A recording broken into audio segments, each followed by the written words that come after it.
Hello, it's me, ThatWriterUKnow. So, how's it going? Welcome back to another year of streams. And today is my 6-year stream anniversary. Well, technically it was yesterday, but I don't stream on Sundays. But, so we're celebrating it today. How are we going to celebrate it, you might ask? Just a normal stream. I don't do special streams. We'll probably go longer than usual, probably like up until I have to go to work, or a little bit before. So it'll probably be like, a 6-hour stream or so, up till like 10:30. And yeah. Somehow it's been 6 years. I started streaming in 2018. So yeah, it's been a long while that I've been streaming. Holy crap.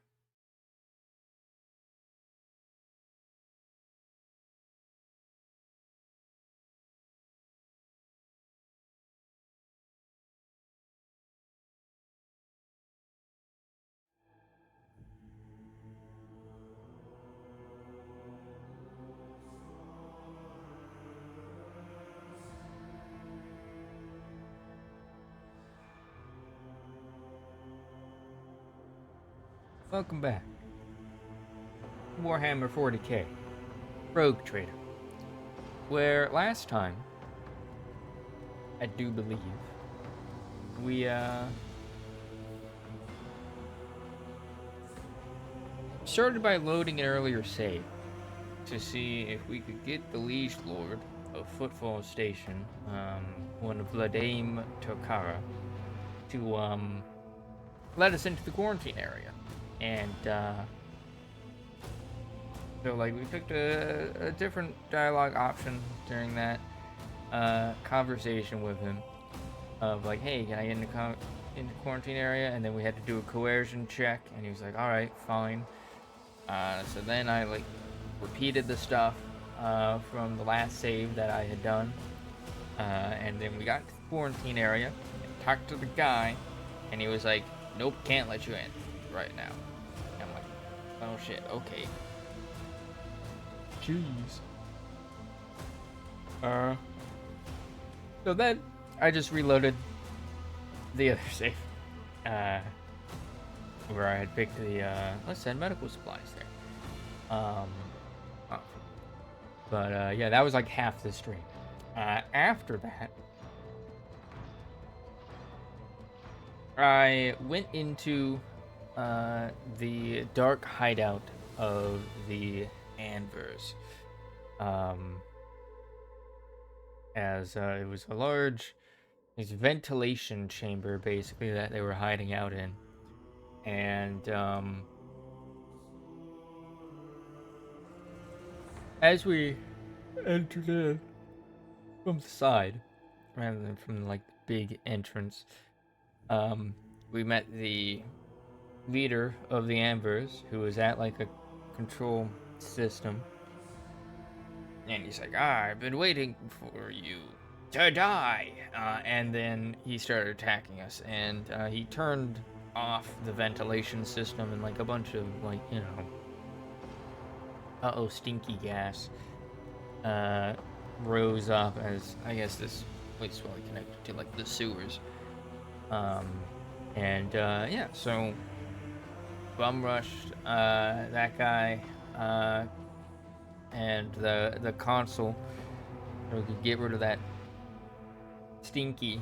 Yes, it was a pretty big debuff on us, and yeah, we killed the Anvers.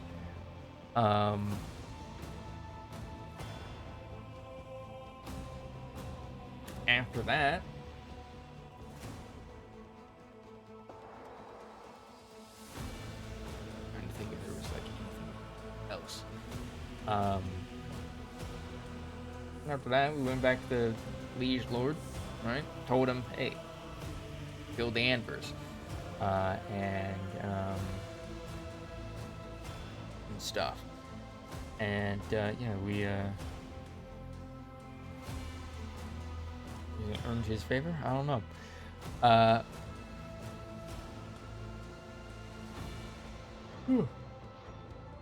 yeah, as we were leaving that place, we were kind of like, attacked by the remnants of the Anvers. As apparently some, like, now I'm guessing the gang is basically having a power struggle to see who becomes like the next leader of it.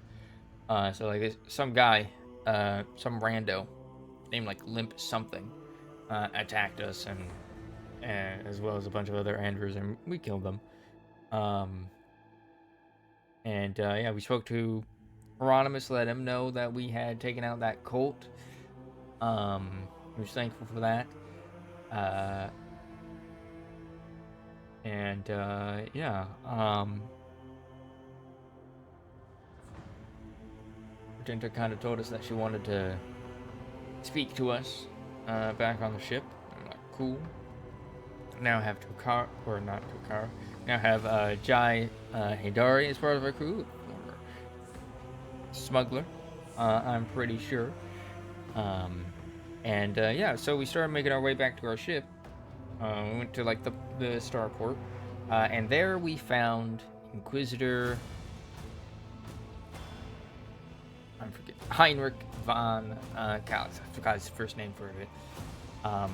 And he basically informed us that, like, all right, I had reported to the Lord Inquisitor, and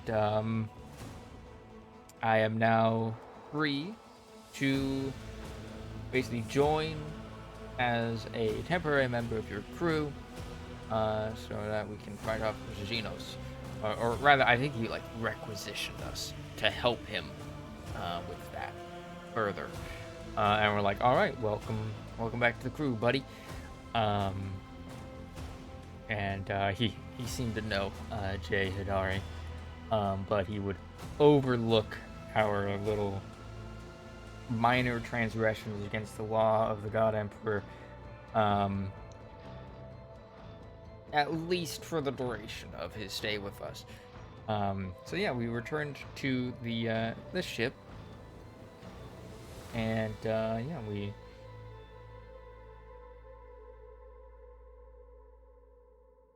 got a report that the ship had been fully repaired and restocked.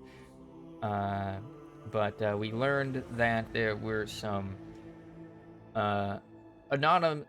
anomalous warp happenings happening in the area from like the Maelstrom or whatever it was called, that are kind of preventing us from really being able to warp travel all too well.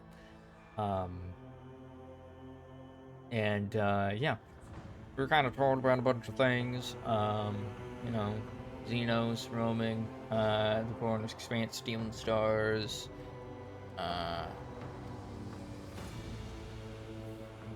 Chaos Space Marines being out and about. Inquisitor was kind of like telling us this in our private quarters. We didn't want the rest of the crew to like freak out. And the like. And yeah, we were kind of given the option of choosing where to go next, as some of our domain needed to be looked at, as a couple planets, some bad stuff was happening. Like we needed to go to Darkonis, because that is basically the hub world, like the capital world of Von Valankius Dynasty's territory, to be coronated, to be formally inducted as the Rogue Trader of the Von Valankius Dynasty. So we need to go there, and it also a good place to like make connections and whatnot. The planet of Janus was an agri world that is apparently having some problems. We did kind of promise to get some food to Footfall Station. So, good idea to go there. And then Yaba Gamma, which we had taken in some refugees from, was basically having a chaos incursion there, or a heretical sect had set up there, and was operating there, and we believed that, like, it might be related to Kunran Voitgear, and the Inquisitor, Heinrich, kind of wanted us to go there. Abelard's first suggestion was Janus, and they're like, we got a decision to make. I'm sure we'll probably be able to, like, go to 2 of them, and then whichever one we don't go to will have an effect on the story going forward. Yeah,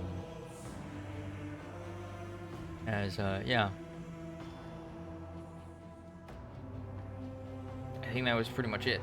I was about to speak to Jehara and learn her backstory, but we were running on time.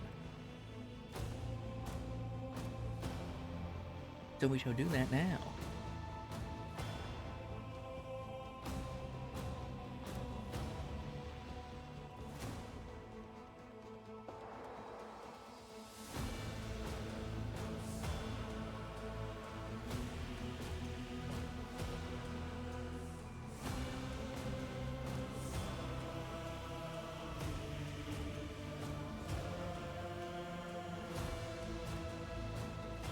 Alright.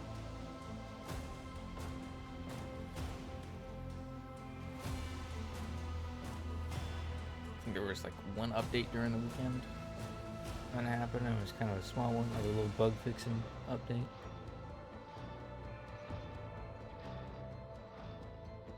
I don't remember what was in it, to be honest. I know they fixed some sort of crash.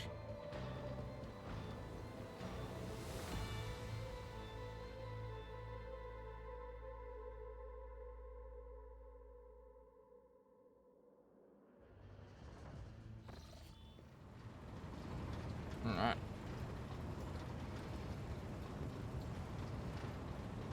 Here's that guy just typing away at nothing. Allow me to thank you again for helping me with the cargo, Shireen. I am sure the Ashmags who squirreled away my goods won't give up so easily, and I'll hear more about their scheming yet. Let's strike a deal, Shireen. I will watch your back if you do me a favor and watch mine. Well, enough jokes. Is there something you wanted? Jay smiles broadly, showing her pearly teeth. The woman laughs melodically.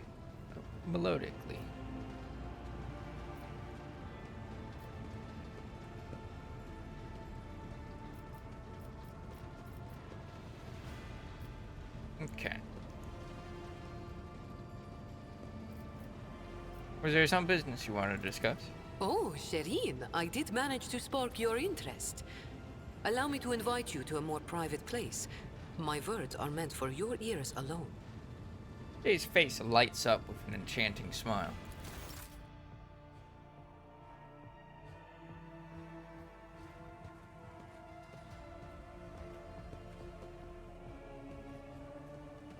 Private place is always my private place. And the voice acting is gone. The flickering light of dozens of candles play across Jay's face, making her small smile appear even more mysterious. Shireen, the Exalted One himself brought us together the day you crossed Vladame's threshold. He led us to the cargo, and gave his blessing for its return. Do you know what people in my world would say when such things happen? What's gained is to be shared with your neighbor. She points at the containers in front of her. One contains a polished Aldari rifle, a rare model, and the other holds an ornate sword. I am sharing what I've gained with you. Please accept these humble gifts in honor of our wildly successful, though suddenly struck, friendship. Wanderer's Portent and Bloodseeker Clave. A wonderful gift. Yet more Xeno heresy. I have more nerve trying to peddle this filth to a true servant of the Emperor. We're not here to exchange pleasantries. What is it you want to discuss? So these gifts, my lowliest enforcers are equipped with deadlier weapons than this. I accept it with gratitude. I knew you would appreciate the Xenos mastery of their craft. She beams at you, curling a lock of black hair around an augmented finger. After a brief pause, she awkwardly continues. So, the matter I wanted to discuss with you is related to my business.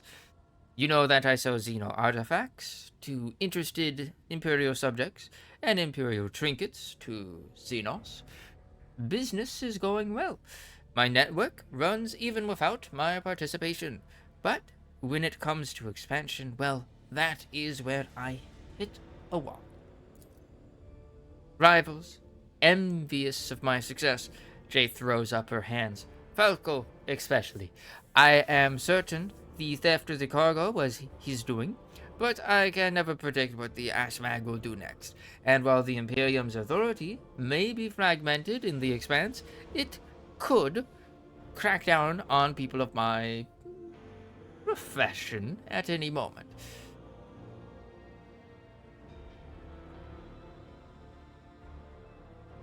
Go on. If the Rogue Trader put in a good word for me with the servants of the Adeptus Administratum, I could become an official trade representative of the Imperium. Just imagine it. A little scrap of paper will offer me and my agents protection against Ashmag schemes, far better than any refractor field, and even the Inquisition will have to think twice before they mess with me, because I'll be a representative of the law in my own right. And the best part of all of that is this will cost you precisely nothing, Shadeen. All you have to do is stop by the Administratum Palace and obtain a certificate from the Master of Seals. My informants tell me that the palace is located on Dargonus, your capital world. You see how everything has aligned so wonderfully? And, of course, I will repay you in kind. How do I benefit from you gaining official status? Besides being in receipt of my eternal gratitude, Sherry. Jay playfully raises a brow. Won't it be beneficial to have someone in your retinue with the weight of authority behind them, rather than just another pawn? One slip of paper, and I will be able to extend my network to systems far beyond footfall. My agents will be your ears and eyes throughout the expanse.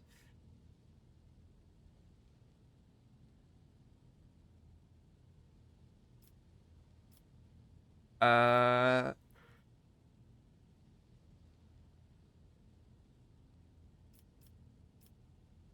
let's see. That sounds simple enough. I'll help you.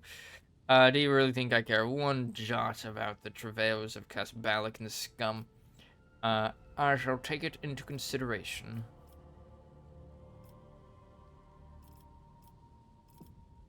Like, kind of like non-committal.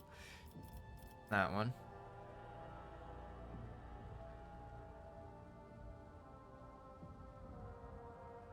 I shall take it into consideration.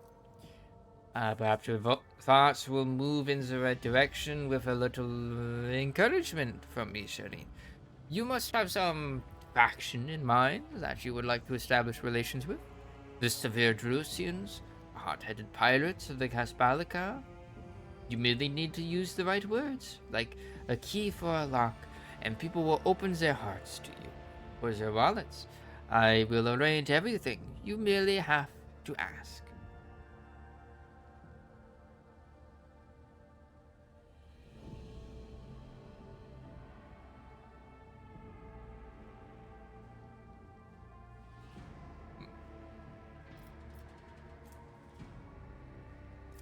So we can just like gain some faction XP.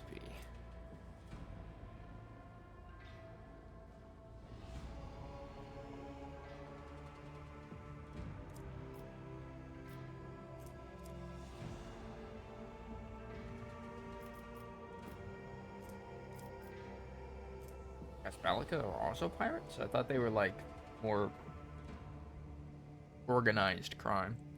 Like the mafia or something.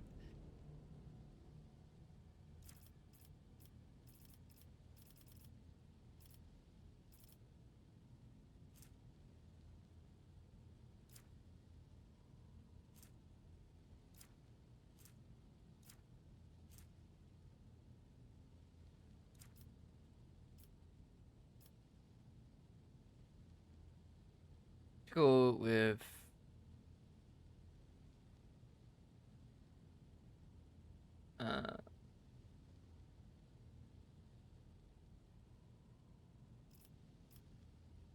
having closer ties to the pirates would be pretty funny though.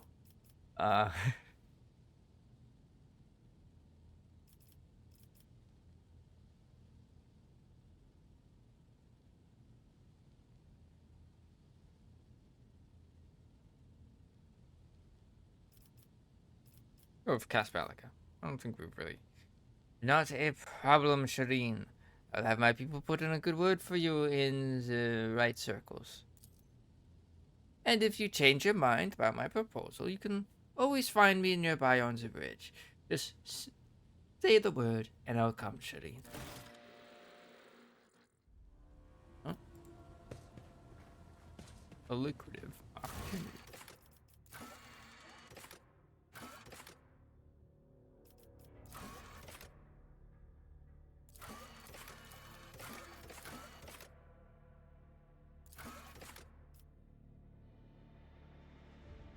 Administration apparatus there.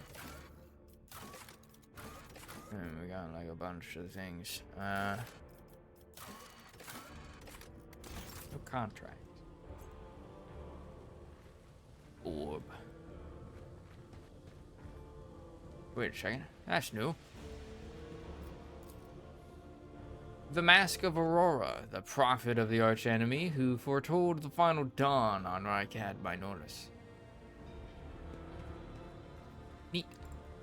We collect trophies. This is our trophy room. Cool.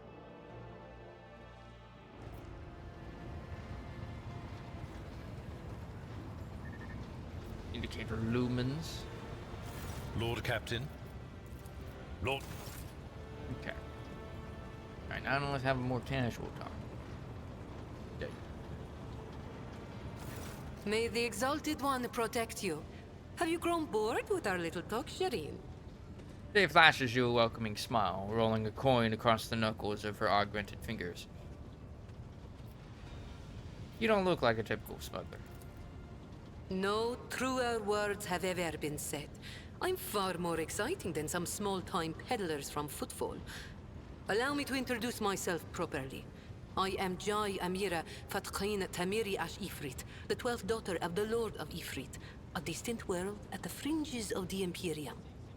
Guy performs a graceful and somewhat exotic curtsy. The youngest child is destined to become a bargaining chip in the family's political games.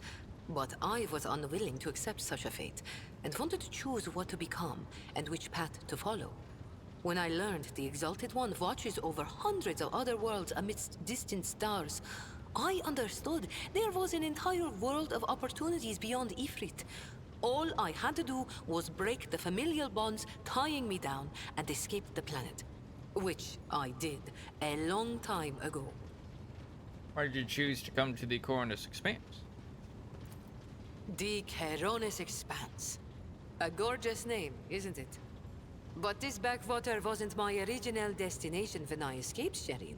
Oh no, it was the rumors of incredible freedom that brought me to the Keronis Expanse. Freedom that is generously bestowed upon everyone who can survive in these parts. All doors are open here. You can become a saint, a mogul, a kingmaker, or anyone you like, really. Here, hard work pays off. Unless you're used to lying by the roadside and complaining instead of toiling for the good of your soul, glory, wallet, or whatever floats your boat. I'm used to working hard, and so I found my blessing. Guy closes her eyes for a moment in an exaggerated show of pleasure. Somehow guess that she kind of does like the W sound to V sound. You can just like kind of hear it. How did you escape from Ifrit? I convinced my father I personally wished to oversee the inspection of imported goods. You I had smuggled to get yourself out. experience so I wouldn't bring shame on our family, didn't I? I made friends with traders, missionaries, and soldiers at the port. I listened to their stories, studied the charts, learned what documents I had to forge to escape the planet. A kind word here, a shiny coin there. And here I am, in the iron belly of a ship, braving the void in search of a new life. Yeah, she smuggled herself out. Judging by your implants, you've had quite a few close shaves over the years. Consider it a mark of my trade. This year, Xenos. Dumb-headed orcs. Who knew that we weren't the only ones to get tempted by the wreck of that raider? As for this treasure, I received it as a reward for a life that had been just a little too good.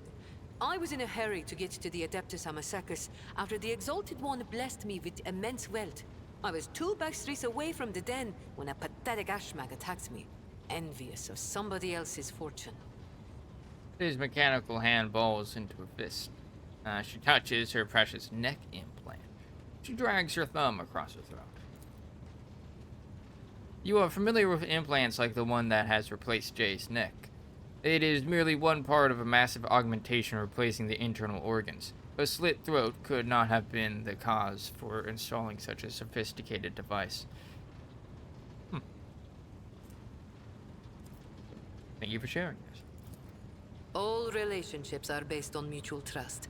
That goes for business too. I have seen enough of the shiny wrappings of the Coronis Expanse. Tell me about its dark side. The dark side is the real Coronis Expanse, if you ask me. But what do you want to know about it, Shireen? How do they do things on Footfall? Dynasties drink with criminals. Rogue traders strike deals with the Casbalica. And dozens of ships stop off for a welcome break from a long voyage. Is there a more beautiful place in the entire Imperium? The Emperor is merciful to the meek and the powerful alike. There's a job for everyone as long as they have a head on their shoulders. And if you feel like talking to him in person, the statue of the Exalted One can be seen from any asteroid. You can pray to your heart's content. What about the Casbalica mission? An ancient crime cartel that originated with the first settlers of the Calixis sector. It is run by shadowy clans with robber barons at the helm. Cross their path, and you risk making enemies all over the Coronis Expanse, or even the entire Imperium. As for the agents, they are just shameless, greedy scum. Every third person on Footfall is a Casbalican. But that doesn't mean all that rotten filth is acting together. I've been set up more than once just so some Casbalican can get one over on his rivals. And yet, the Casbalica is generous to its customers, if you can afford it. Anything can be obtained, organized, and transported for the right price. The customer is always right, unless they happen to be a rat. In which case... Dice. Dice sighs and throws up her hands. Scum, rotten filth, rats. It's almost as if Jay's mask briefly slipped and she started using words that have no place in the vocabulary of someone from the upper strata of the Imperium. Are you one of the Casbalica's robber barons? What gave you such an outrageous idea? Was it my immaculate garment? My gorgeous jewelry? Do not worry, Shireen. I will let you know once I become a baroness, should the Exalted One will it. Just imagine the strong and fruitful alliance that could be forged between a rogue trader and the mastermind of the Casbalica. How did you become a Casbalican agent? It's not hard to do on Footfall. I spent a year working for good old Christo. He was a brave soldier who gave up the ghost in a scuffle with orcs, and then took over his business. Having a good head on your shoulders and keeping the Exalted One in your heart helps to establish new contacts quickly. Eventually, I gathered together a group of honest and loyal people, and it only took a few successful contracts for the Casbalica to take notice. I quickly settled on Footfall and started dispensing my wisdom to my protégés and subordinates. I lost the taste for getting my hands dirty. Okay. How about the cold trade? It really is simple, Shireen. The Casbalica runs the Imperium's black market, offering special goods to those who can afford their services. Yes, I am talking about Xeno artifacts too. Alien weapons, technology, sometimes even certain kinds of living creatures. Unlike the rogue traders whose sacred warrants make them immune even from the laws of the Exalted One, Kasbalican agents are used to hiding and covering their tracks. Nobody wants to draw unwanted attention, no matter who might take an interest. Especially now that the Coronis Expanse has a warrior of the Golden Throne as its watchman. Let's change the subject. Why not? The decision is yours, Sherry. Tell me about your business in the Cornus Expanse. My trade means knowing the right people and non-people, having the right connections, and making sure the precious goods find their way into the hands of my no less precious customers. My wisdom includes the knowledge of the enemies of humankind, be they Xenos or the lowest scum of the Imperium, as well as the latest knowledge about how they charge for any particular curio at the Footfall Market. Not even the most cunning Argy will deceive you as long as I am with you, Shireen. I promise you that. Whatever I have can be yours too, if your unfathomable wealth isn't enough for you already, I mean. Do business with the enemies of humanity. It has been known to happen. After years of dealing with Xenos, I've learned their customs, and even got a grasp of their language. Except they cringe whenever I start speaking. Arrogant sods. They dislike even our voices, but they never turn away our valuables. Then again, I'm used to seeing sour faces. In this trade, the easily offended go out of business. Perhaps your knowledge will serve the Von Velaki's protector. Things we do for profit and gain, right? Emperor be praised. You took the words right out of my mouth. You have many talents. Thank you, Sherry. Being able to read and write is chief among them. You may not be aware, but this science is beyond the abilities of billions of the Imperium subjects. And yet they happily keep drudging along in their factories, fundi, and assembly lines. Me? I didn't escape Ifrit to consign myself to such misery. It was literacy that paved my path to copied orders, forged signatures, counterfeited papers. The wonderful things that make the wheels of bureaucracy turn in the right direction. Only that rich? Compared to the rabble on Footfall, perhaps. Compared to you. Be it power or money, I still have a long way to go. I could purchase one of Footfall's asteroids, but not a planet. I could subjugate a few gangs from the shady districts, but not Vladium. And so the answer to your question is no. I do not consider myself rich. I am not rich enough. He raises an eyebrow. I see. My dashboard is being freaky. A bit rate little indicator on my Twitch dashboard was just like flashing white. I'm like, what? Distraction. You could be sitting back reaping the fruits of your own work, so why have you chosen to embrace the vicissitudes, or vicissitudes of life aboard a void ship? You're fun to talk. I grew tired of scribing endless contracts and agreements neatly tucked away on Footfall. Well, I did that for how many years? But here, among the stars, you are always balanced on a knife edge. Nothing thrills me more than the tension of a warp jump, or the danger that lurks around every corner on a planet. Footfall was beginning to make me fat and stupid, Shireen. I do not want that. Raises an eyebrow. Jay speaks measuredly, with just the right amount of laziness in her voice, but her performance cannot conceal the slight tremble in her voice. Whatever Jay is afraid of, that is what drove her off Footfall. What about your gang that stay back on Footfall? Do you trust them? Do I trust the Trickster twins? By the Exalted One, no. The underhanded rogues of Footfall came up with that name for a reason. The tricks of those frenzied ashmags are all about things far more intriguing than the honest and law-abiding subjects of the Imperium can imagine. Mention of our fellow cold traders makes Jay's eyes shine a bit brighter than usual. On the other hand, this is why I am keeping them close. Kor and Tora know who lifted them out of the cesspit proudly called the Shadow Quarters, and who has been feeding that ravenous beast their insatiable lust for lucre. No, they are not going to betray me if only because they know I am now a part of your entourage, Shireen. They're not going to let the biggest spy in the Imperium pass them by without trying to get a slice for themselves. Makes sense. Makes sense. Just opportunists. Tell me about the Xenos of the Cornus Expanse. Vicious, cruel, dangerous beasts. Humans hold little interest for Xenos. We are entertainment for them, a means to keep boredom at bay. A commodity.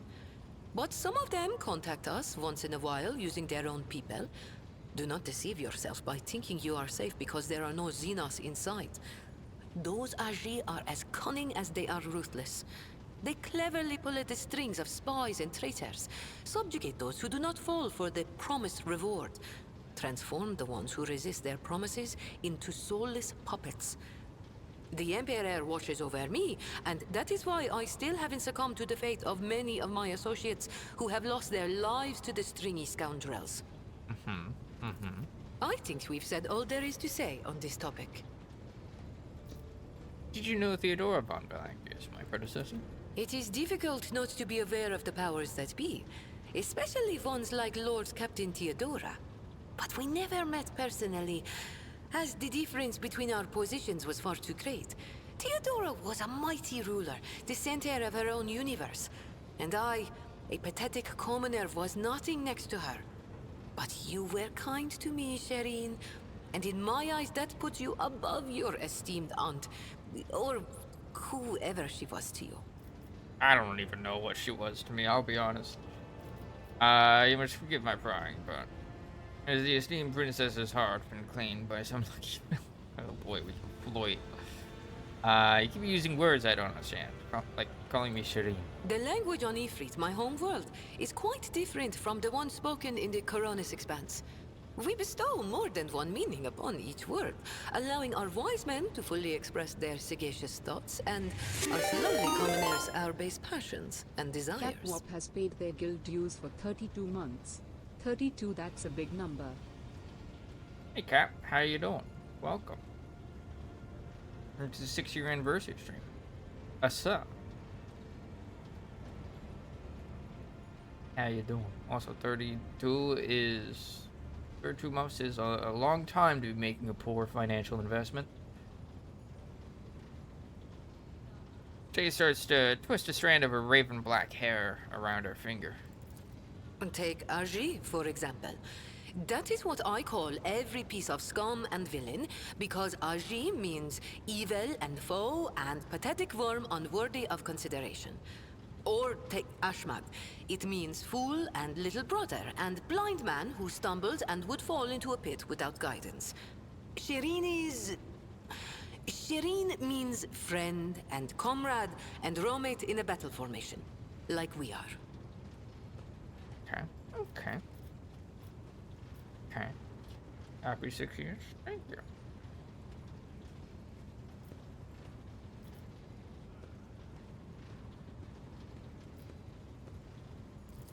The youngest child is destined to become a bargaining chip in the family's political games. But I was unwilling to accept such a fate, and wanted to choose what to become and which path to follow. When I learned the Exalted One watches over hundreds of other worlds amidst distant stars, I understood there was an entire world of opportunities beyond Ifrit. All I had to do was break the familial bonds tying me down and escape the planet. Which I did a long time ago. All relationships are based on mutual trust. That goes for business too. Telling me tales about your colorful past, Jay, but well, not all of these stories are true. Listen, Shireen, the giver of happiness and the dearest of my friends. I am who I am. A cold trader, a Casbalican agent, and your partner. We each have a past, and that past is sealed. I'm not prying into your soul, am I? Well, have pity on mine. It has already been gnawed at by the Aji. And if you don't like the sound of that, we'll just go our separate ways. Deal? Jay stops smiling and rubs the bridge of her nose wearily. All relationships are based on mutual trust. That goes for business too.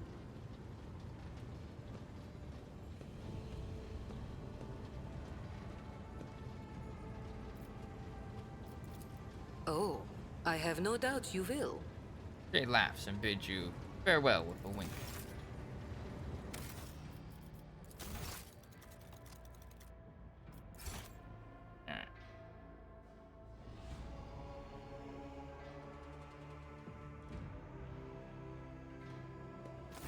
May the Exalted One protect you. Have you grown bored with our little talk, Shireen? Must forgive me crying, but is the esteemed princess's heart been claimed by some lucky fellow? Or lucky lady, you mean? My heart has been coveted by proud men with hard eyes, gentle maidens with sensual voices, imperious lords and fierce leaders of void brigands. Only rogue traders have not yet featured among Jai Hedari's intimate friends. Why do you ask, Shireen? Gives you an enigmatic smile. Just curious. I'd like to know every last detail about the members of my entourage. Why are you avoiding answering, Mistress Hedari? I need to know who I must kill to rid myself of a rival man or woman. Damn. I enjoy being with you. I would like us to spend more time together. Perhaps I should grant you the high honor of serving as my nightly delight. Whew. Scandalous. It doesn't really matter. Forget it.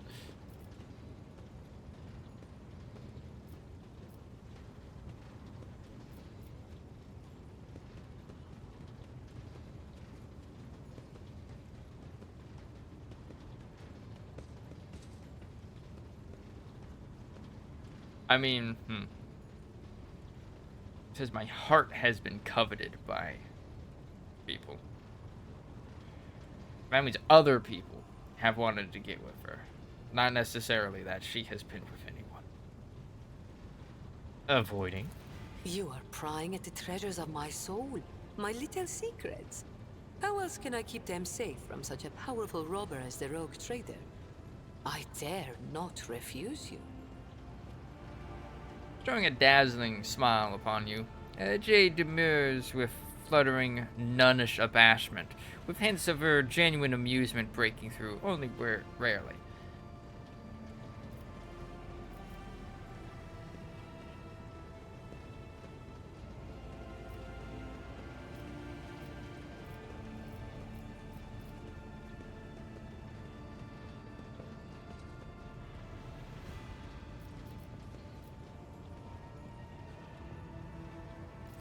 Oh, Shireen. With a few words, you have managed to make my heart flutter like a songbird caught in the snare of a skilled hunter. You enjoy being with me. Perhaps you even find me... amusing? Every girl dreams of hearing that she will make a fine toy and a worthy diversion. Jay injects just enough sarcasm into her voice for you to notice, and just enough playful irony into the enticing curve of her smile.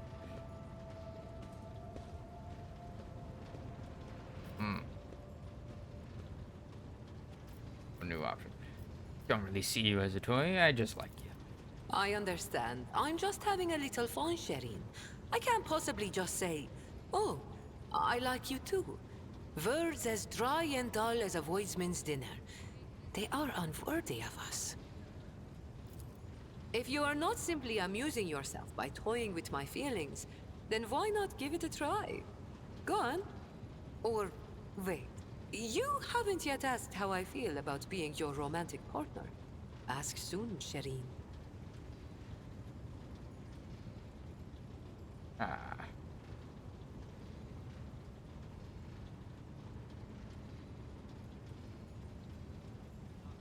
God, you could be so, like...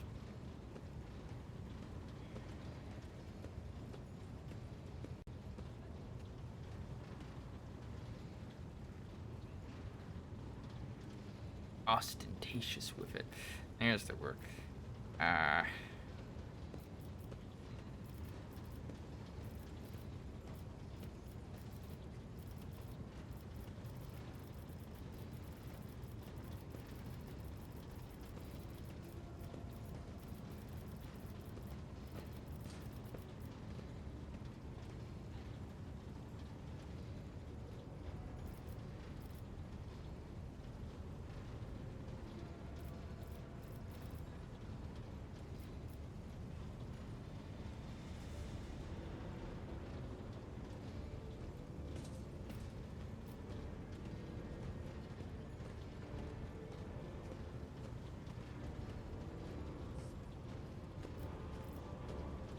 Go to this river. My dazzling one, can I trust that you hold in your heart at least the smallest drop of regard for me? I feel like she has a flair for the overly dramatic. I simply cannot reject so ardent an admirer. To insult such sincere passion would be a wicked act in the eyes of the Exalted One.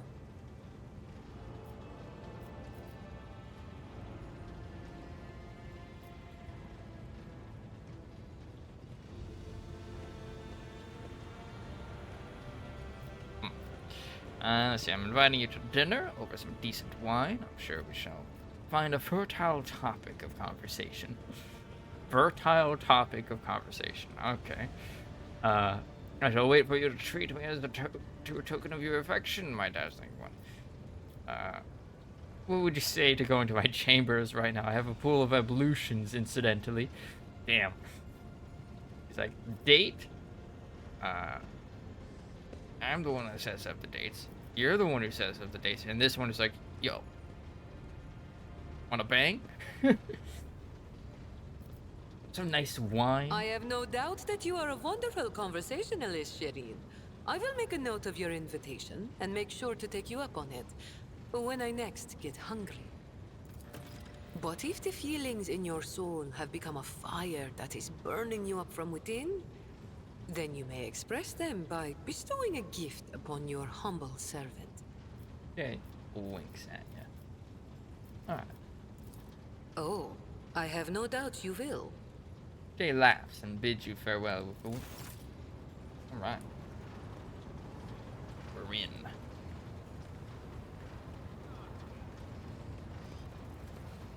You have my complete attention.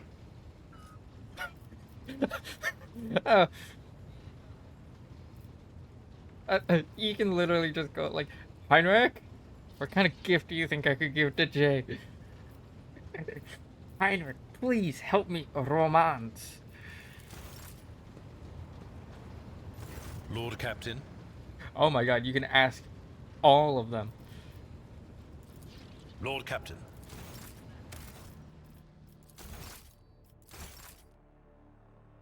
Seneschal, how do I flirt? Lord Captain, I must know. Seneschal, what gift would you give to the girl you like? I used to give Genusian lilies to the girl I liked, but the species long since extinct. Now it lives only in my memory. Ask someone else, your ladyship.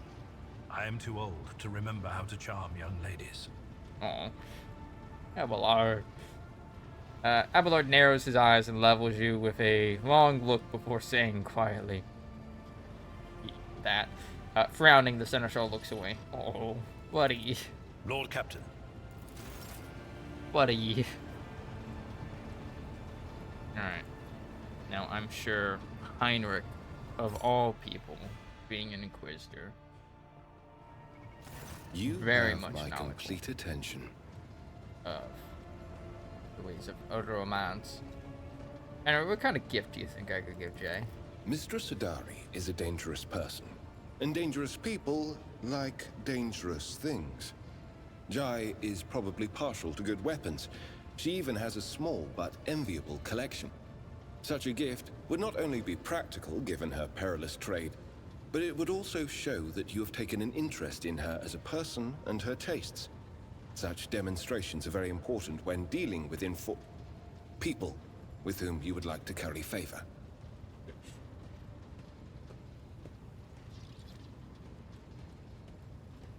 I'm not sure if he even realized I'm asking for, like, romantic gift ideas. Informants, he was about to say. But, like, honestly, pretty solid answer. Politely inclines his head in response. Nodders.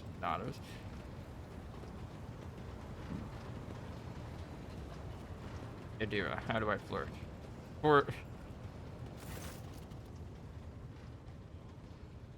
Adira sees you, her lip curves into a smile, and she nods at something over your shoulder. What kind of gift could I give Jay, do you think? Well, it would have to be something that screams, "Look how much the Rogue Trader loves me," in the faces of everyone she meets. Like a fabulous gown beyond anything that even the noble women of Dargonis can acquire. A princess of smugglers would love the opportunity to rub the nobility's noses in her newfound privileges. Dripping in sarcasm, Of course. but a rather good answer. Nah. We'll ask Pascal last. I'm sure he'll have the best answer.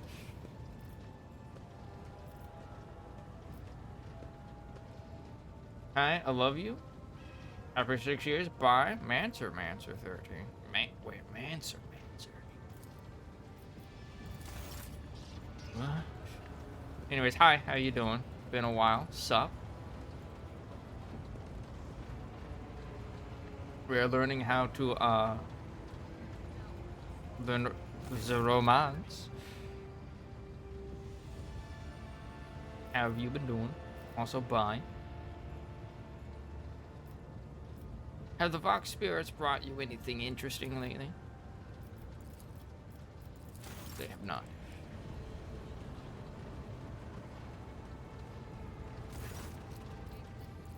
Can't ask Rover.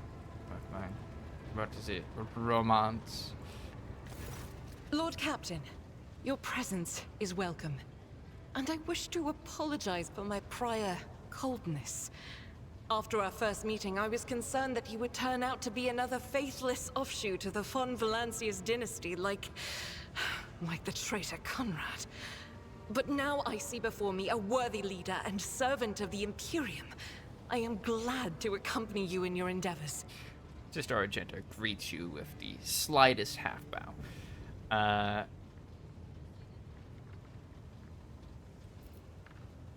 you ready to tell me more about yourself now? If such is the Rogue Trader's wish, although there isn't much I can tell, I am the Emperor's daughter and his servant. What else is there to know? Where do you hail from? Now that I can tell you, I come from everywhere and nowhere.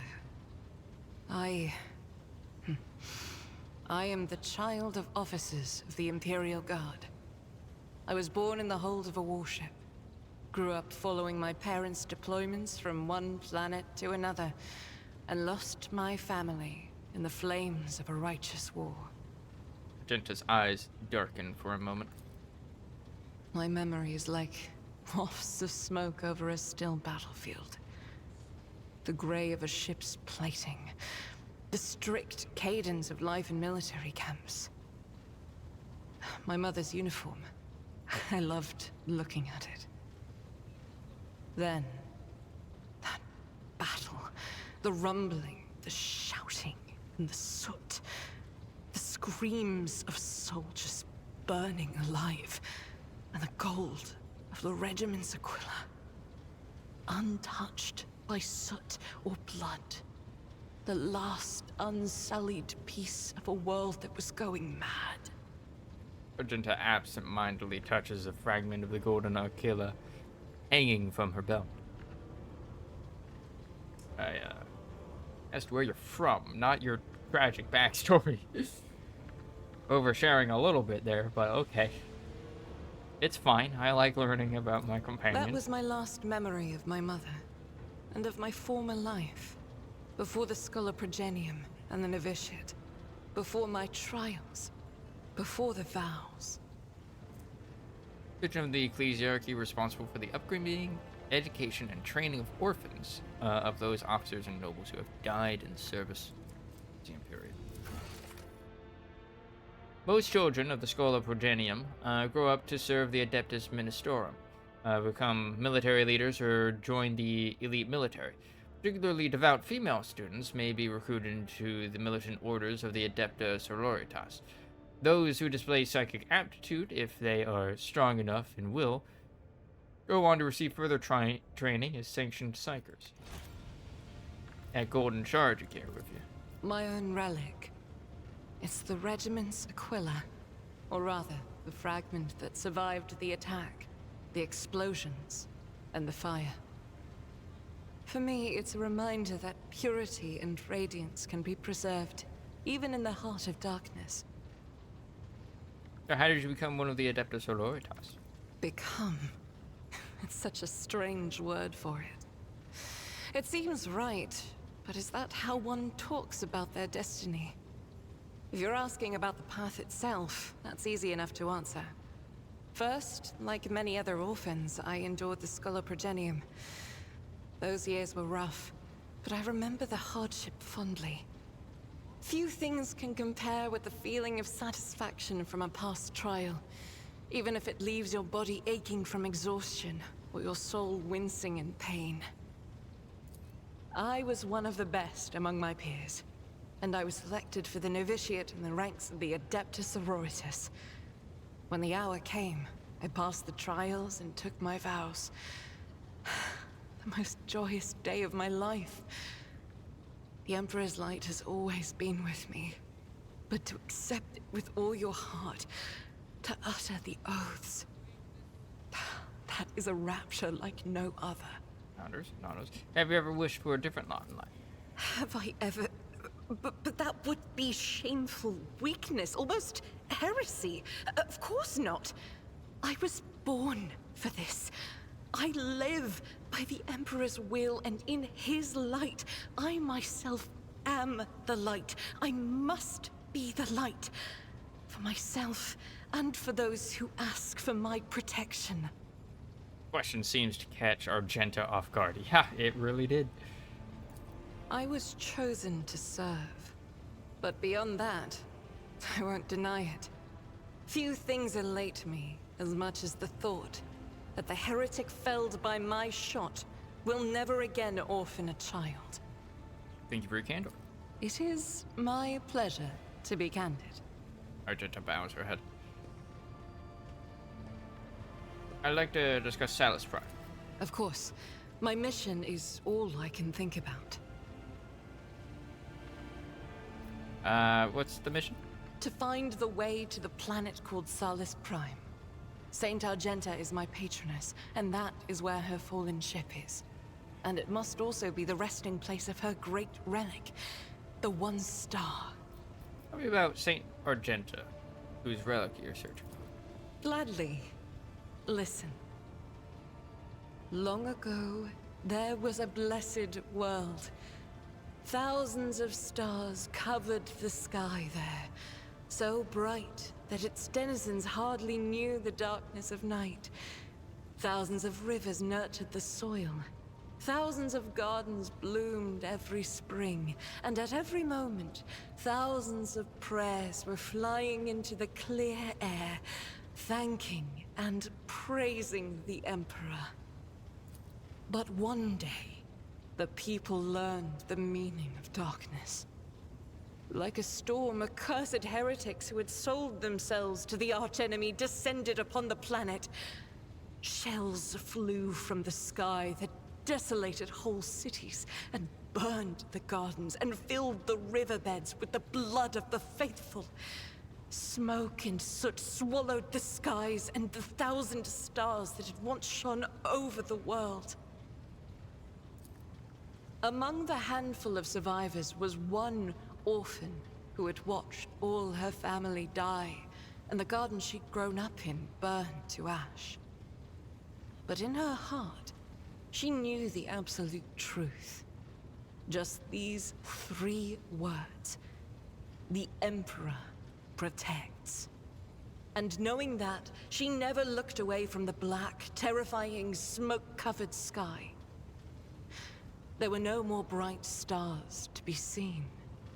Except for one. The One Star. The bright star. The silver star shone in the sky. And when the orphan smiled at it, the One Star fell right into her hands. All the faithful in every corner of the continent who saw the trail of the falling star recognized it as an omen and went looking for the place where it landed. And they rallied together. And with the light of the One Star, they found their salvation. I see. The girl from the show, that was Saint Argent? Yes. That was the beginning of her hagiography. It is known that she lived on a world where heretics staged a terrible insurrection. They wiped out all life on the planet, except those whom Saint Argenta managed to save with the one star, and with the strength of her faith. See? After that, she traveled between worlds, gripped by turmoil on her ship marked with a silver star, and brought hope to the faithful. Numerous accounts confirm this. Her coming helped people turn the tide of the war and wipe away corruption before the Imperium's main forces even arrived. Every 6 years, handsome man, you don't know about that one, but hello, how you doing, Bliss? Welcome. The sun.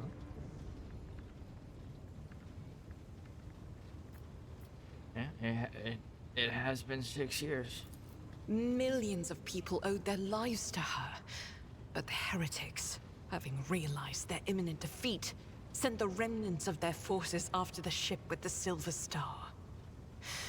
It fell from the skies onto an obscure world. There are no definitive records of how old Argenta was at the time. In some chronicles, she's even called the Child Saint, but their credibility is questionable. Either way, she didn't live long, but she left a bright trail in her wake, like a falling star. Well, Tommy's a little upsetty, but overall great. Well, Tommy gets unupsetty. I'm just vibing. So what's the one star? If I only knew. Neither the hagiography nor the legends give a straight answer. Classical iconographers believed that the star turned into a banner woven from silver thread, which, when brought onto the battlefield, would shed light that blinded only heretics, but did no harm to the faithful. Most of them portrayed Saint Argenta as a girl carrying this banner. How you doing? I'm doing alright. Chilling. Others think that upon falling from the sky, the one star became a holy chainsword, which Argenta later used to strike down monsters and enemies of the Imperium. In some of the earlier engravings, Argenta is depicted wearing power armor with a silver star on her chest. One theological theory suggests that this armor was, in fact, the relic. Some even think that the one star is actually the ship on which Argenta traveled. I feel like that one makes the most sense. The last one. I feel that my undertaking will be fulfilled when I find the answer that has eluded the Ecclesiarchy for millennia. I pray we find the way to Salus Prime soon. The ruinous powers must be aligned against us. They stand in the way of faith. I have no more questions. One day we will reach Salus Prime and stand before the gates of Saint Argenta's ship. I know it. I believe. Alright. But like real talk, Argenta. What kind of gift do you think I could give Jay to impress her? If you want to do her good, give her a dose of conscience and a fear of the Emperor. That is what she truly needs. But if you want to please her, give her some meaningless jewelry, expensive and shiny. Such baubles wield magical power over hearts like hers. Huh.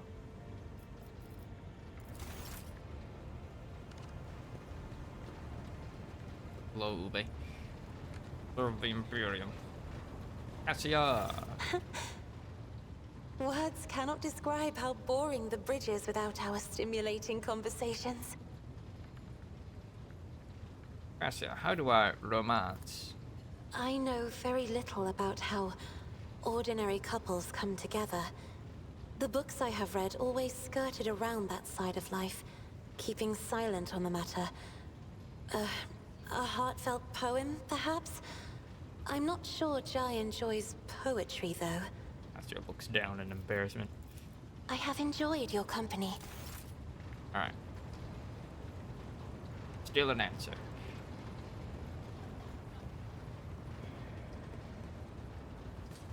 IH630. Computer.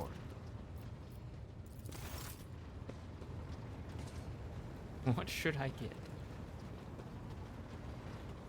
What's happening over here? Okay. Pascal, my friend, my buddy. The Omnissiah knows all, comprehends all. I doubt you have any expertise in this, but what gift do you think I could give Chop? Given the high status of the unit von Valancius and her services rendered to the Adeptus Mechanicus, perhaps a request for special leniency for the unit Jai Hidari.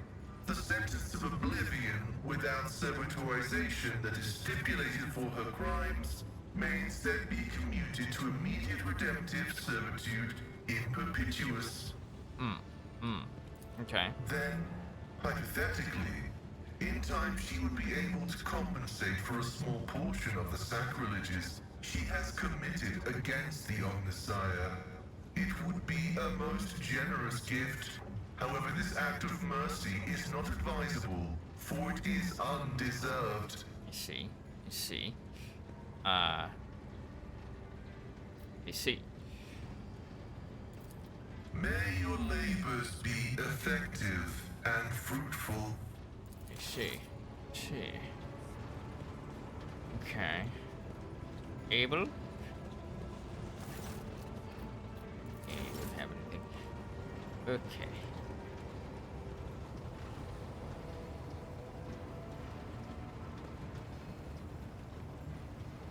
Incident in the officers' quarters. A healer team is required. What do you mean there was an incident? Alright.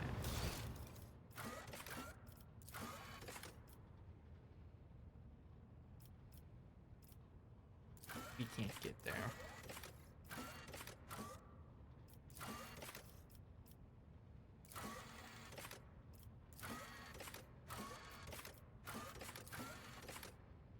Days hinted that she would be delighted to receive a gift from the Lord Captain that was worthy of the relationship the two of them share. For a rogue trader, procuring just about anything is a trifle. All it takes is commanding the high factotum to do just that. As for choosing the gift, however, her ladyship will have to rely on her own acumen, or the council of members of her retinue.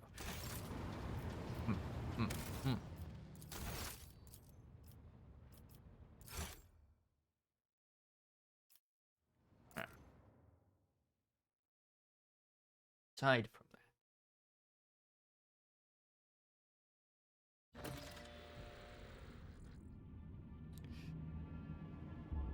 Lord Captain, we are once more within reach of the Von Valachius Protectorate. Of utmost urgency is restoring communication with your planets and bestowing the wisdom of your decrees upon their stewards.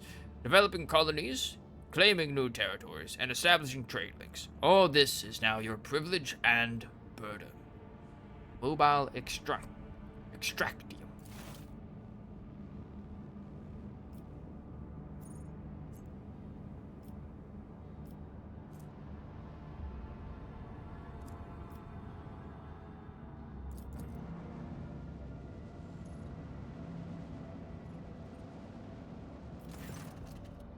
Greetings, what can I do for you?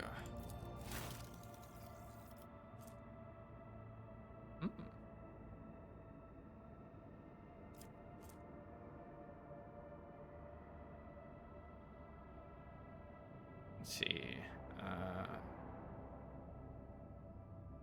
Let's see what I have. Long range alliance weapon. Oh, we've already got that. We've already got that. We've already got that.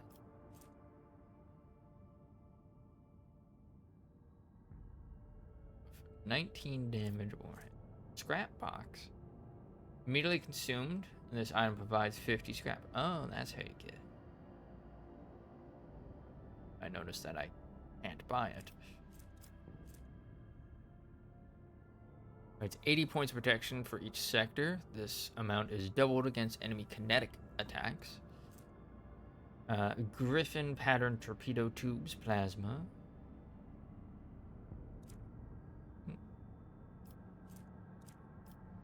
The same amount of damage. Okay. It's like a better version of the ones we already got. Compound Void Shield Array. Timber against glass for E. Okay, that's real good. That's real good. This is the Navy. Hide the intro. Void Necron. Okay.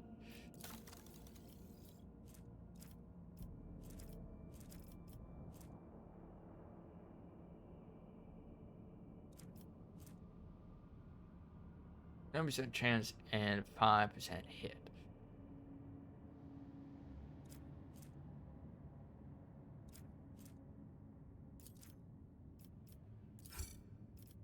Buy that. And then we go into this. We go into, I don't even know. Let's see. Jovian, 13 speed with low acceleration and braking. Okay.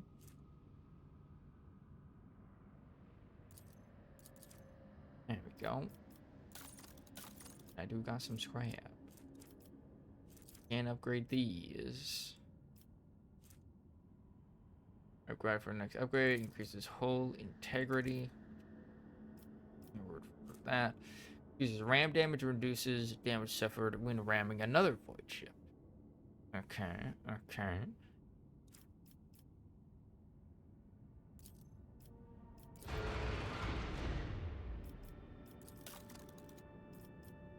Upgrade the ship.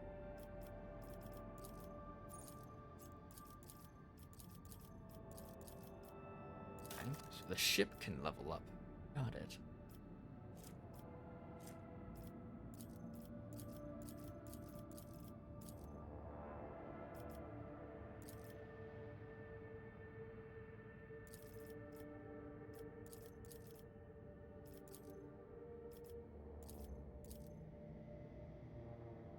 Particularly good at that.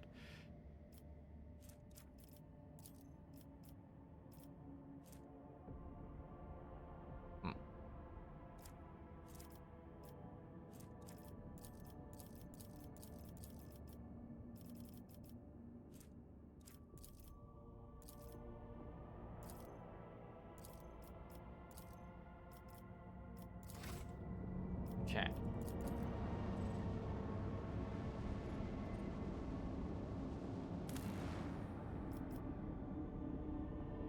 Ith grade Z001. No resource.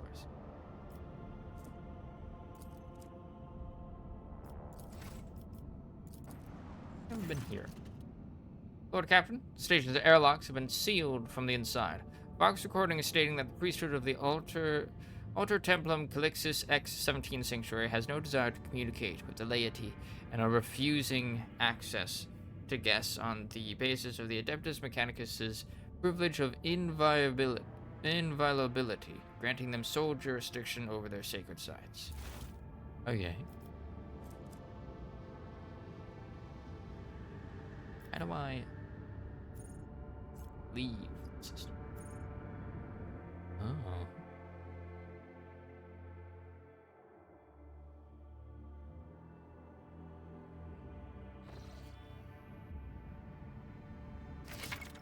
Alright, warp routes.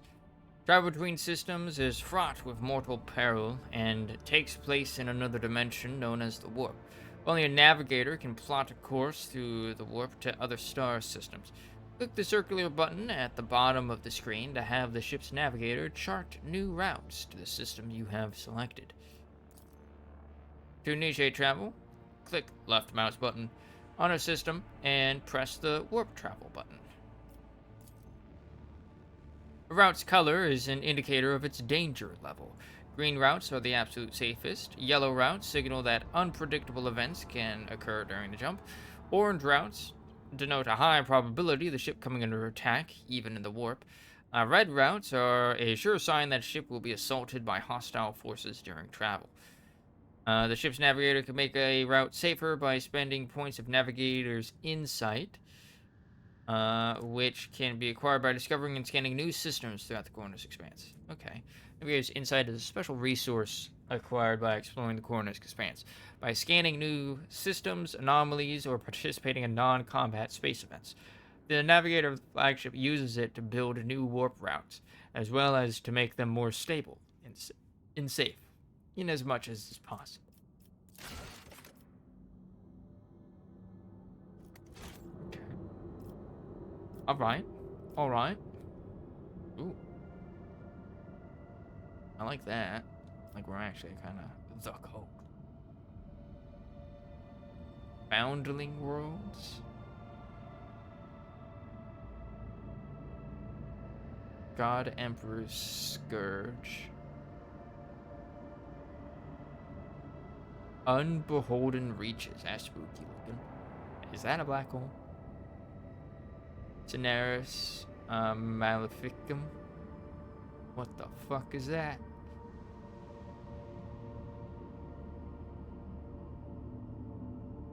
Accursed Demence. Orc? Heathen Stars. Winter Scales Realm. Launch new routes. Let's see the flagship.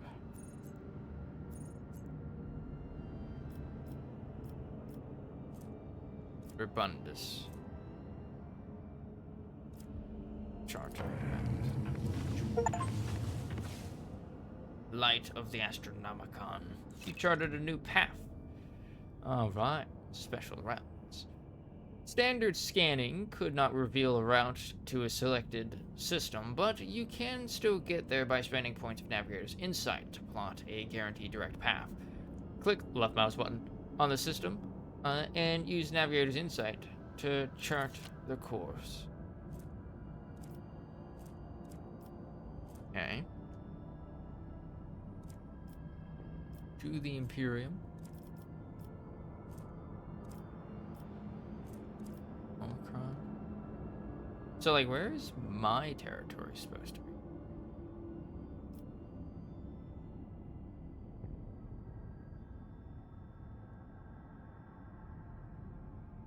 Like, is it just straight up supposed to be this? What is this little territory? I do like the aesthetics of the map. It, like, tells me nothing. Okay, so safe. Sato's Tomb.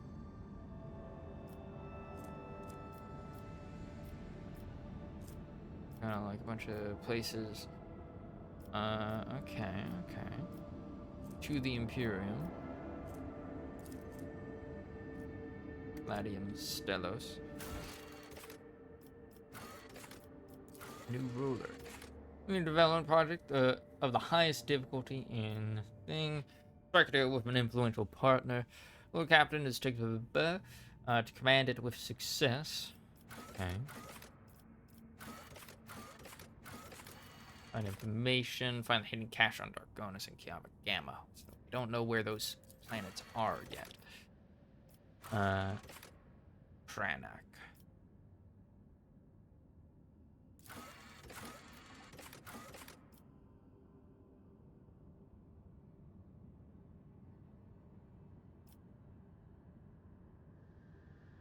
Vanis.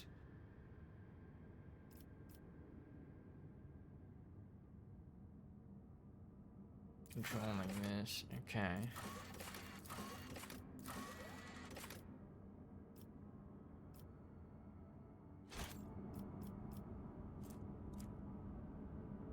You know, I'm sure approaching the cauldron is a good idea. Save. And, Cradle of Crappy. Go to the tomb.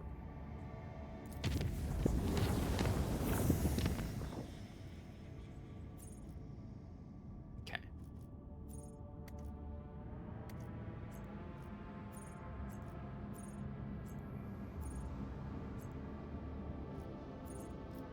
Busy.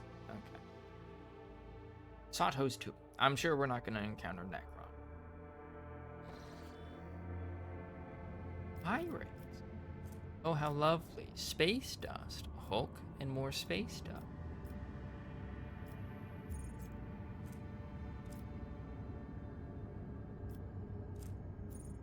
Hostile object.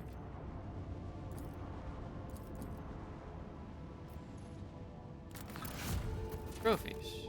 Refuel.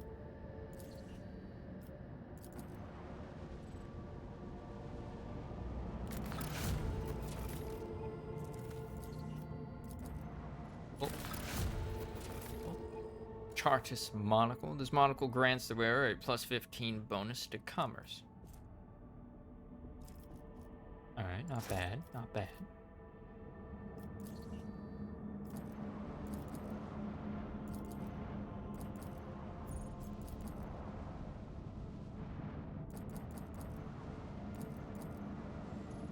Seems like a proto star.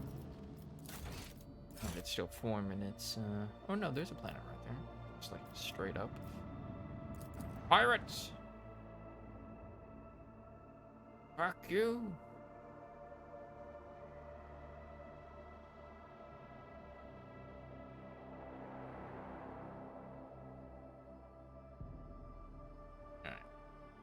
Enemy no contact! recollection. All hands make ready to unleash our fury! Zoom. Oh boy, there's 3 ships here.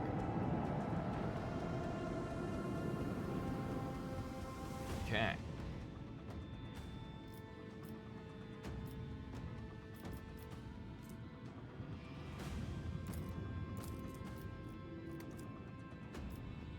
What does this do again? Wing run. Flies in a straight line, making a full U-turn at the end of its movement.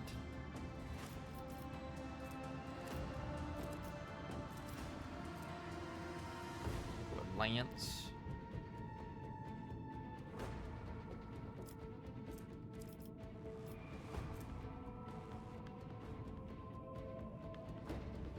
One out.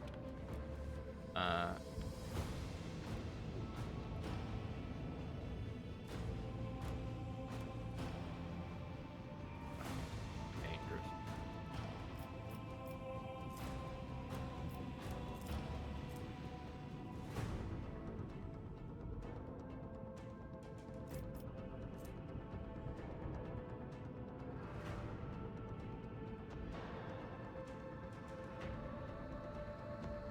Grounding powder shields reduces the ship's speed by 3, firing range by 2.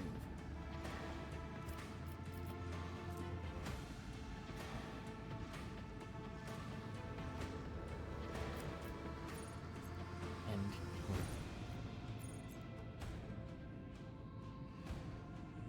alright, let's go here. Avoid, Master, if you please.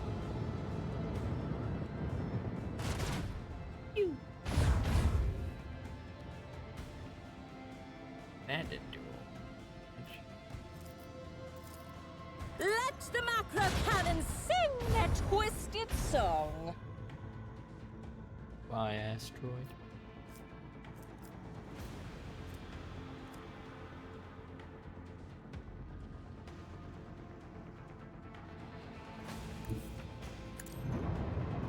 We can like still move.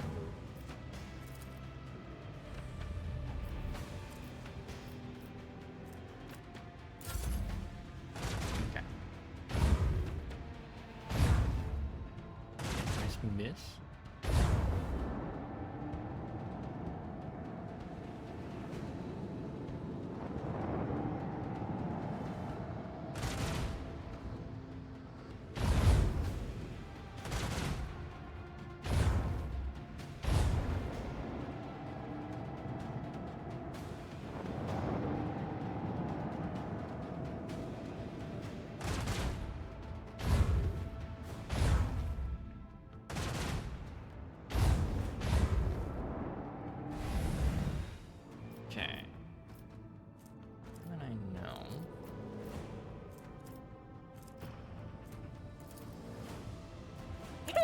Initiate macro cannon barrage!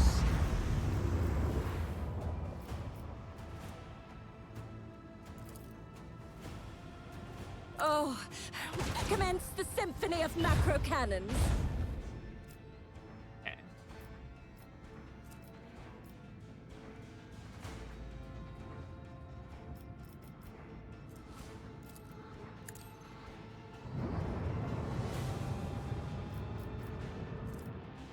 Oh.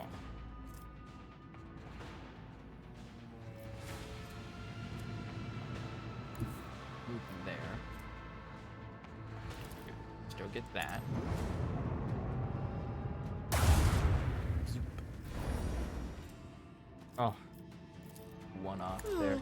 Engage the macro cannons. Changing course. Disengage. Let's live to fight another day.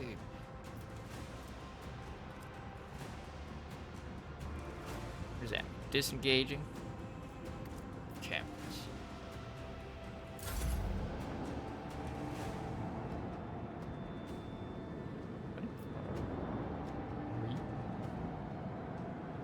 Okay, so that's like...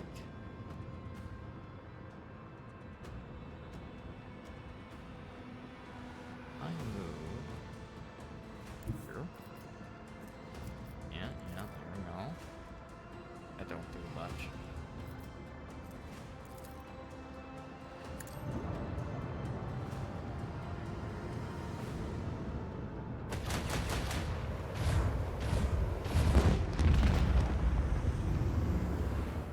Alright. More than I was expecting.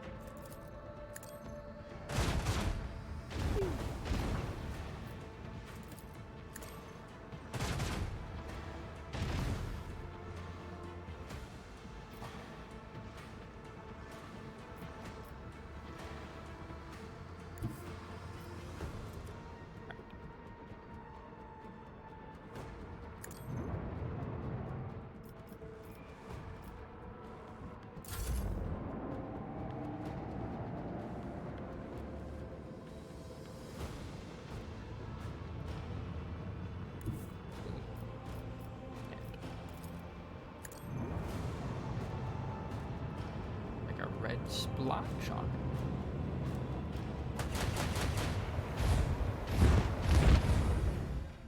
All clear.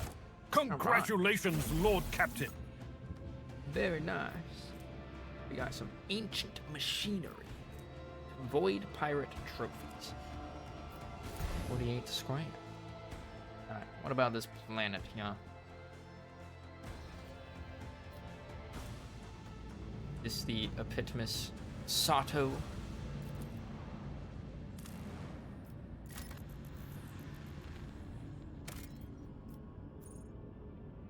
Sato's too. Planet exploration and mining. Planets in the Cornus Expanse are teeming with valuable resources. Before these resources can be harvested, however, an extractium needs to be set up on the world's surface. Scan the planet, then select the icon of the resource you are interested in to deploy the extractium. Please click accept to confirm the choice. You can see how many extractiums you have available at the bottom right corner of the screen. Resources are required to develop colonies and complete contracts. You can also use them to trade with various factions. New contracts are now available in the journal. Contracts are requests issued by your colonies. By fulfilling them, you can obtain resources, increase your profit factor, or receive unique items. Sometimes fulfilling contracts offered by one colony can affect the productivity of another colony. Fulfilling contracts costs a certain amount of resources or a share of your profit factor. A contract's description contains both the costs associated with it and the reward you will receive. You can fulfill a contract by selecting it in the journal and clicking Complete Contract. Ice World Plasteel. 5. Framework of the Imperium was forged in plasteel. Buildings, machines, armor, and weapons. They all require plasteel.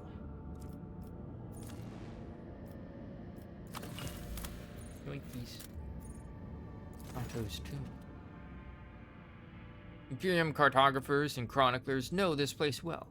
Long ago, the planet was a prosperous outpost capable of eclipsing even footfall. There used to be a Cyclopean tomb station in its orbit, the final resting place of Cornelius Sato, one of the discoverers of the Cornus Expanse. The tomb gave its name to the entire system. However, about 400 years ago, an unknown cosmic body rammed into the station, causing it to collapse onto the planet. Not only did the catastrophe kill the settlers, it also made the planet uninhabitable for centuries. The crater formed by the station's impact can still be observed from orbit. Sato's tomb became a sepulchre for the entire planet. The place has neither life nor loot, but knowing the nasty tricks that life can pull is a treasure in its own right. So I guess that was like a little navigator's insight thing. Yay, nay. How do I know how much navigator's insight I have? Adamantine. Both.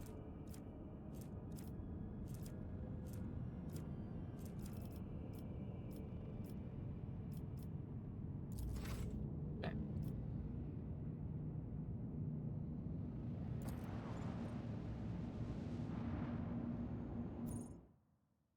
All right.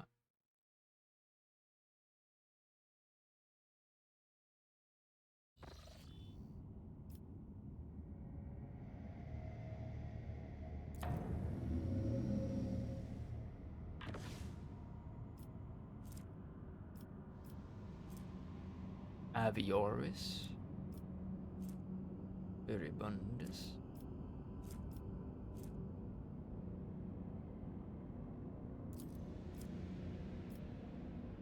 Here's round. Nah, I want to see the unsafe ship.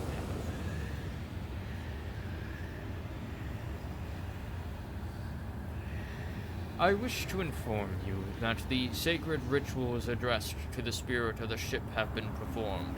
The techno-liturgy and the rite of the machine blessing ended with a data meditation in order to comprehend the nature of the miracles sent down by the Omnisaya. Acquisition of sacred knowledge has not been recorded. How the spirit of the Void Ship was able to call upon the power of the machine god and activate the warp drive remains an unknown.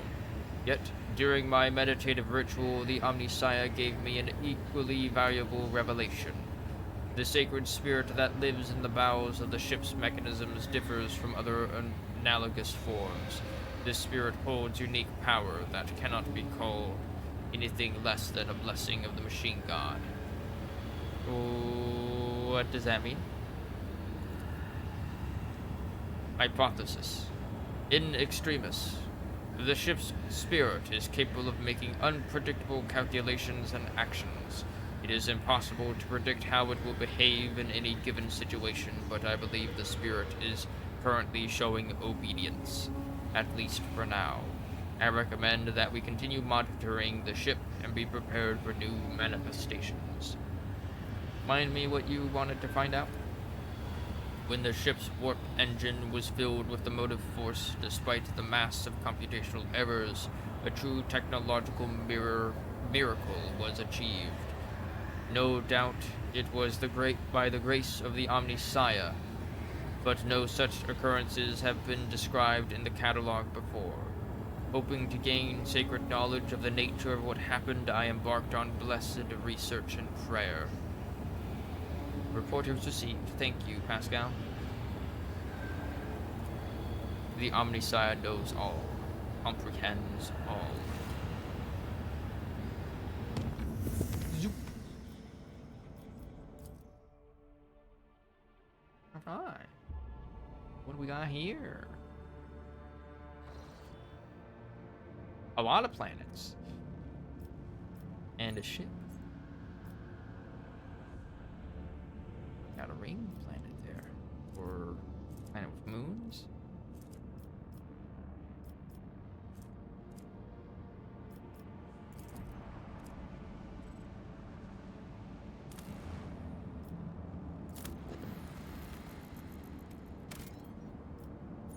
Adamantine.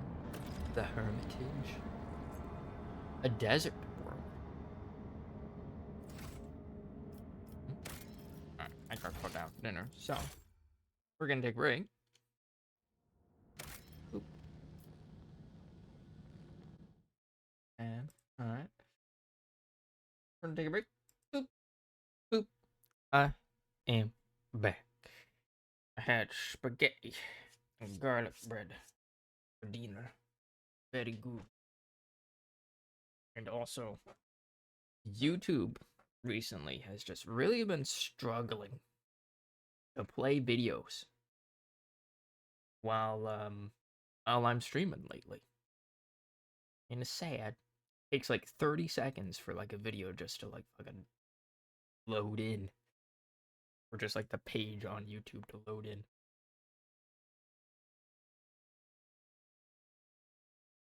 Kind of frustrating. But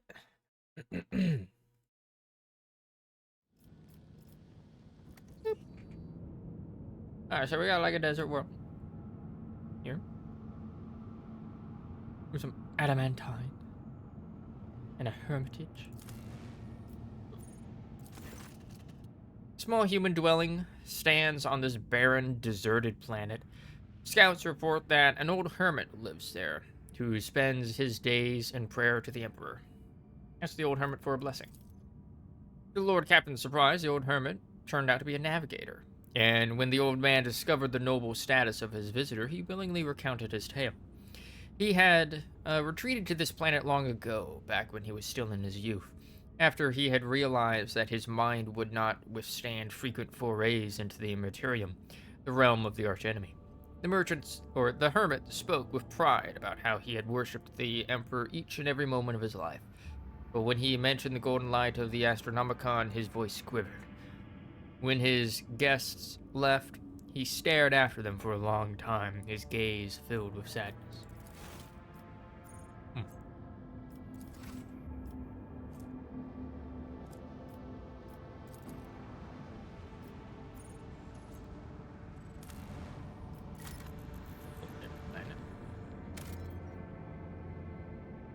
I happen to have read about burning worlds in Pandora. It is said that fires there have been raging for close to a century, though no one knows how. How long has this one been burning? I don't know, Cassie.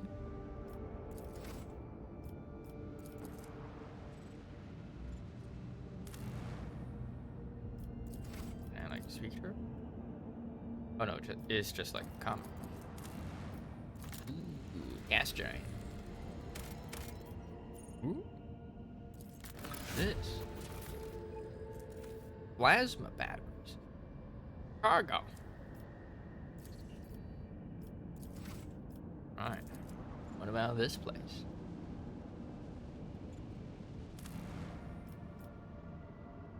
Ooh, this looks cool.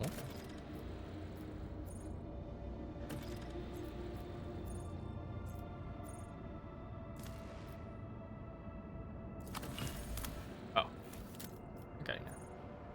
Smuggler's cache. What do we got? Augmented fission cores, some trank injectors, some detox, some fuel, and some maglock scabbards. Interesting that they call, like, ammo containers that. A crack grenade. Oh boy. Throw some cocaine at him. I want to shut down this. Extractable resources have already been deployed in the trade network. The shortfall will be offset by a decrease in profit factor. Oh. A jungle? Alright, what's this void ship? What's going on here?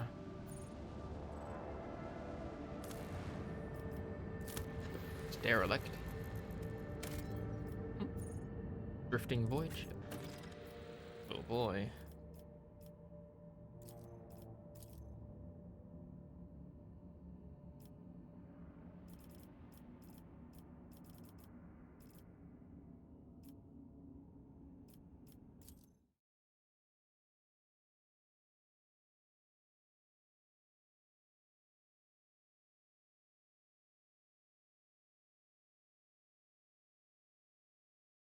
Our good old tanky Abelard. This drifting void ship, huh? Horrors await us within. Some goods up there. Quite know how to get that. I'm sure we'll find it. In this tapestry of a world, I am the rogue thread.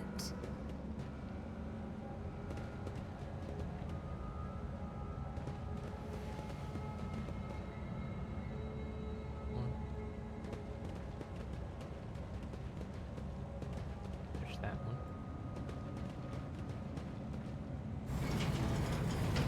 Hello.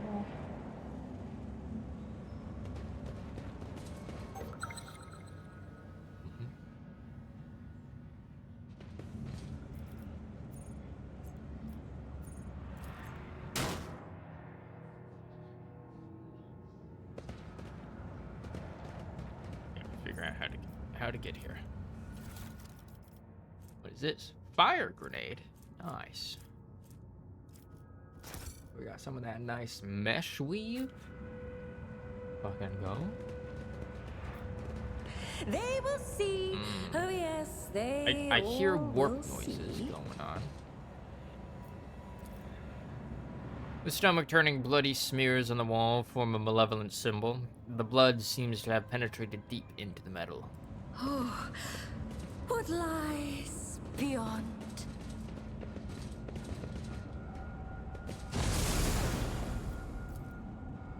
The dull sounds produced by the ventilation system create the illusion that the ship is breathing, like a living and terribly sick creature.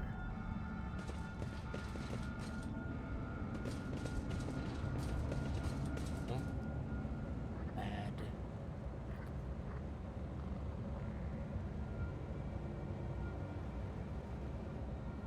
Have you wrought? Save.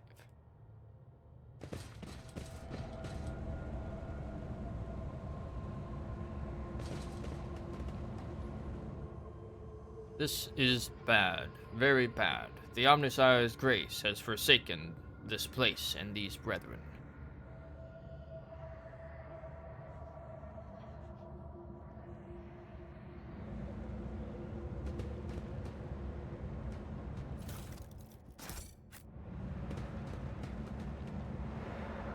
One step at a time, amidst the madness.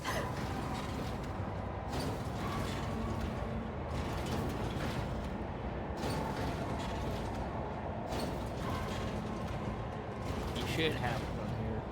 Your imagination playing tricks on you, making you see faces twisted in a scream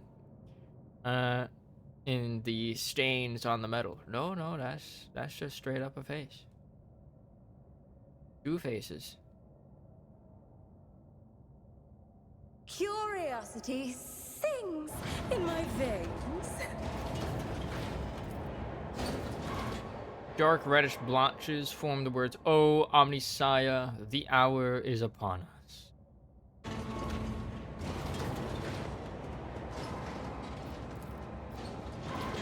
It's a shameful failure. Oh shit. The machine god runs the insight.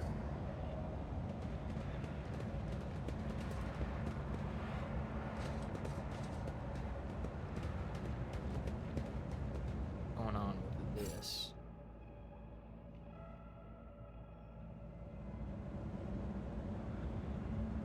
This tech priest can barely stand. From the many wounds where pieces of flesh used to be, blood mixed with oil is seeping out.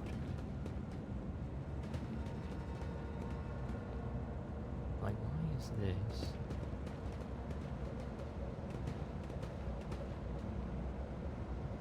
Like that.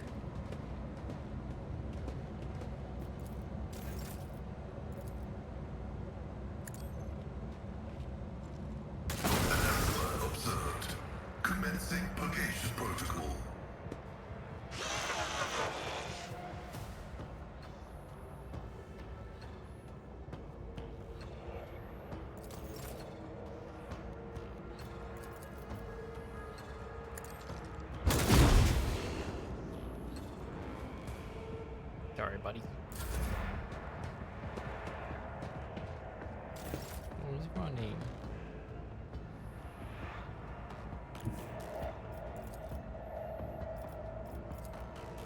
Faith without deeds is worthless.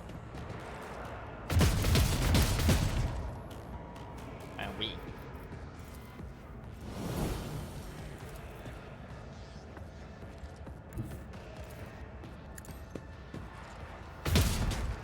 Wow, we.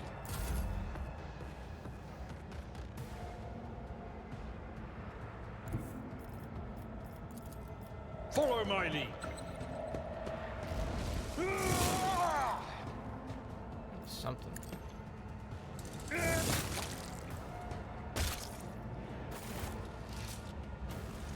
Patience? My nerves are frayed. Let us see what I found.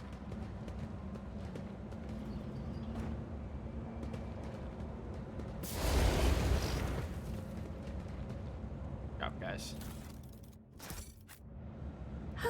In this tapestry of a world, I am the rogue Provocateur's thread. helmet. Applies a -10 penalty to perception for all attacks made against the wearer and to all enemies in a 2-cell radius from the wearer.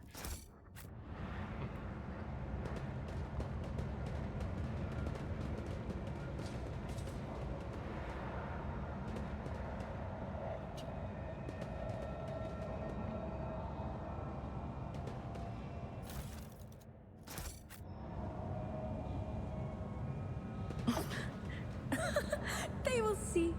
Oh, yes, they all will see. Clutching the soldering iron in his left hand, the priest casually solders the contacts on the implant in his right hand to the panel.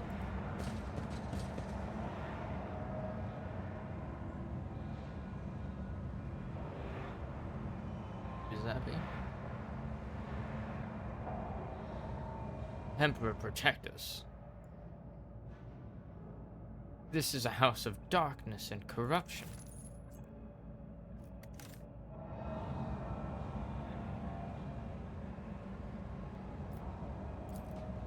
Operation Behavior successful. of the Transformers was caused by no common mechanical malfunction. It's possible that the cause is of supernatural.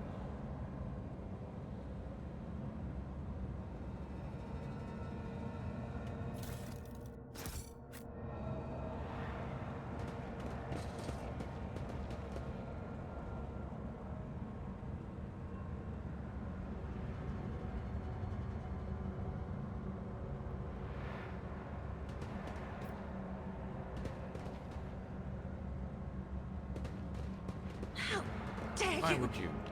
What? I have a different perspective. Really?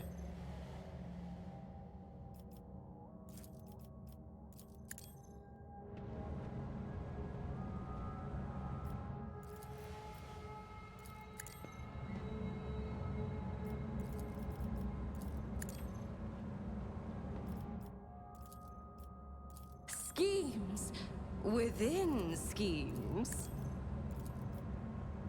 A genius at work. What lies beyond? You don't frighten me.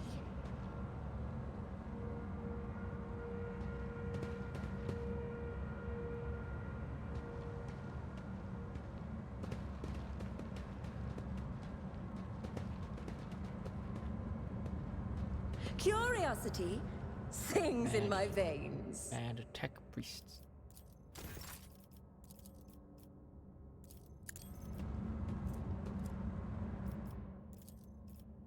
Ha! What if?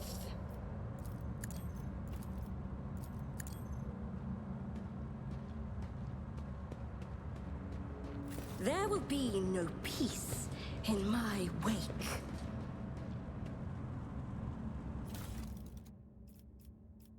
This sort of crystallized darkness.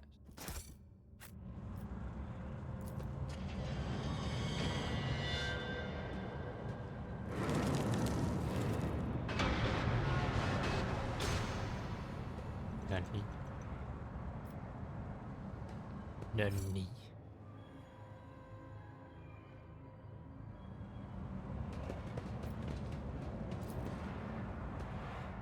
There are noticeable signs of warp activity here. The bloody spectacle you witness may have been a simple illusion or a vision of the past or future. What if it's the current reality? This galaxy is my playground.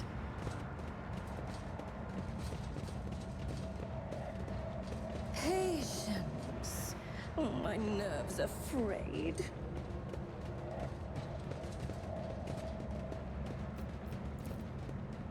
One of many modules providing power to the massive ship.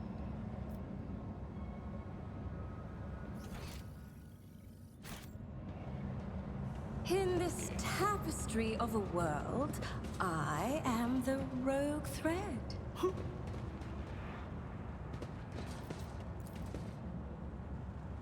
Scraps of skin and broken nails and teeth were stuck in the ragged grooves of the bulkhead.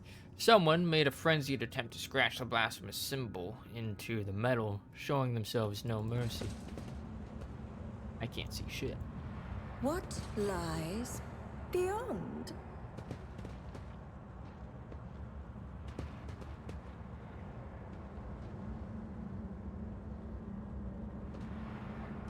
Accursed flesh, you betray me. I am drowning in the mire of flesh and sinew, but my spirit longs for the perfection of the machine.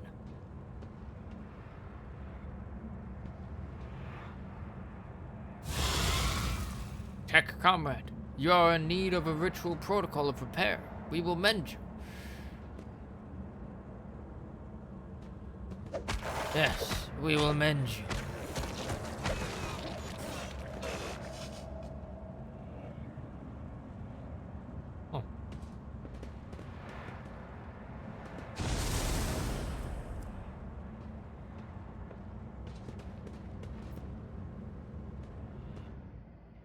I am consumed by thoughts of the future of House Orcelio. Years of hatred and distrust led to bloodshed again and again.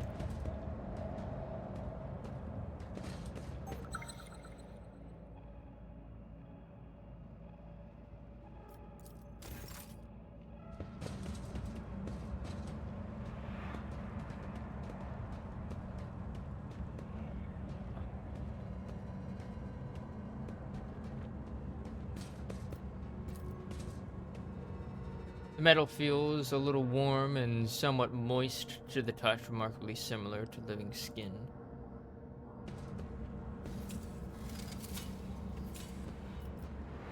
Onward!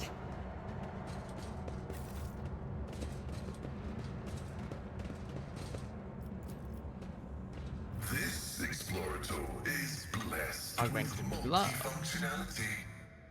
Plus 10 weapon skill, plus 5 strength.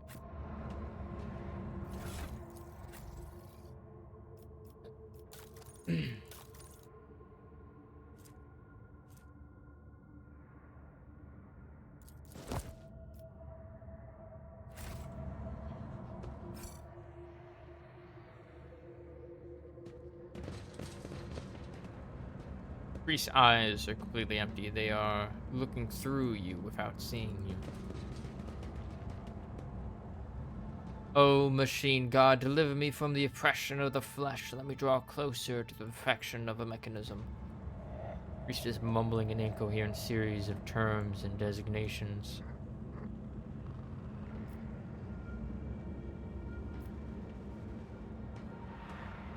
I don't fucking trust that one at all. Ah, one step at a time, amidst the madness.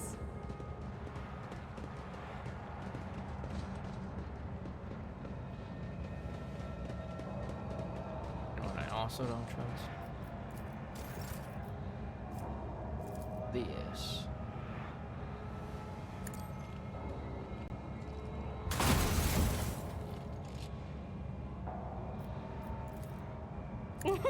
A wicked thought.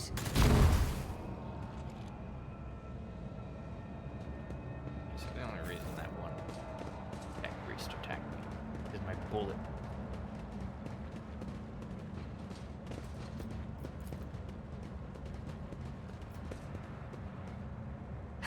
There will be no peace in my wake.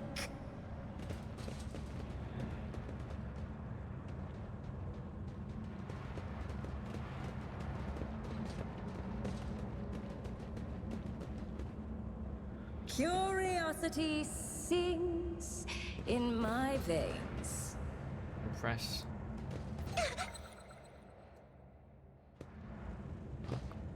Enter that.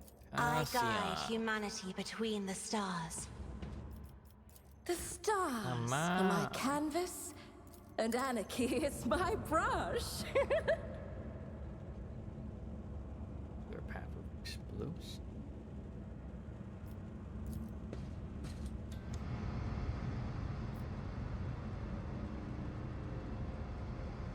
Warning. Invalid system pressure. Parameters. Expected value 10.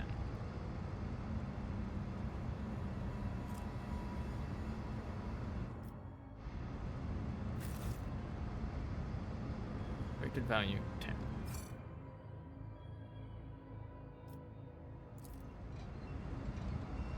System pressure 1. 5.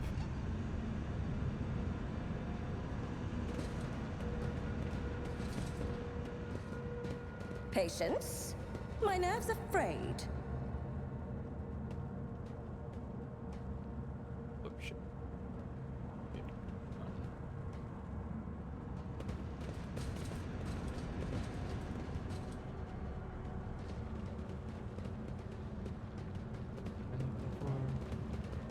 In this tapestry of a world, I am the rogue thread. Doesn't seem like it.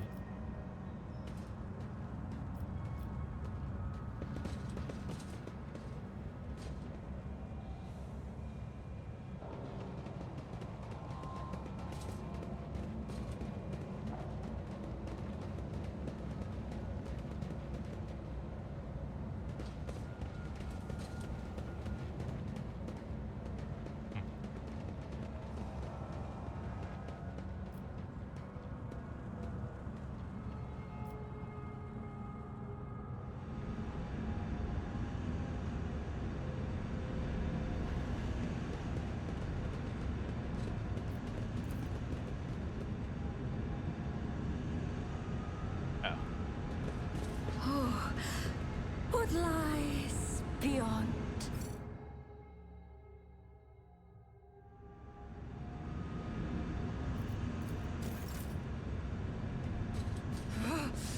Another scar to my collection. Schemes within schemes.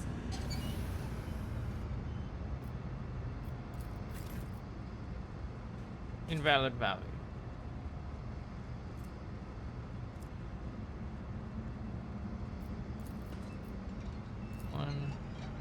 Five.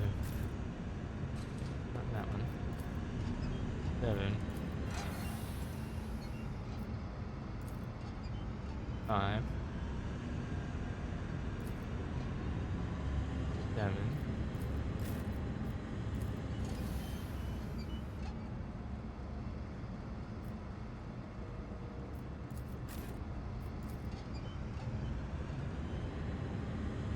7.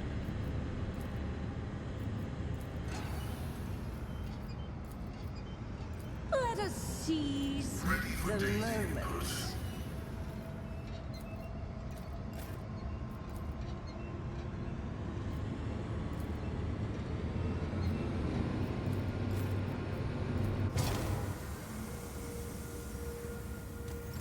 There we go.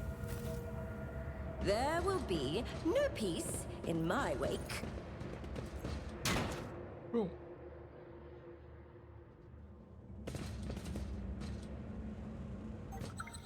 Whoa. I woke up with a feeling of wonder, as if a field of flowers was blossoming nearby.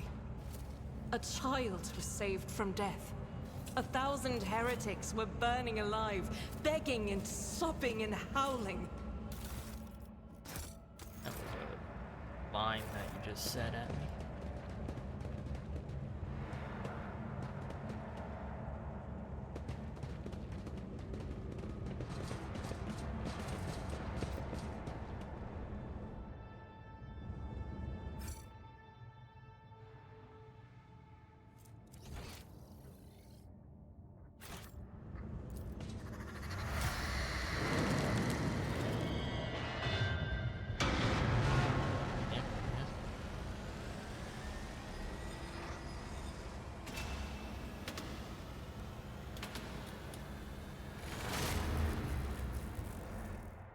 happening?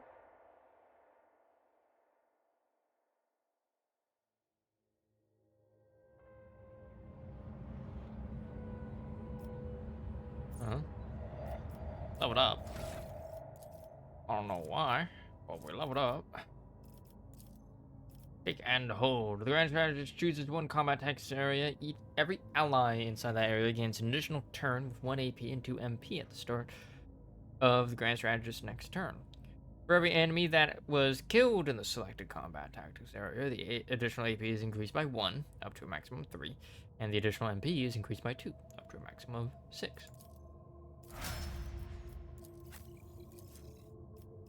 Wild Hunt. Bounty hunters simultaneously make several attacks. The number of attacks is equal to the number of prey in combat. These attacks are equally divided among all prey in the bounty hunter's line of sight. The attack always hits and always scores critical hits.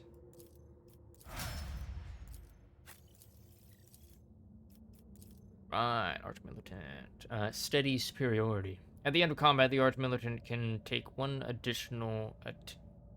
Until the end of combat, the Archmilitant can make one additional attack each turn, including one additional attack on the turn this heroic act was used. The first attack after using this ability and each turn afterward costs 0 AP.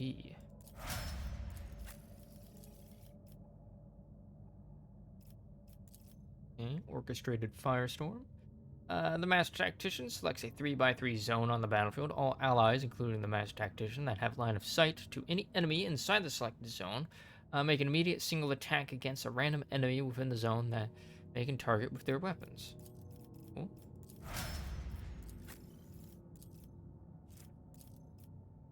Also have that.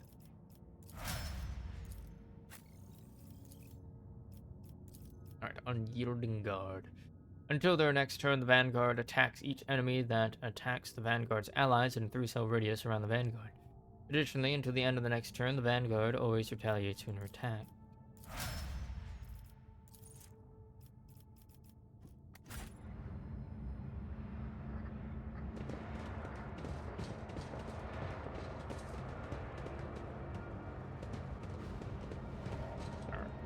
Attack priests gone mad.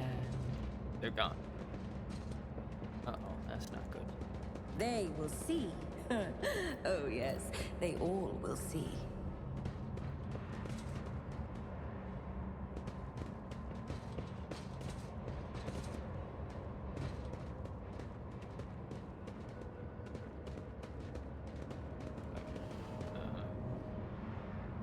Attack the priests. That was making my way.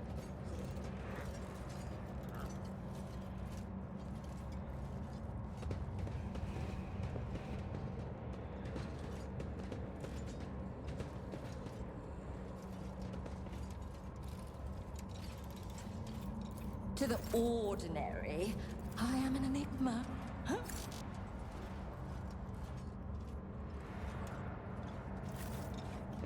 The Emperor offers no quarter to his enemies. Neither do I.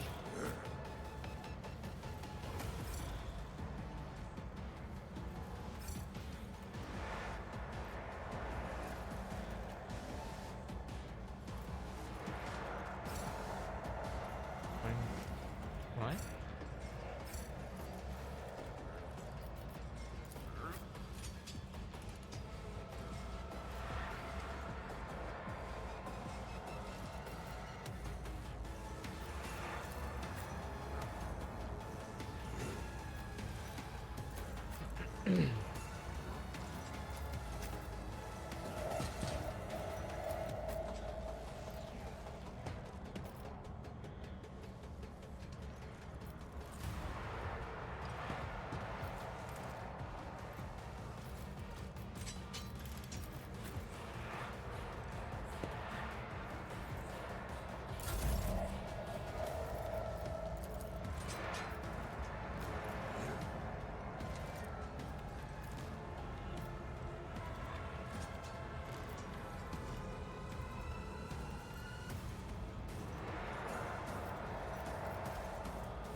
A wicked thought.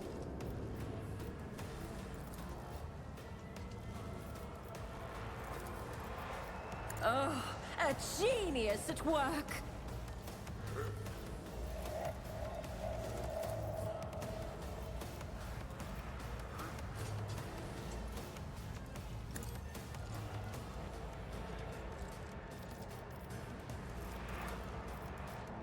Oh, a wicked thought.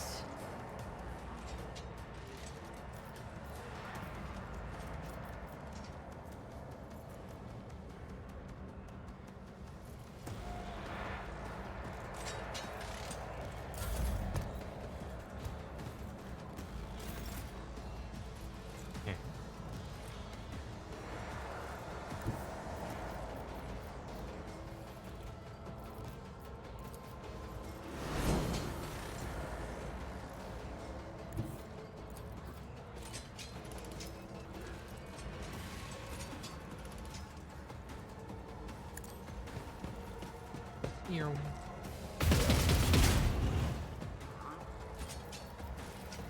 Very nice. I'll do it. Doubt is for the weak.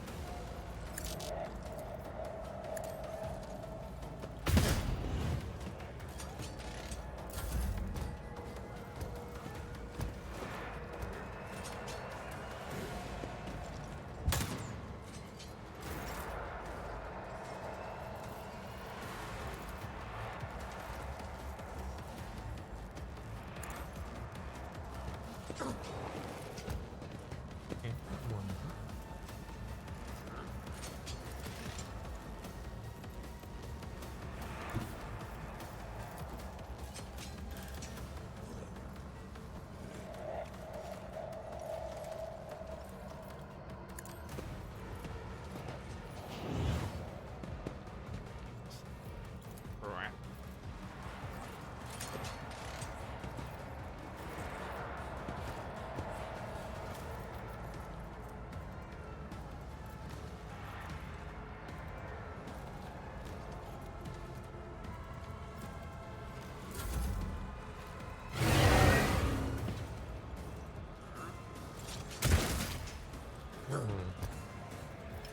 Holy shit. Fuck. Nothing.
At your beck and call.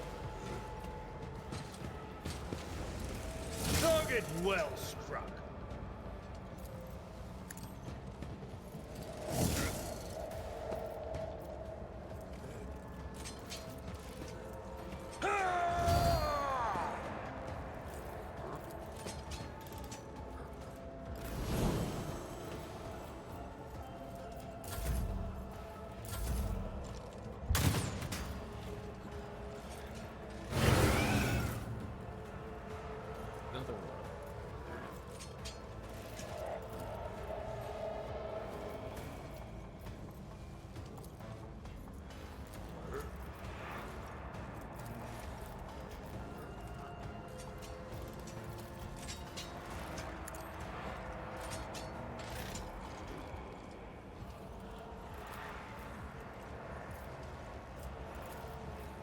I will do my duty.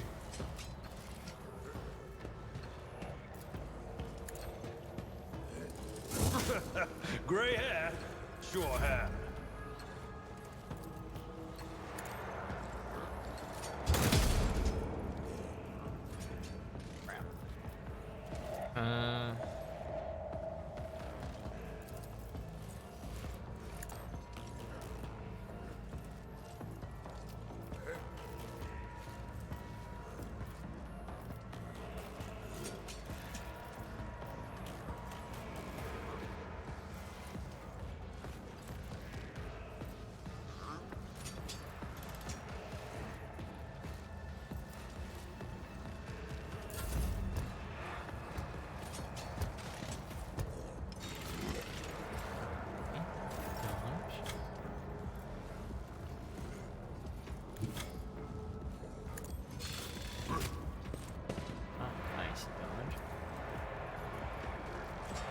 I'll do it.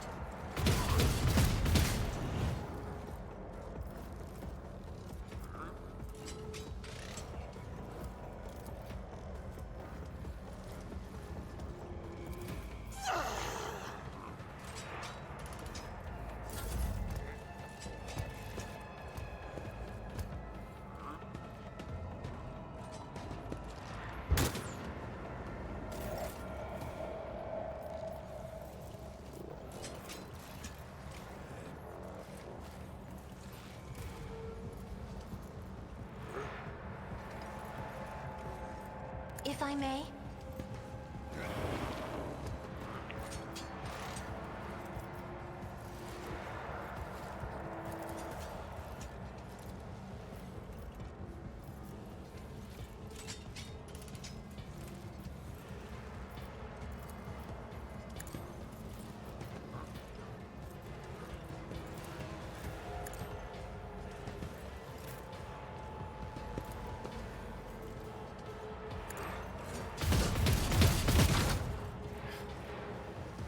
As the Emperor commands, I act. Chance for what are these hit rolls right now?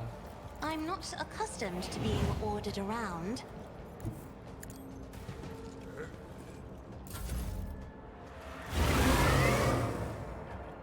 Kill those things.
Tell me, and it is done.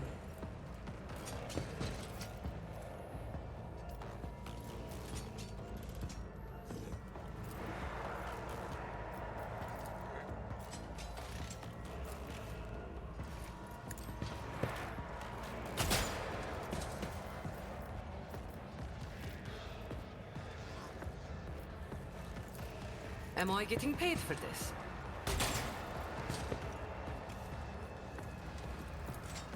Me? Never in 1,000 sectors.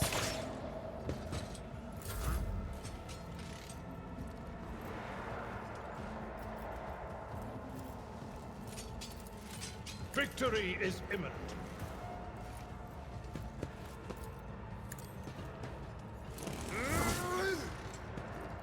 I'm glad that only got rid of his temp HP that he's gonna regain next time.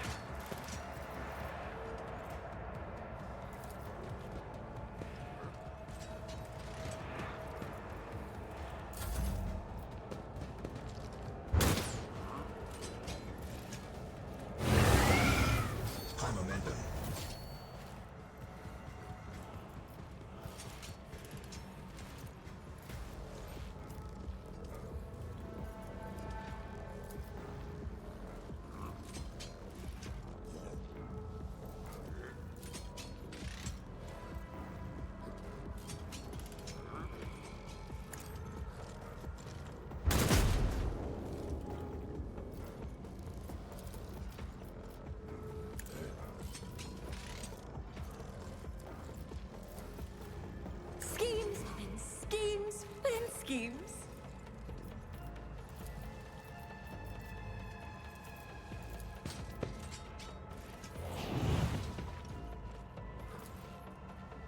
Don't get too cocky. Never cross a Kazbalikan. You've got a problem? I've got a problem. Here was one of them.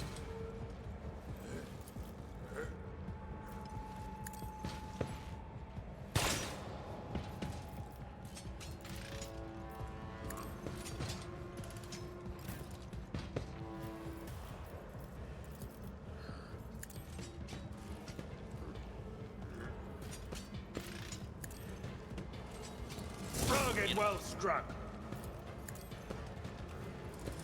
I took care of this one.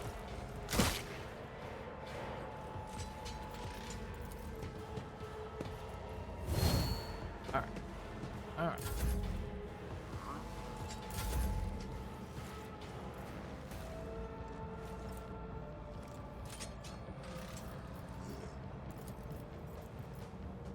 Even I won't do that. Line of sight.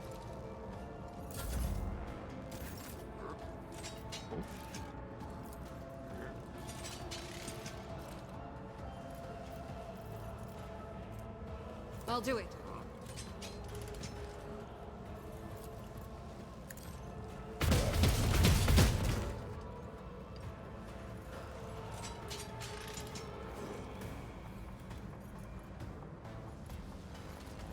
There.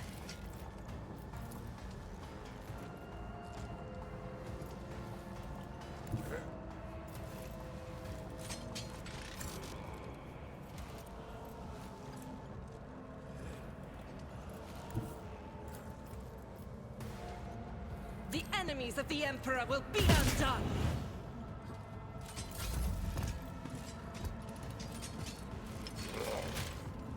Oof.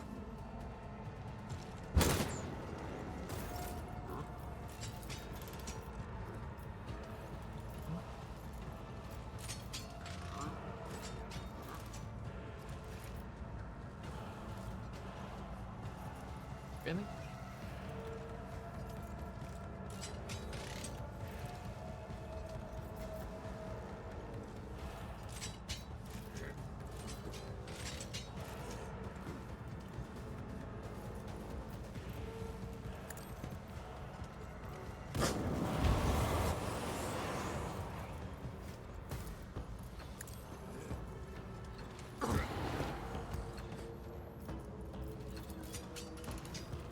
I am a navigator, not a servitor.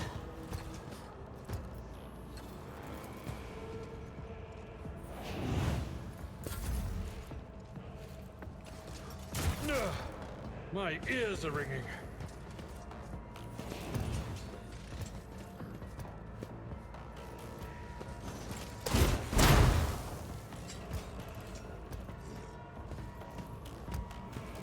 My soul shall become like fire.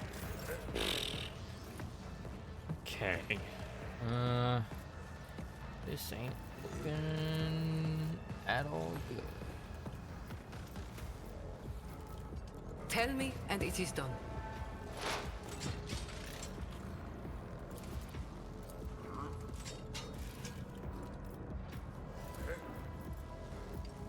Am I getting paid for this?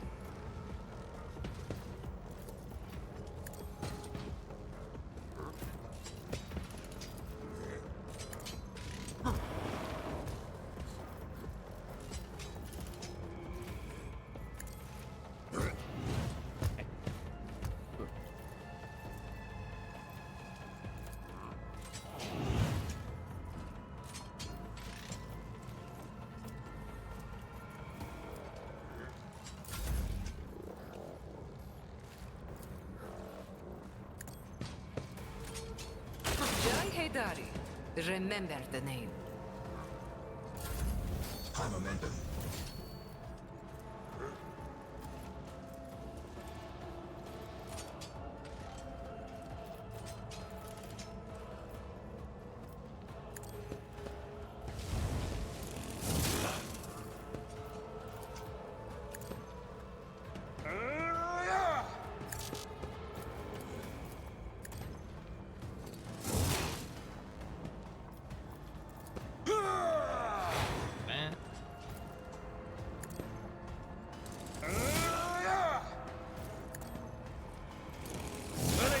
Artillery strike! I'm not interested. Oh, so close.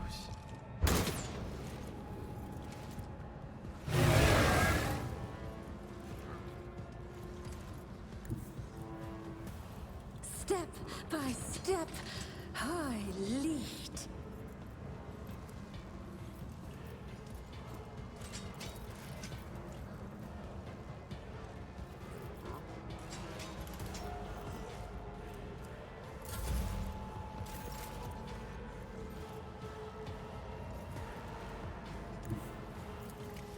God Emperor, move through me! Be the fire in my heart!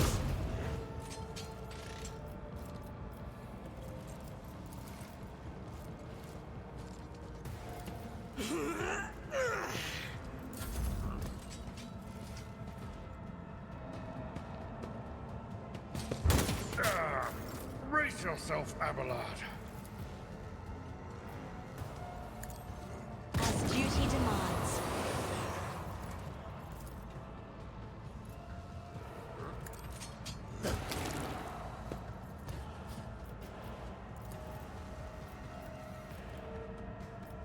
Okay.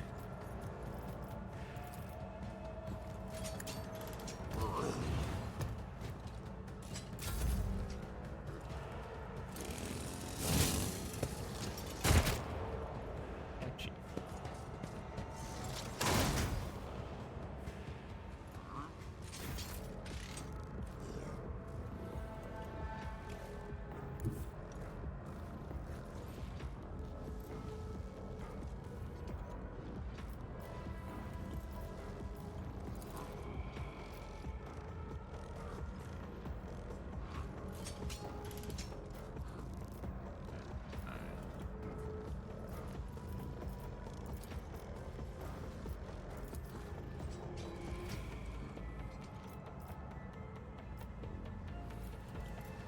I can do that, with the right incentive.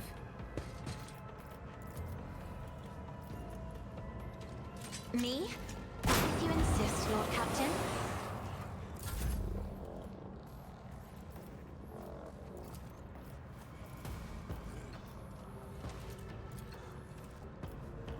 You've got a problem, I've got a problem. Never cross a Kazbalikan. Tell me, and it is done. Okay. Good.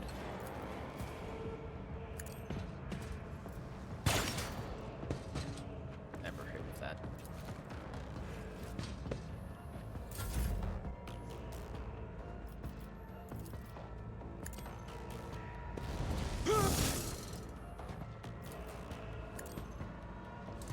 One view at a time. Okay.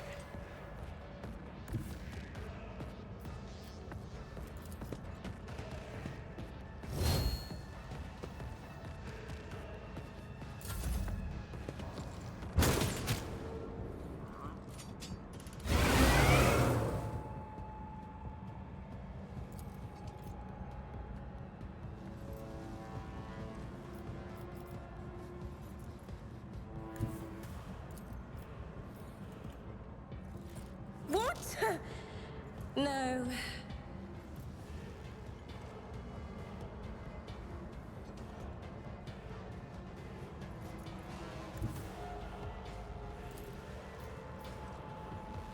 Yeah.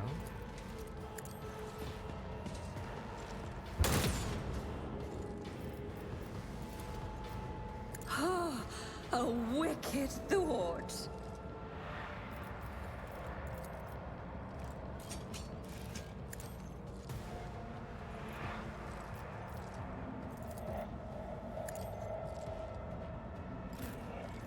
Okay. As the Emperor commanded. Faith without deeds is worthless.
Am I getting paid for this?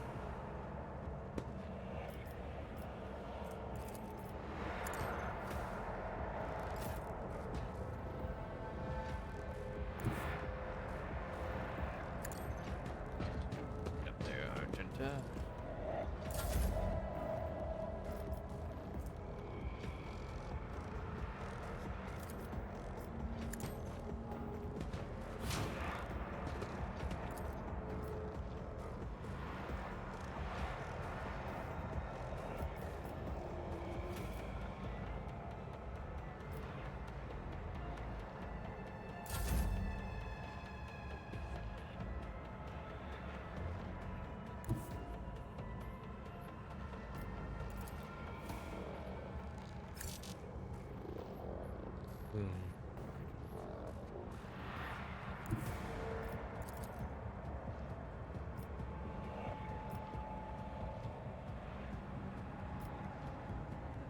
My place is at the fore.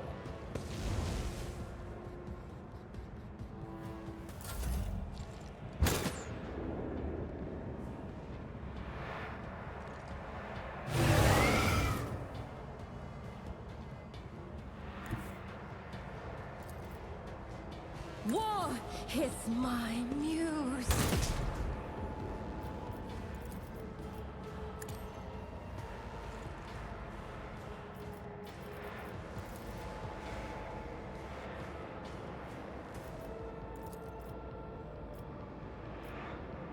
What if?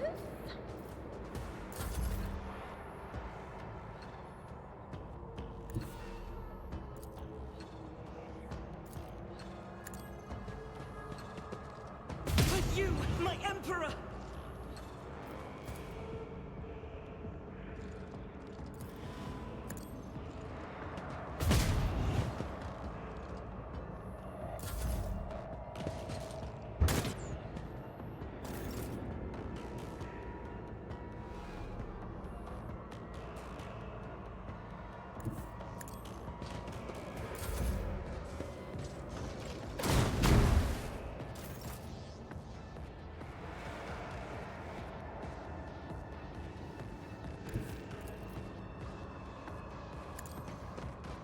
Get rid of that fucking thing. Ugh.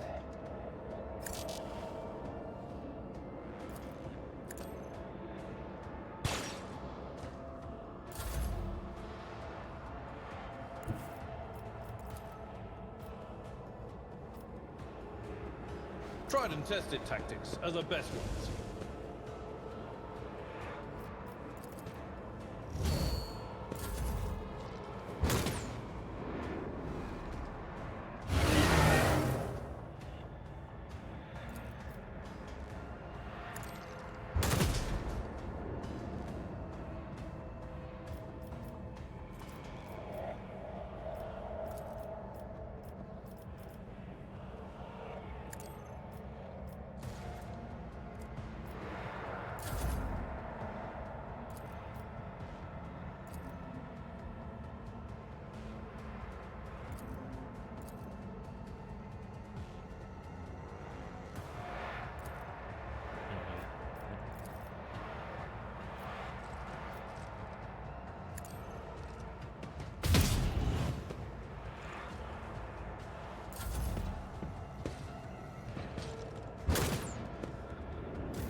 Stage.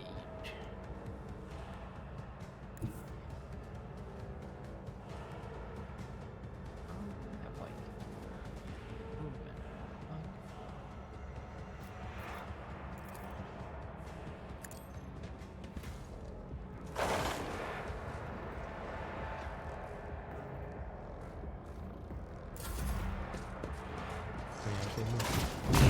Cleanses the body.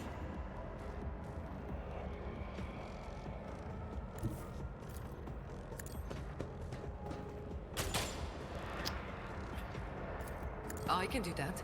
With the right incentive. Okay, fucking hit shit. Come on.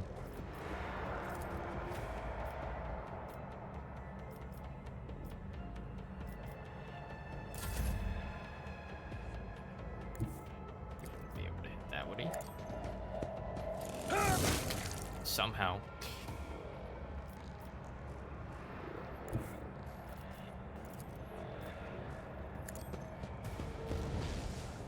I don't know how.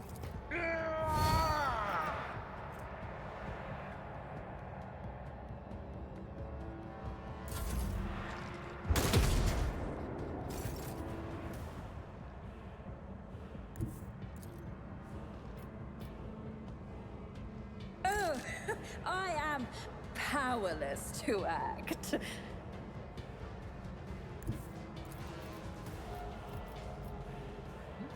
Line of sight.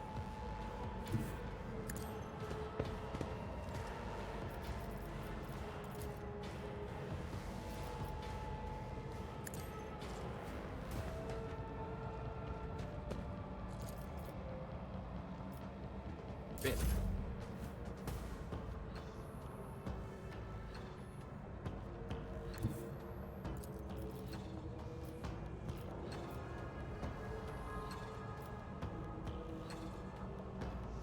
I will bathe this battlefield in righteous fury!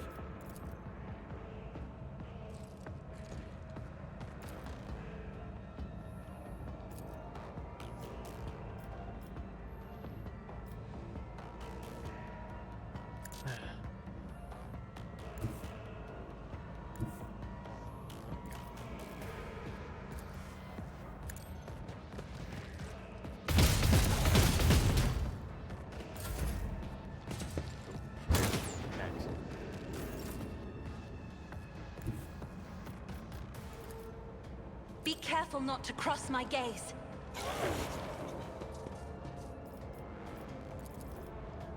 If I may.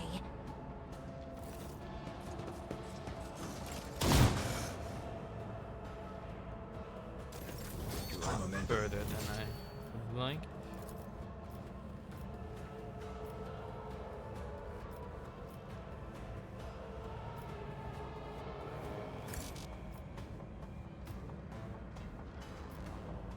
Literally.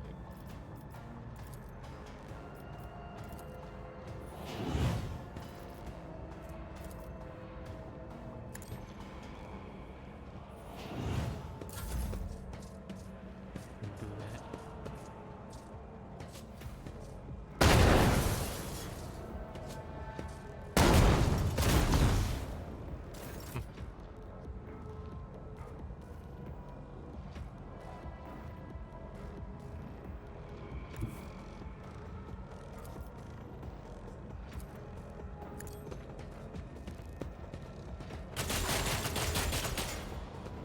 Sick.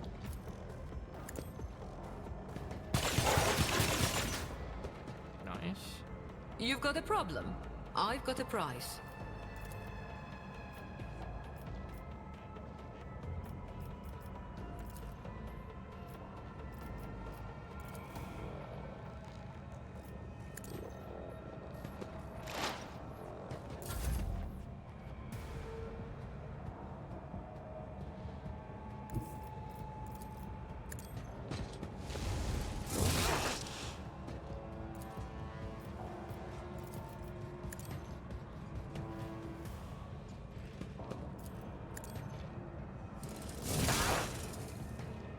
Here's that.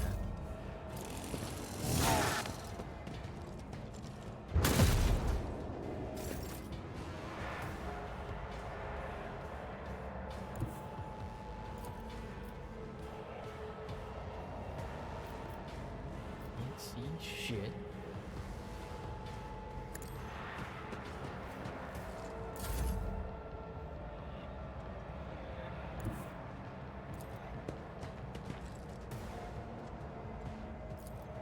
Doubt is for the weak.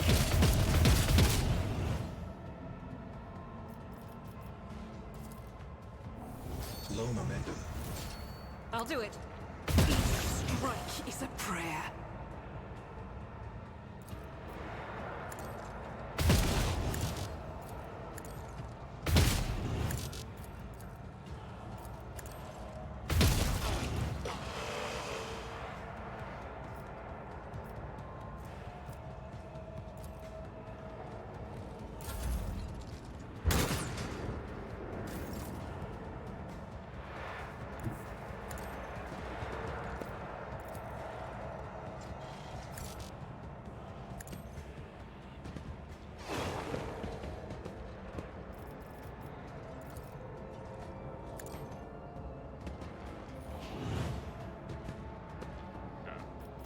So. I'm not accustomed to being ordered around.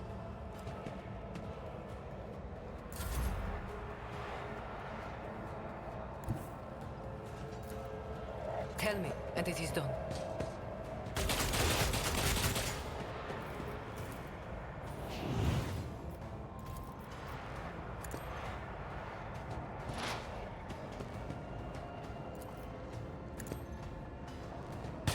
Going somewhere? Yeah.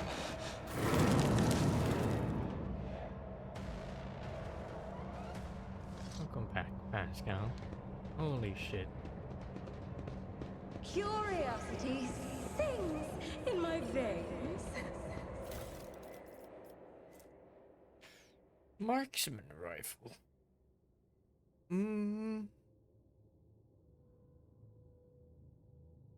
There's a better hit chance. That's about it.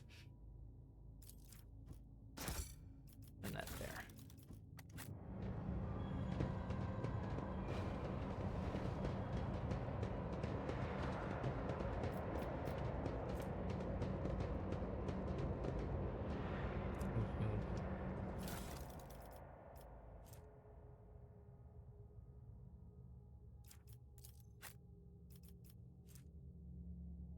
Yes.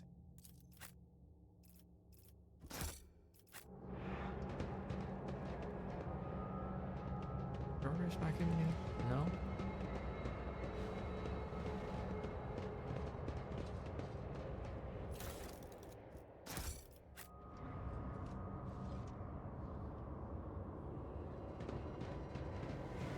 Acquisition is possible. What is this? Unholy amulet. Ooh.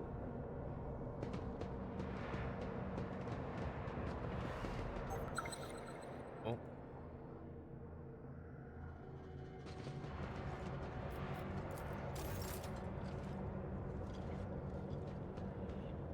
Blessed be the road that we take.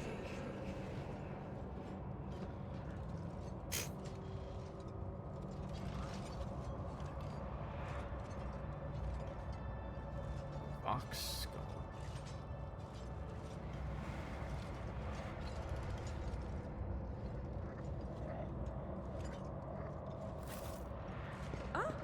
One step at a time, amidst the madness.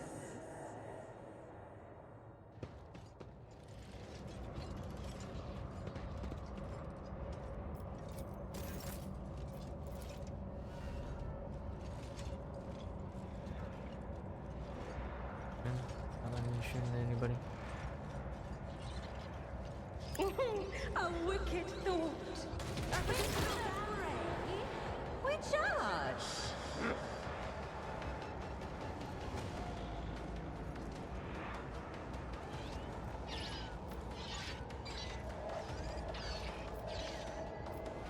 Oh my god, there's 3 of them. God damn it. Seriously?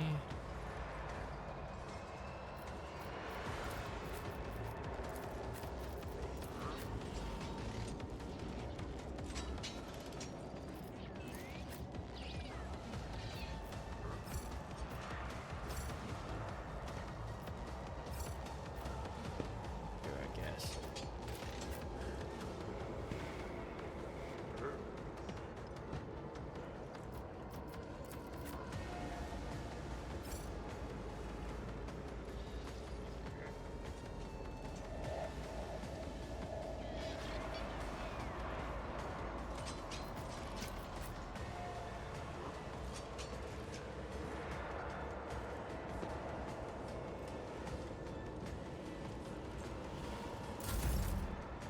Okay. Schemes within schemes.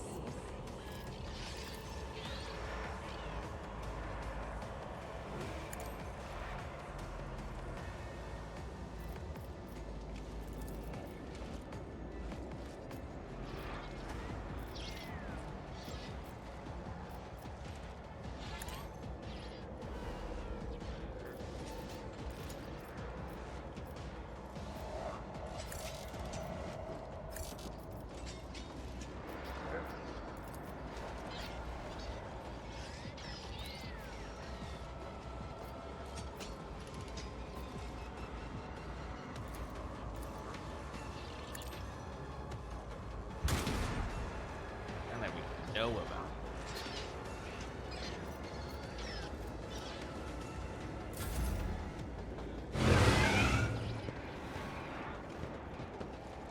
Just a minor setback.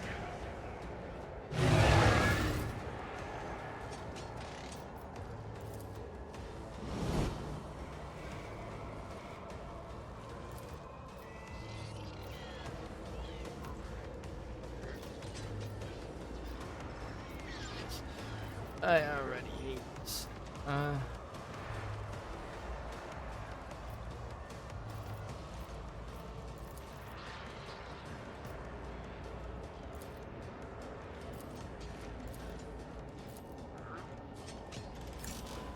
This is unacceptable. Not have line of sight.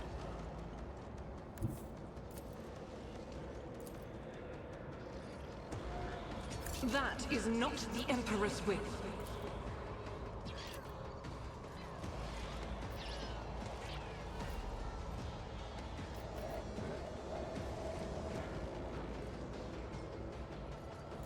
As the Emperor commands, I act. Fuck off.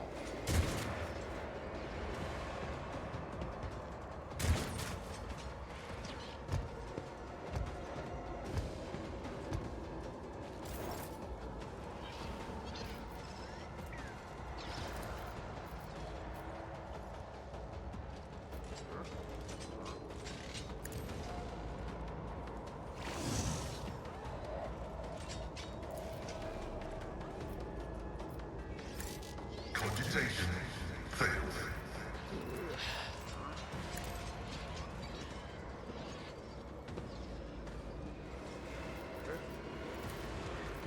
The scriptural prognosis is favorable.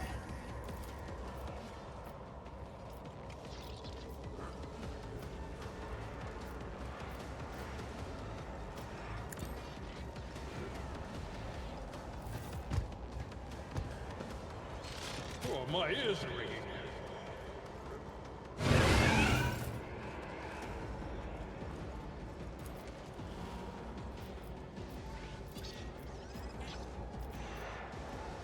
I know that. Oh, yeah. Yeah. So that one wasn't. So fucking bullshit, man.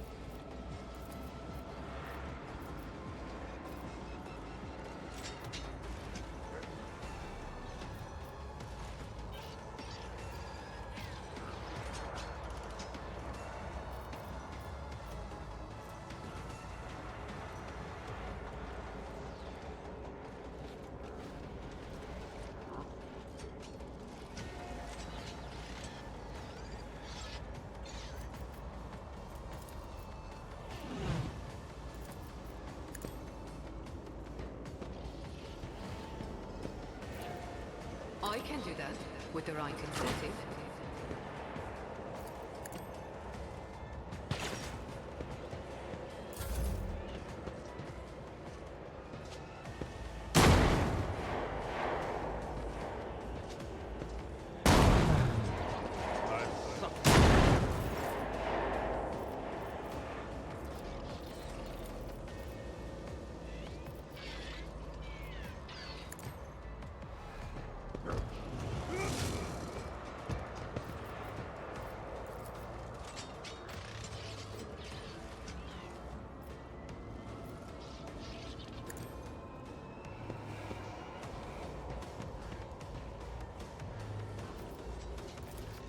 I am a navigator, not a servitor.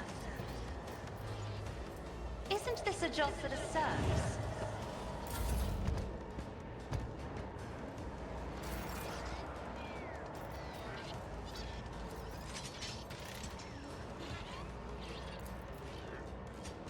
How come he could hit that last one, but not this one? Like, what the fuck? Indeed.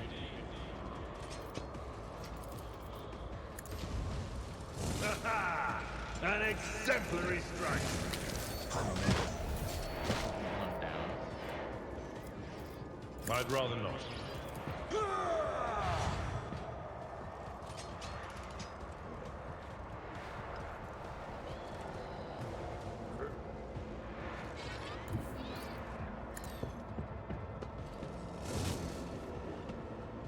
At your beck and call.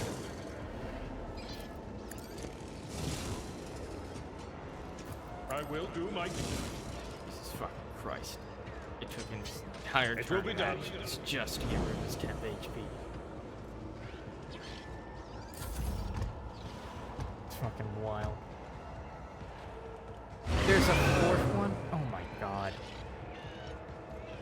Fuck this combat, dude.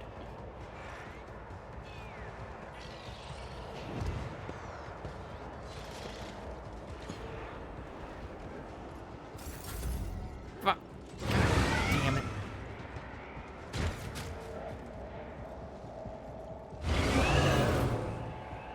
I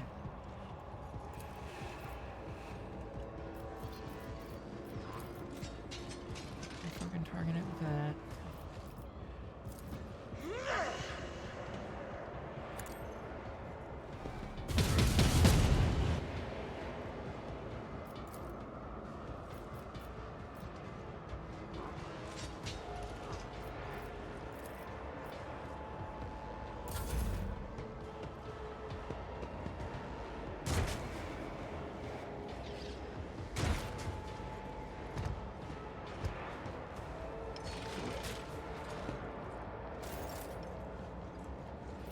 Ask Al. Right.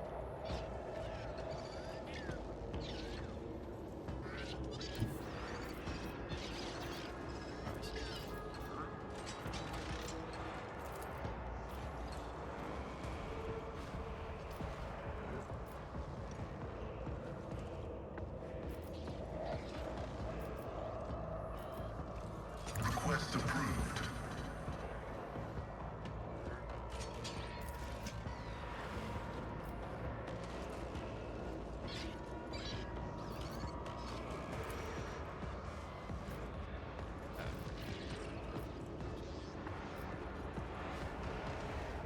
Lag for some reason.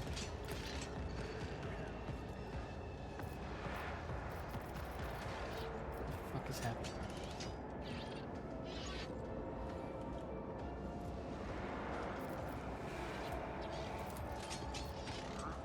Running binaric override. Oh, gee, thanks.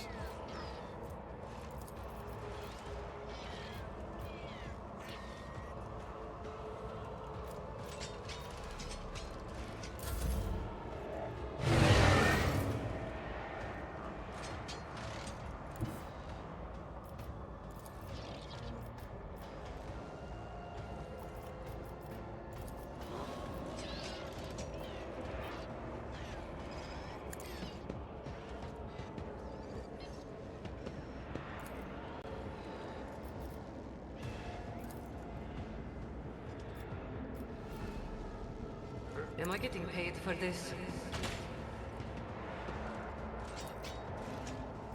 Bro, I don't even think I'm getting paid for this.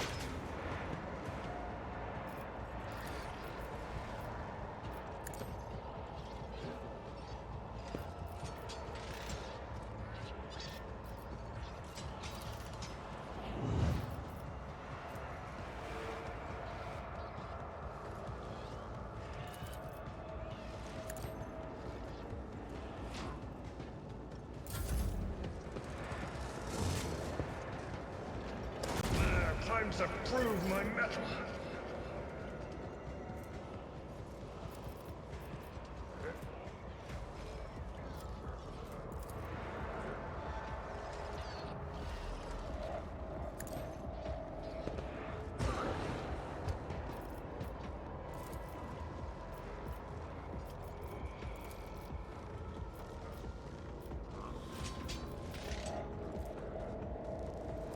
Creatures.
Count your death in colors. Faith without deeds is worthless. Doubt is for the weak.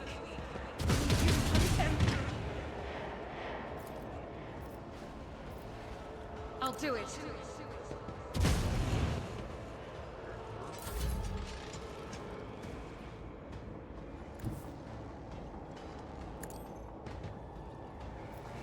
If I may.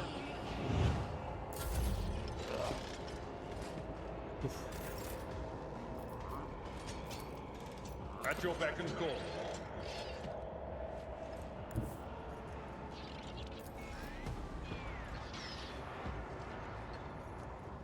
I've seen worse battles than this in my time.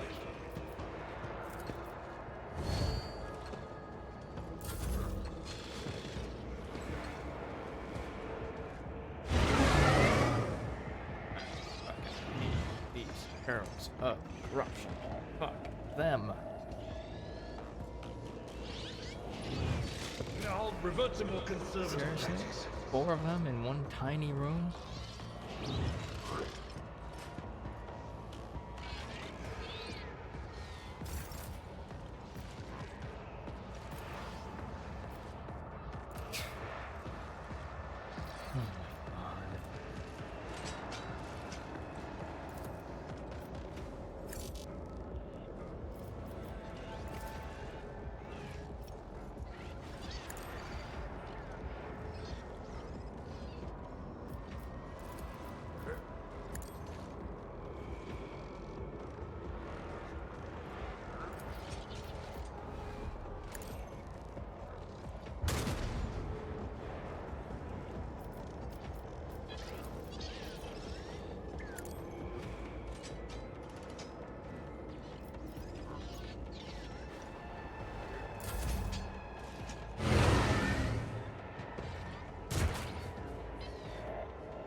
Why can you not attack him now?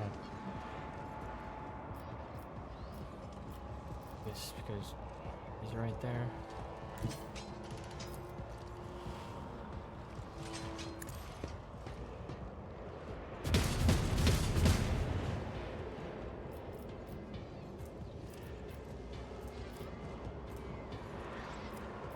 As the Emperor commands, I act.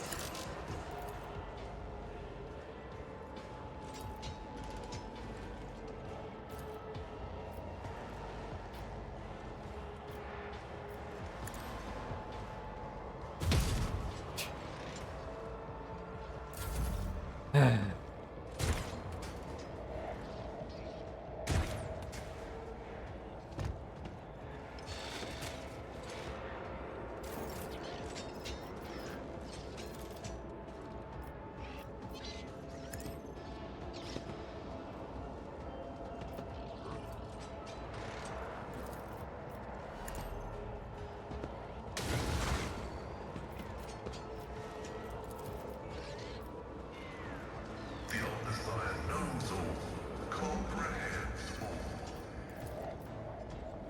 Running by their own right.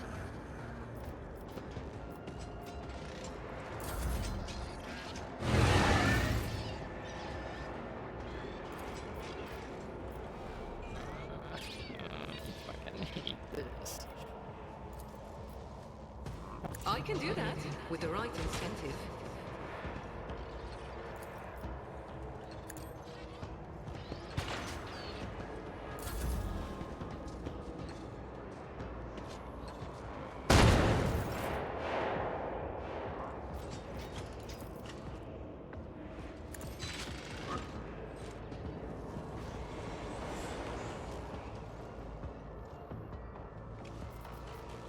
No. Alright. Thanks. God fucking.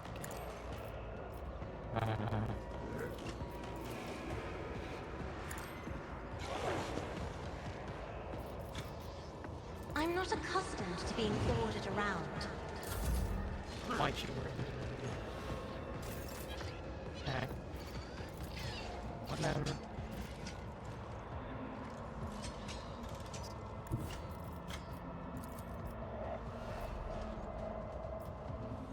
That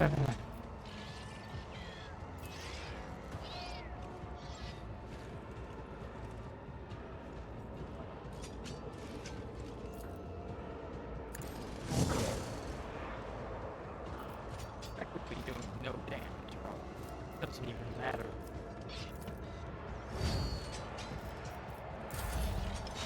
Just gonna get more like temp HP anyways.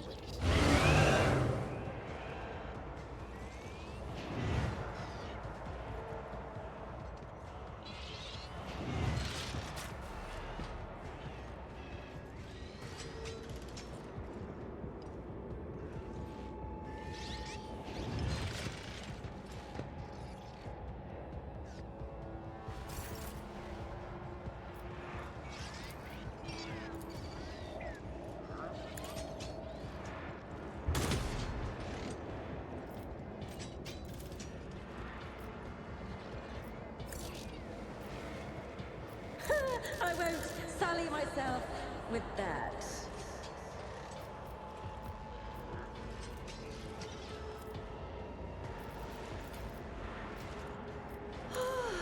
A genius at work.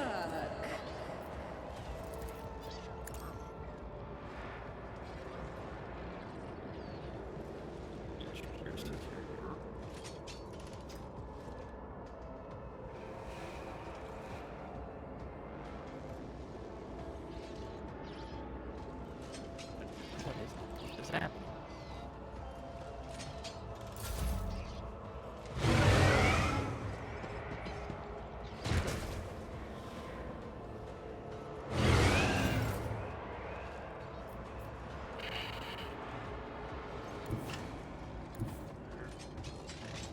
Rejoice in battle!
Don't get too cocky.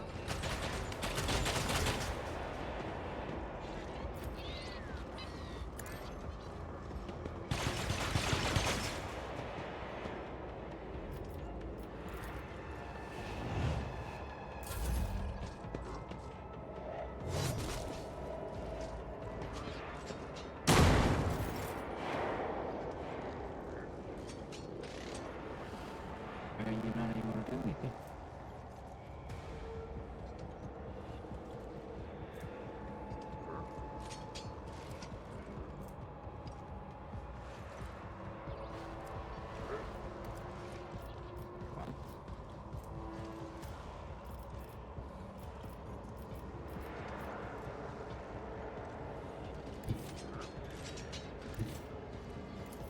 I have read tomes of military tactics.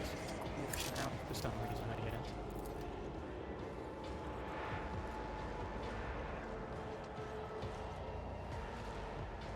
Isn't this a job for the serfs?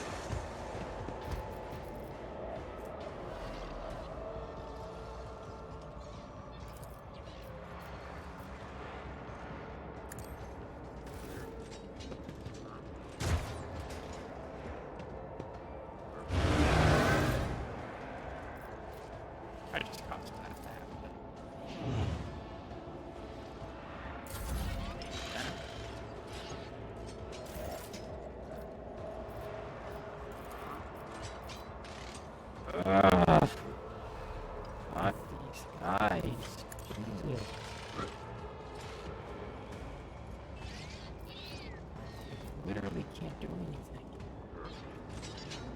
Victory is imminent.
I will not.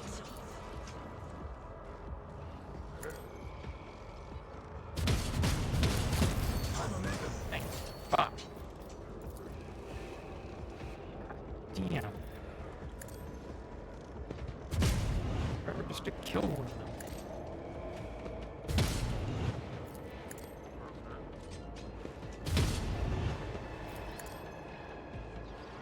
This is why I was chosen.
I'd like to, but I can't.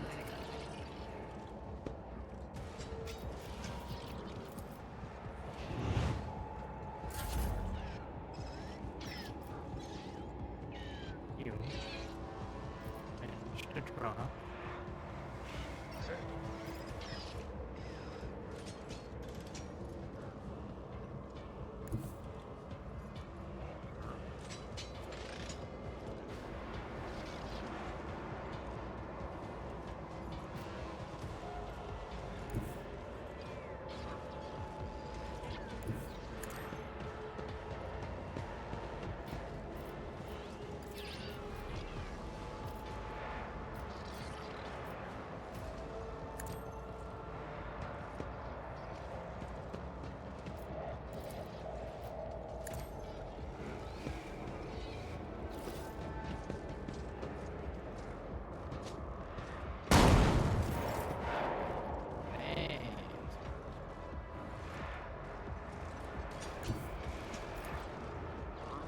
Me?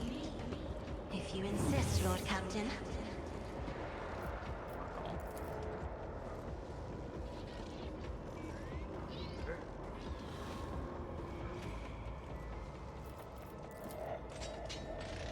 I am a navigator, not a servitor.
What's that?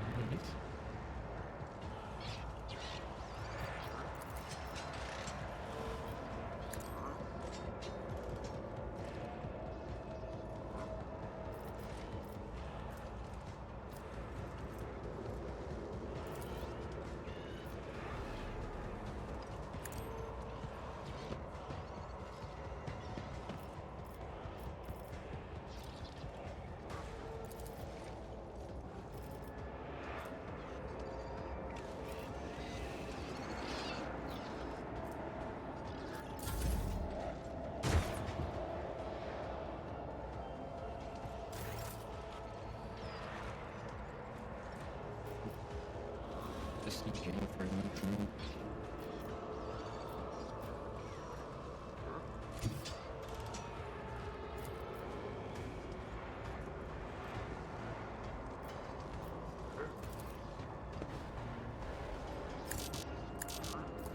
Faith without deeds is worthless.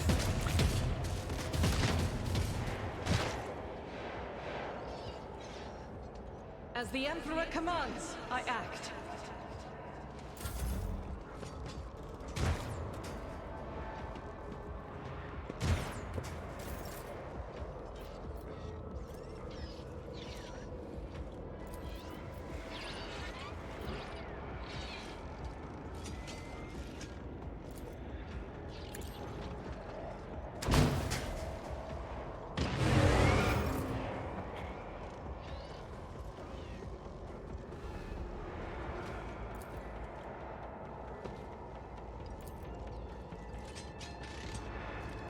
How about no?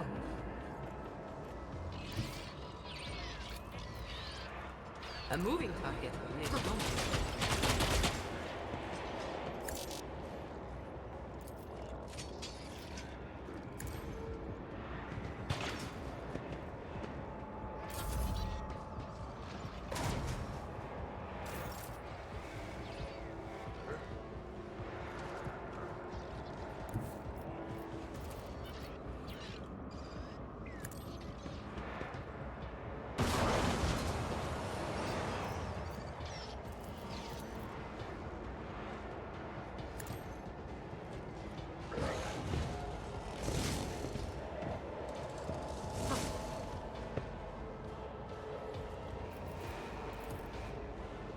Isn't this a job for the serfs?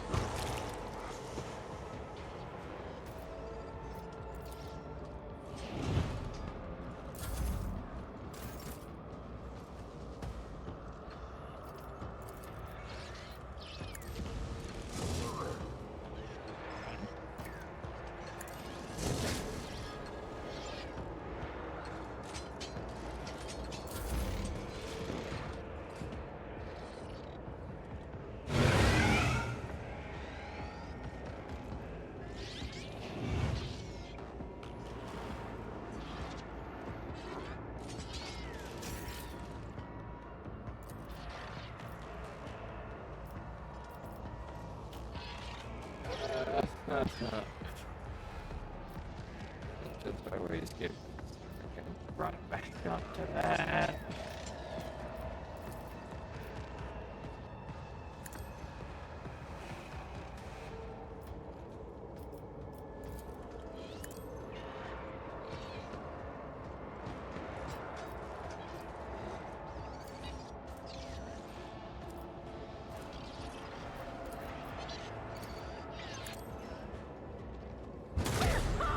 The wrath of madness!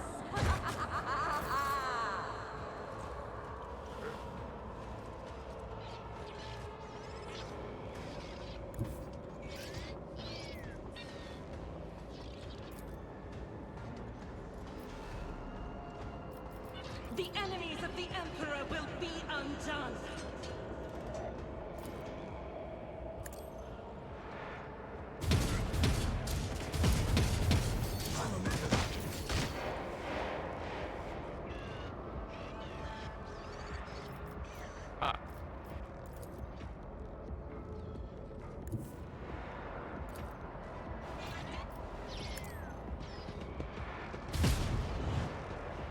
Should have had her go there.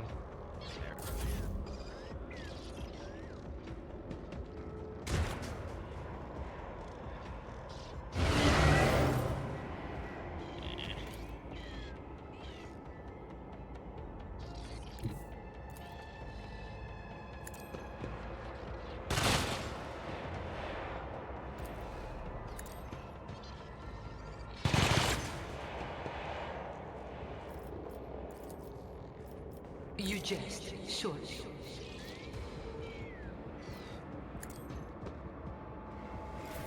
Low momentum.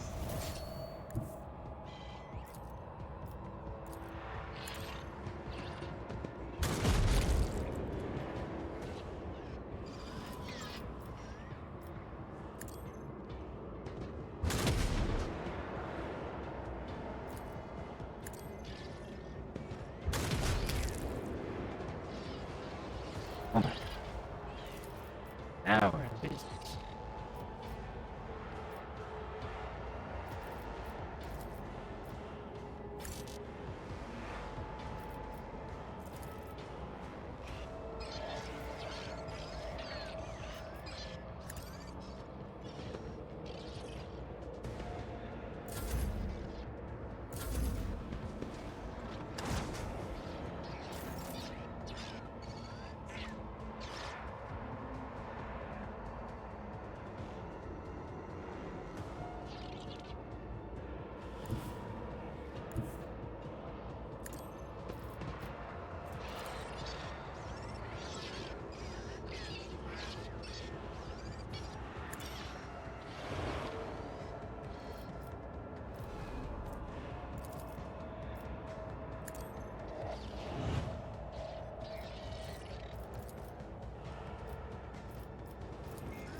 Let's see.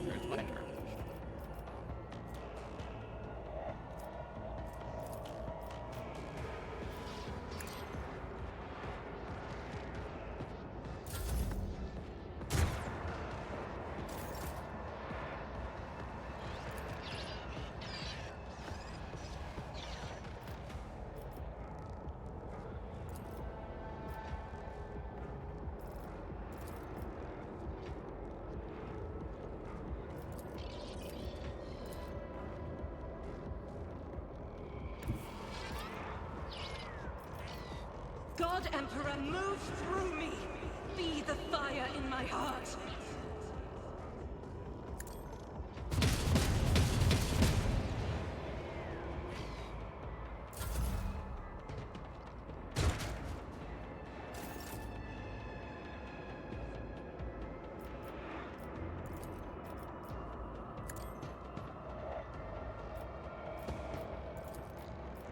I can do that, with the right incentive. I will do my duty.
Momentum.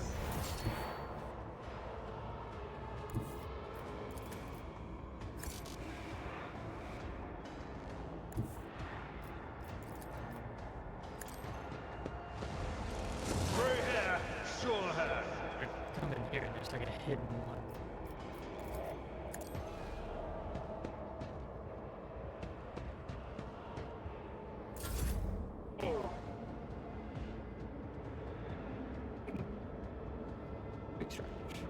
Okay.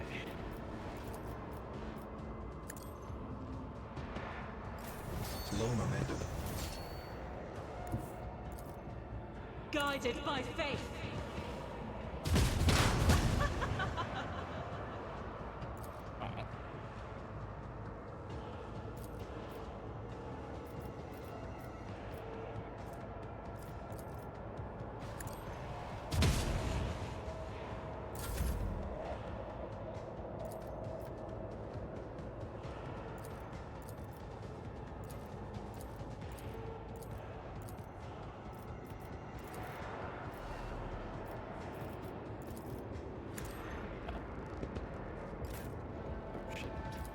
Doubt is for the weak. As the Emperor commands. They're fucking heralds are gone. Nice. That is like a piece of fucking cake. Oh, a wicked thought.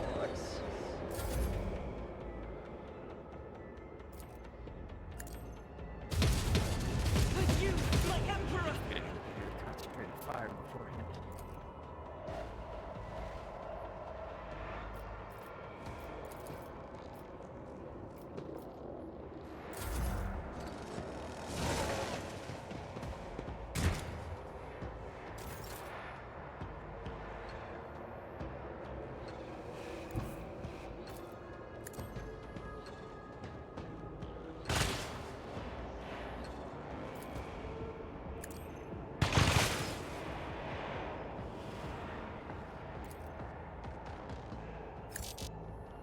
Don't get too cocky.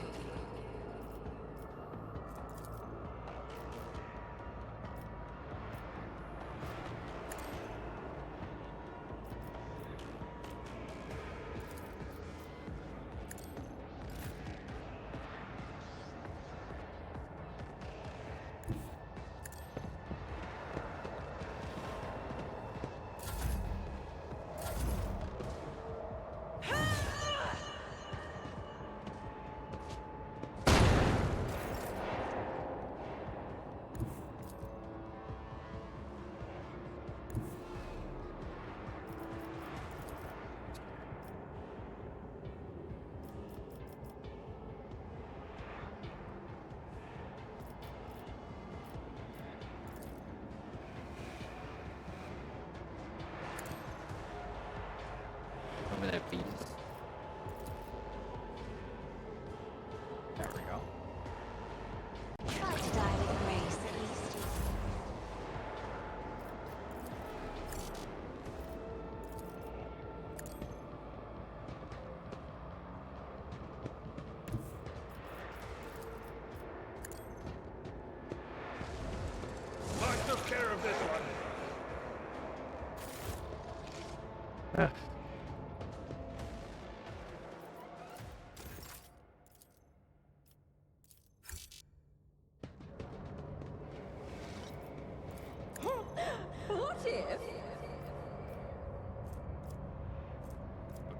And broken.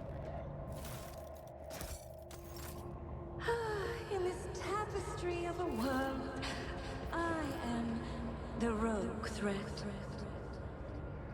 Pieces.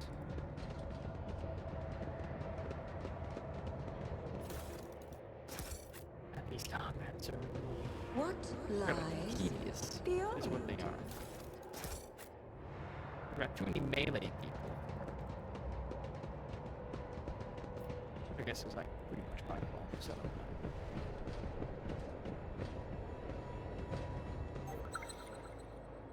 There will be no peace in my wake. I better myself through my service.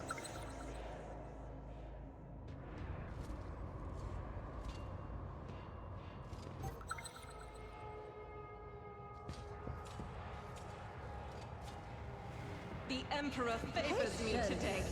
Oh, my nerves are frayed.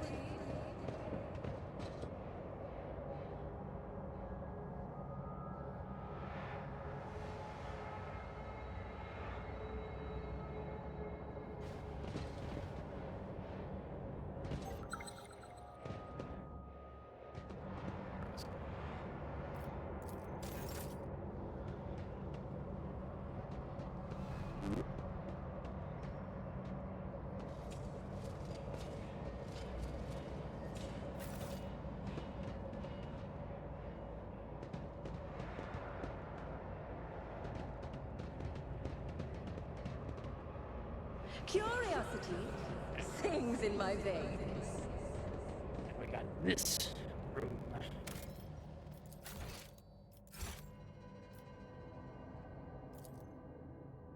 Formidable looking door blocks the way into the next module. It is covered in scratches as if someone clawed at the cold metal for a very, very long time. The door does not respond to your touch and stands fast, refusing to open. Writing above the doorway reads Main Computing Cathedral. The tech priest blesses himself over a protective symbol, his hand visibly shaking.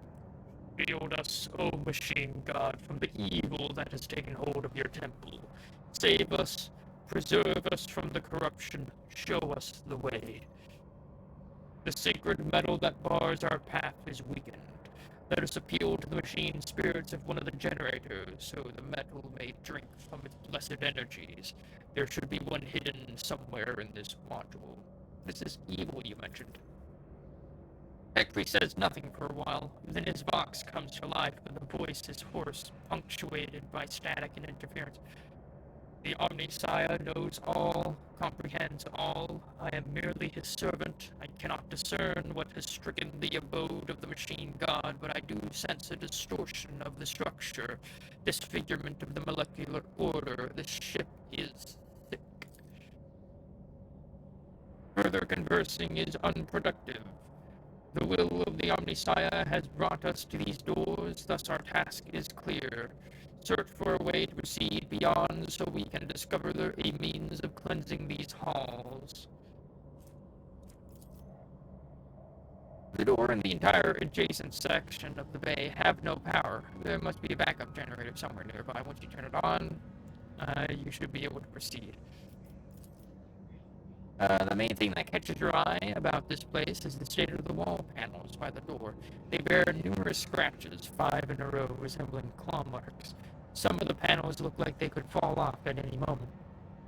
And there you see the occasional sparks and crackling of the damaged wires behind the door panel.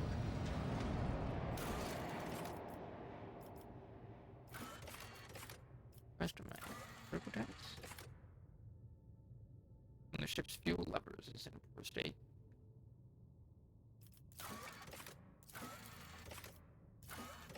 The fever.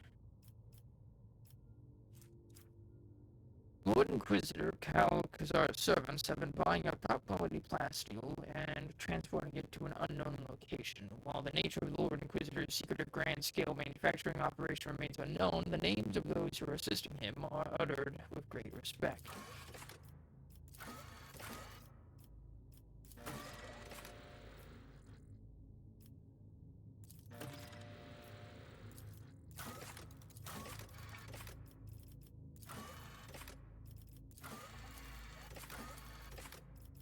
this quest.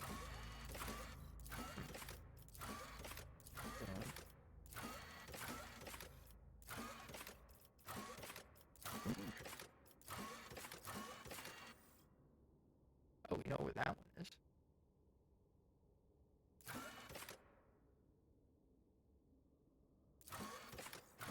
Barak.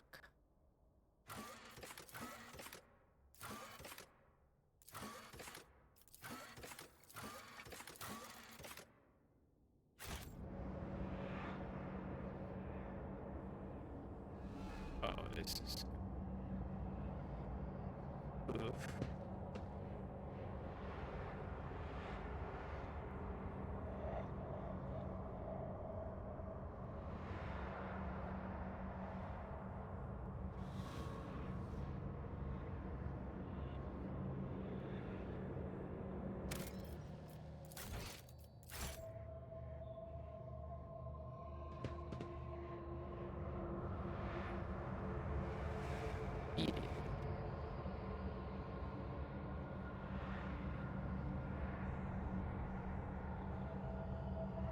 See any heralds, but those might be a thing that.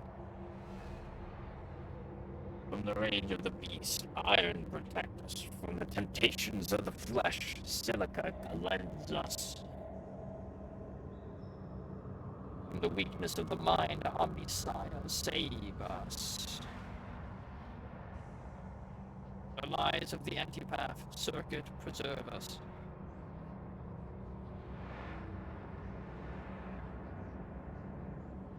Magos, Tiberius, Mala.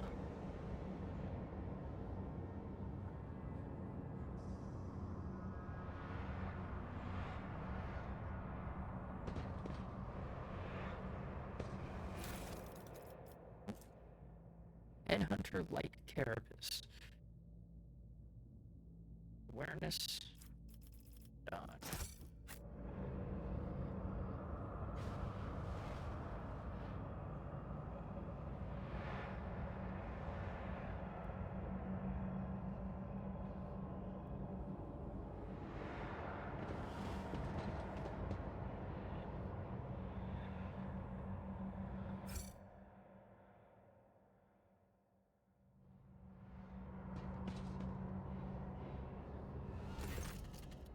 The air in the room is permeated by a wild mixture of miasmas of both mechanical and biological origin.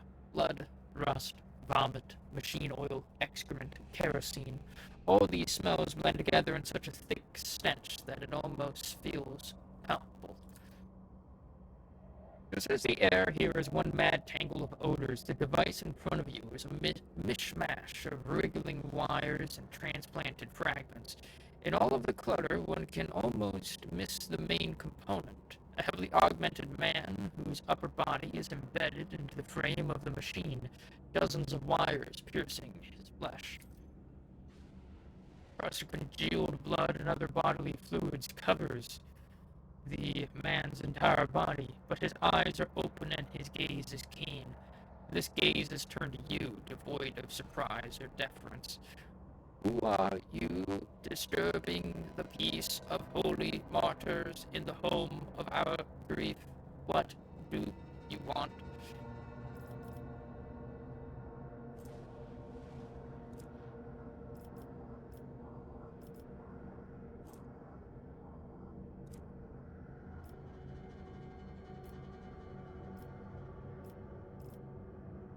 Even looking at this creature unnerves me. Agos, speak with your brother. Find out what happens here.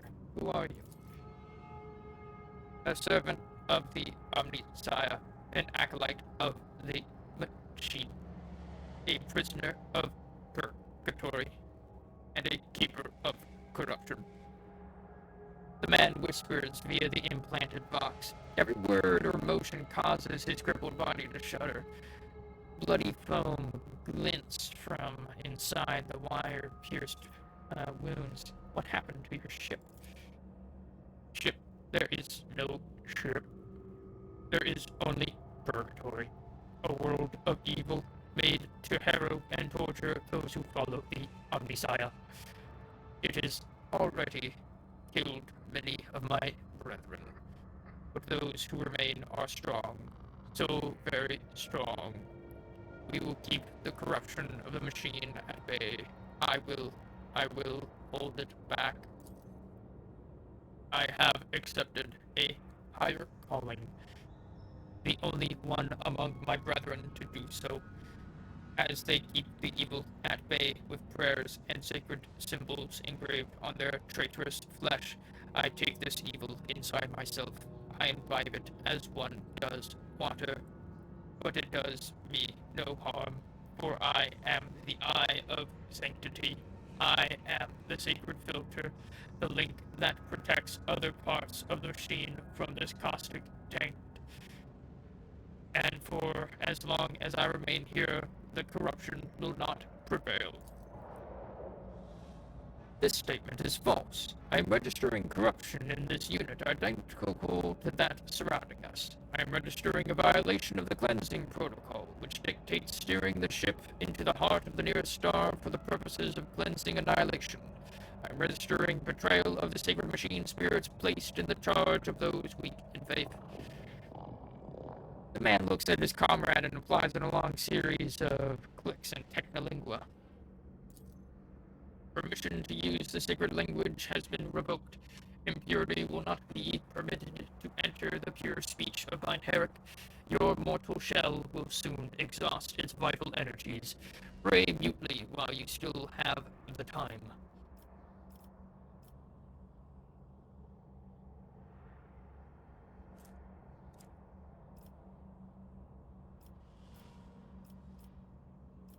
What evil are you talking about? The great evil that pervades the universe, tempting with the unattainable, seducing with false knowledge.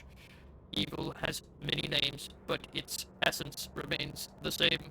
It was that evil that trapped us in here, but we were stronger. Symbols your brethren protect themselves with are symbols of chaos. Your knowledge is lacking, invader. These are secret, holy symbols imparted to us by the Omniscience. How else would my tech comrades have survived, if not for their protection? So many of us were devoured by evil. All silent as if lost in thought. Being consumed by madness, or worse, chaos soars me. You don't come to your senses, your fate is sealed. Snap out of it and speak clearly. What happened here?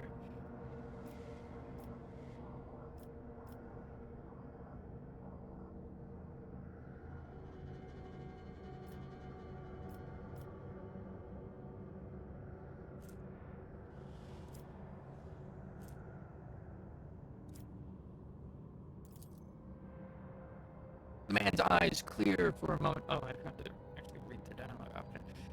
Wake up. All the signs are clear as day. You and your brethren have fallen prey to the forces of chaos, and you don't even realize it. The man's eyes clear for a moment. They still lack understanding, but there is a hint of surprise. He slowly looks around the room, at the ecstatic priest, at his own mangled body. His box hisses as if he is struggling to say something. Suddenly, the mingled stench in the room is drowned out by the sharp, piercing smell of ozone and grease.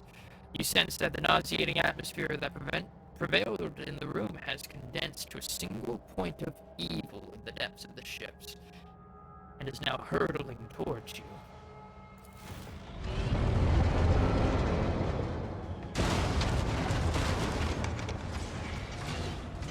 Oh, shit.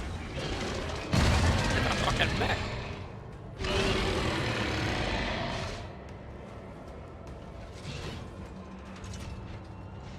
Biotech thing. Light. Another annoyance. Forge feed.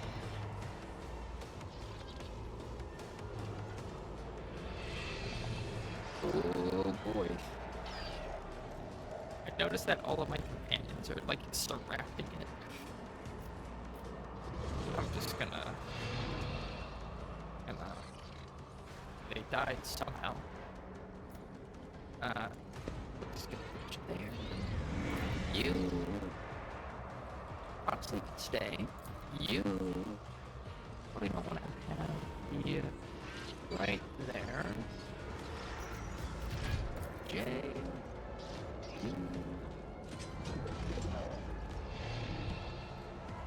Over here. Come along. You can stay there. You can stay there. And the rest of this is fine. Everything's fine.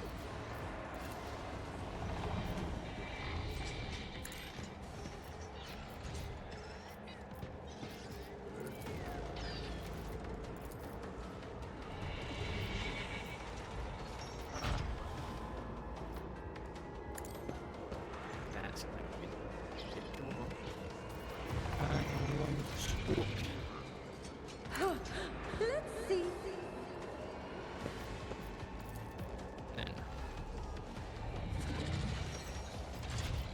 Out.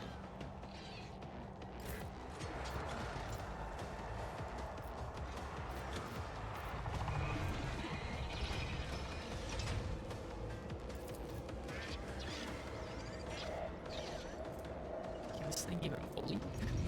Which feed? Chaos. Raging feed. First time around, it becomes enraged and strikes back after every additional attack. Suffer this range.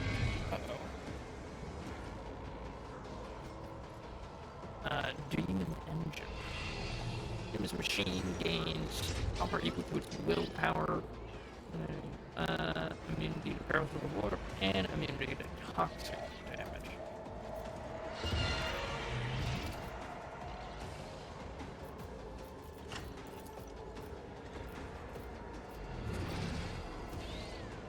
Request approved.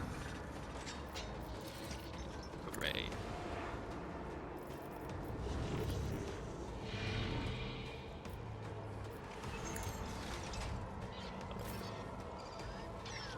Around real quick.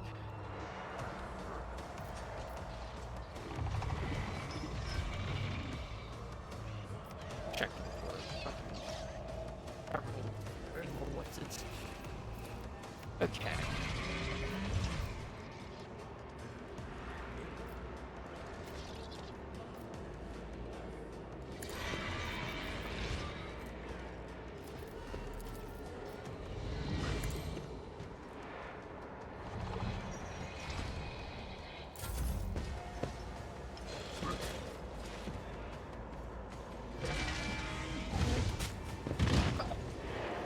Oh shit.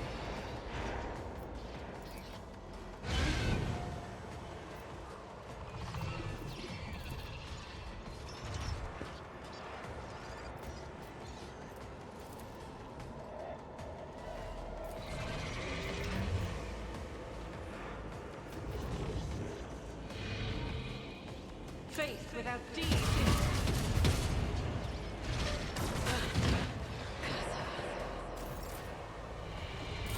That's dangerous.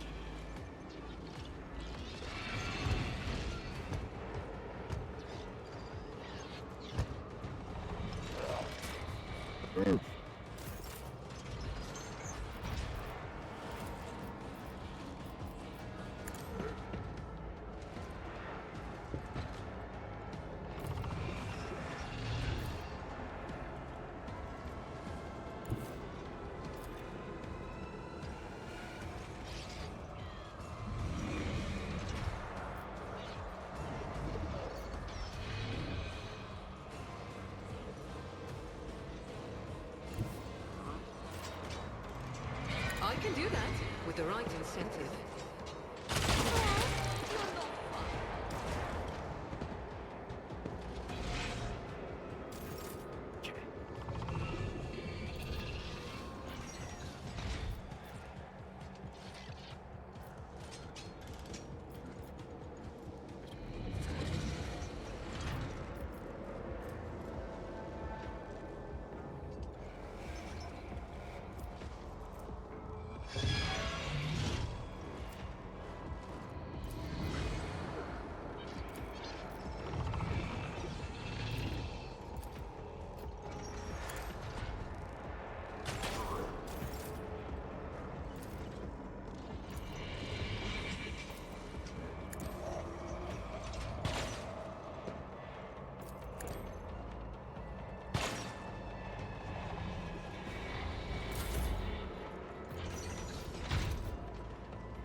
scriptural prognosis is favorable.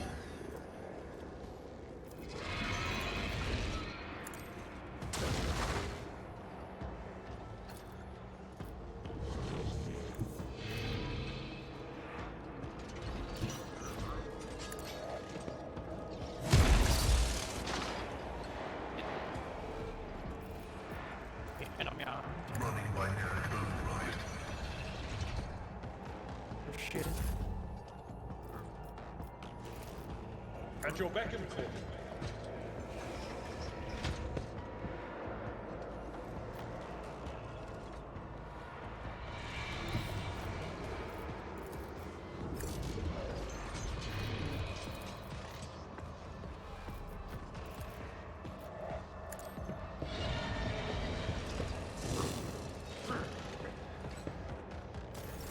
High momentum.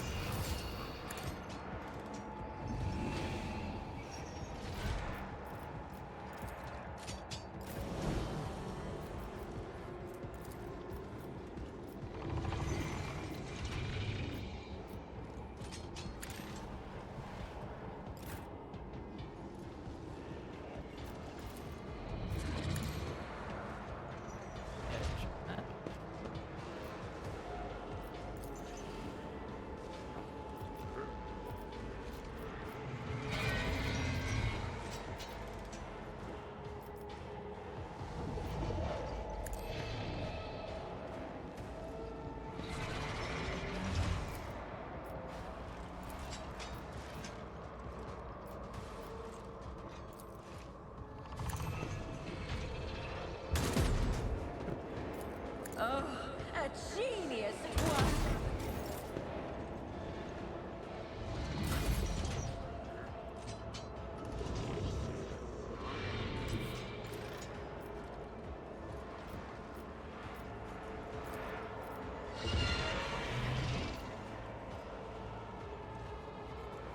Living on the edge.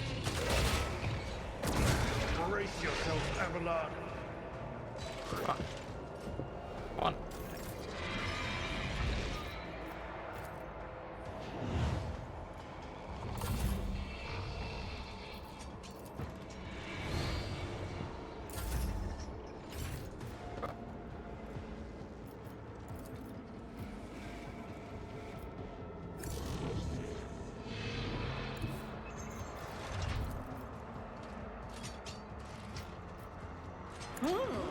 Let's see.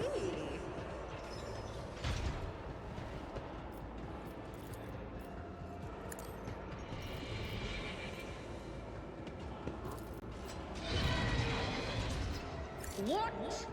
Huh? No.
As the Emperor commands, I act.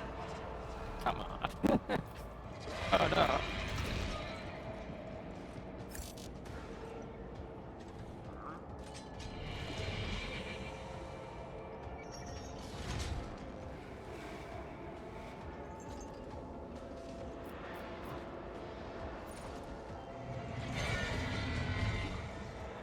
Bro?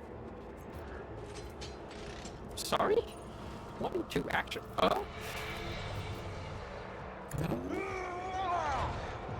think they're a bit of a there.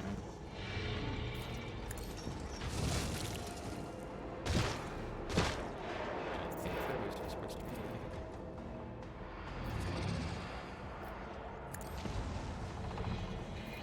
be. It will be done.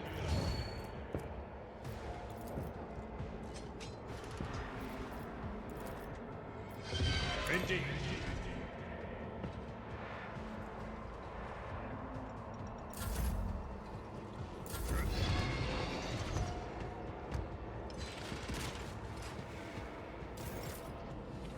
Nice.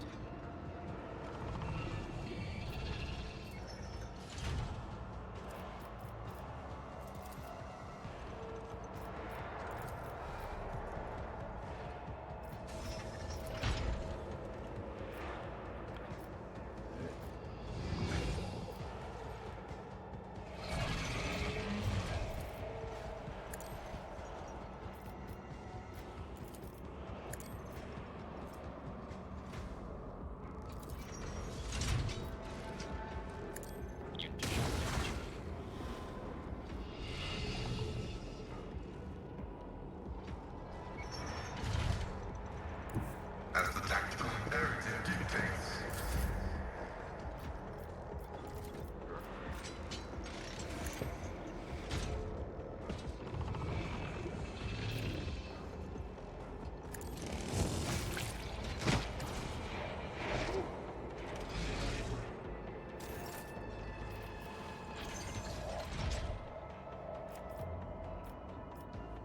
What does this one do? Vanguard attacks against enemy that attacks the Vanguard's allies.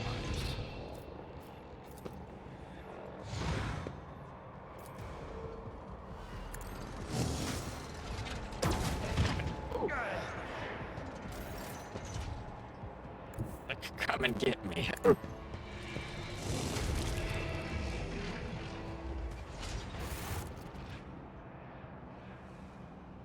The man's mutilated body is racked by wave after wave of convulsion.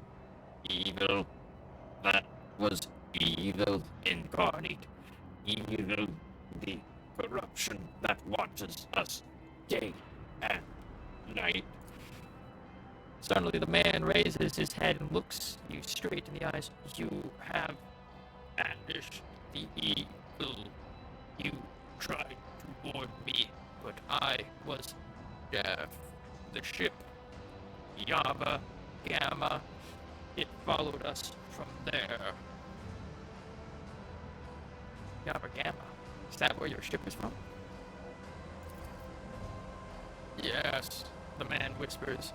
The ship and the planet, the traitors among our brethren, tormenting the sacred mechanisms, letting corruption into their systems.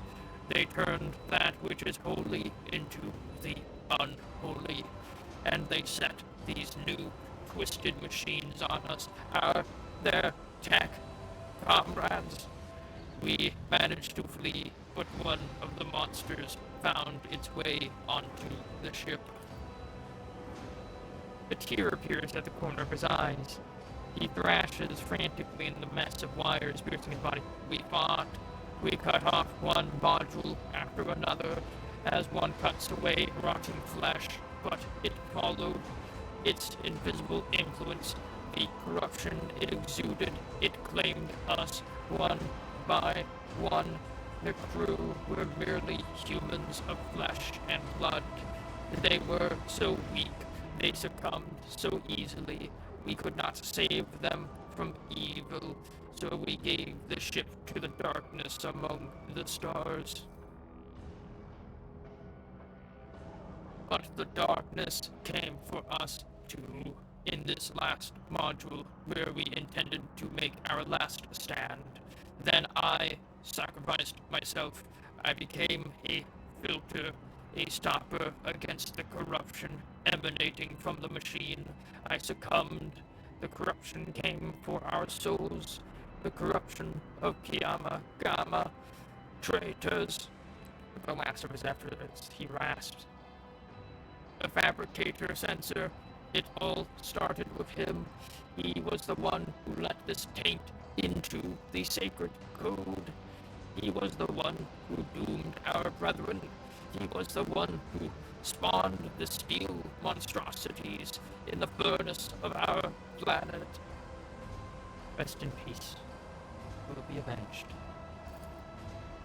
I was a part of the great force that drives the universe. Do not fear the cold of death. A wheezing breath escapes the man's chest, and his eyes close.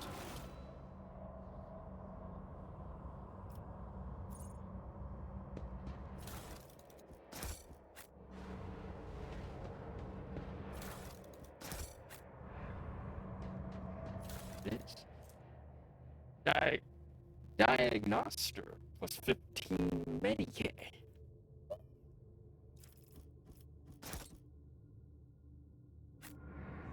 Wow. Or what? I've read about this. The empty shell of a demon engine.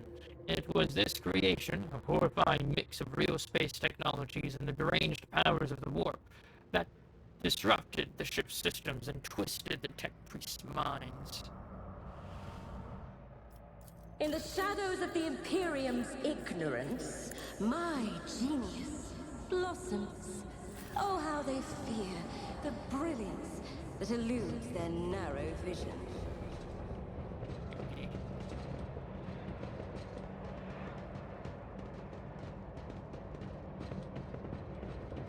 Right. We nudged this ship into the sun, They will right? see. Oh yes, they all will see.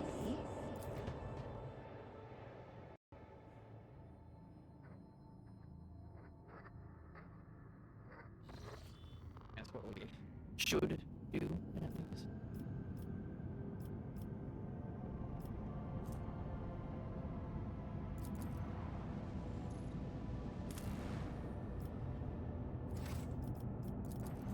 Nothing that we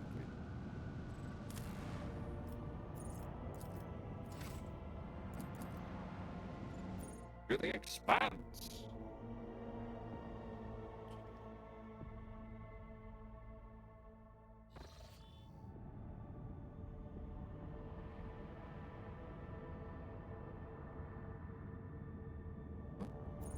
What's there? It's like all the provisions for the agro world Janus. Oh, that's for Janus.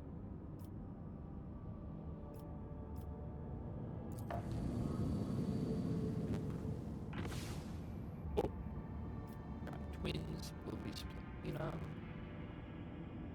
The Imperium at the cauldron.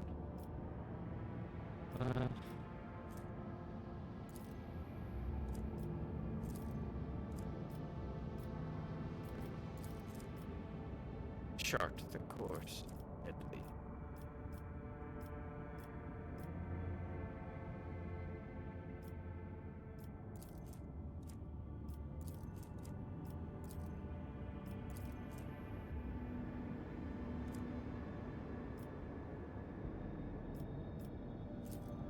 Trinitos.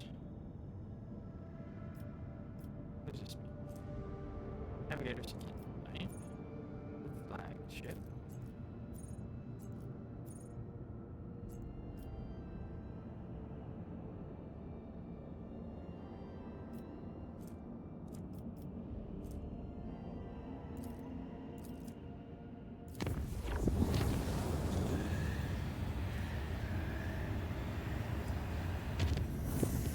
We made it. Wow.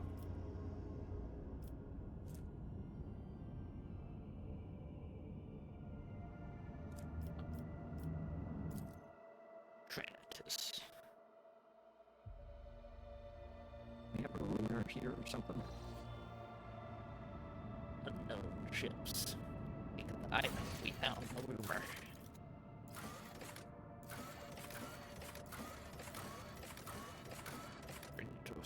Thousands of ships from Winterscale's realm arrive on footfall aboard the transport Navica, but found no refuge there, and we set out for the desert world of Foulstone.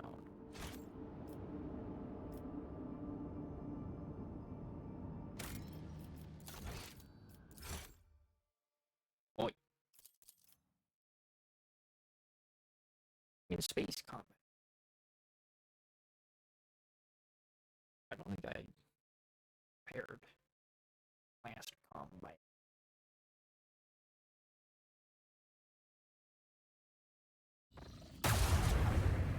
Notice.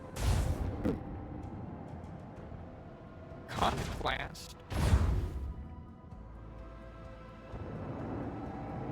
Read this.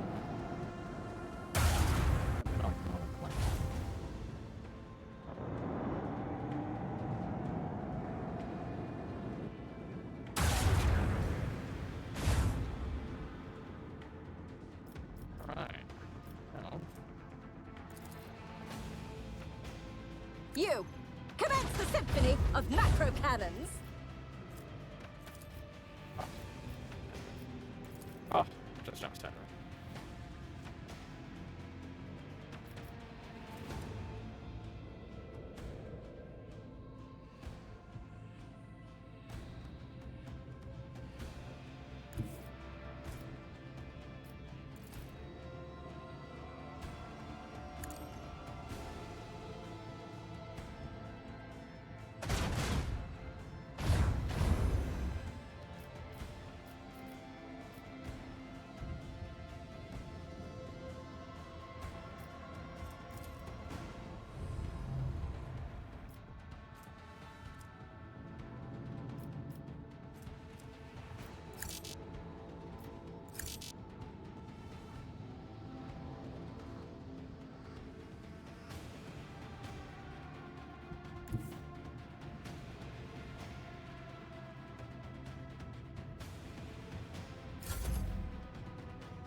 Sail upon the seas of void.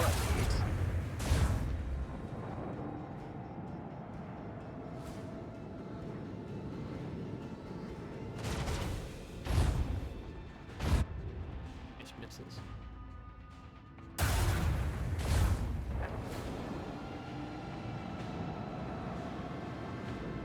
Hey, I couldn't get right there.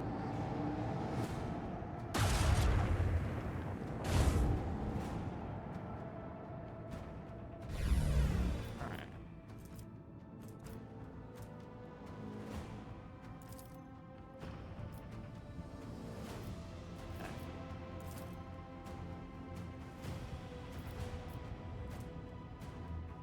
Damage per shot. 101 damage per shot.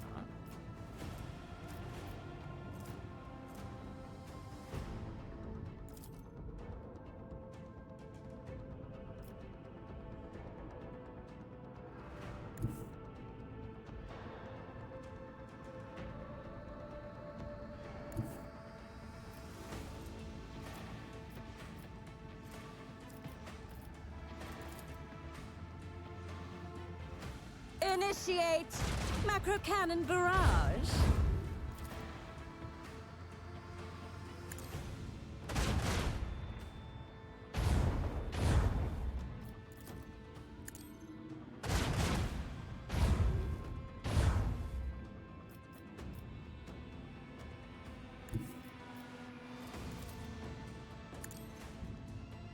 Here.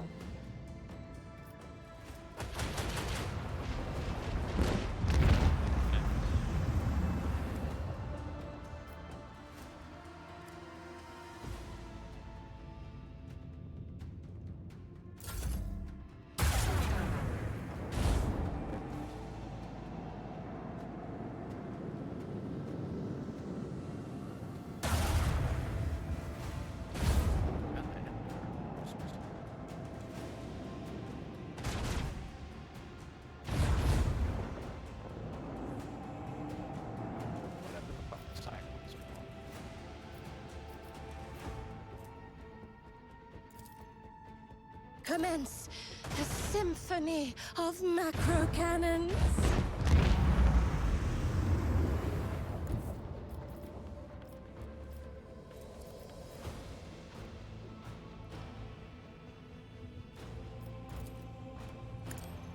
The destination is known.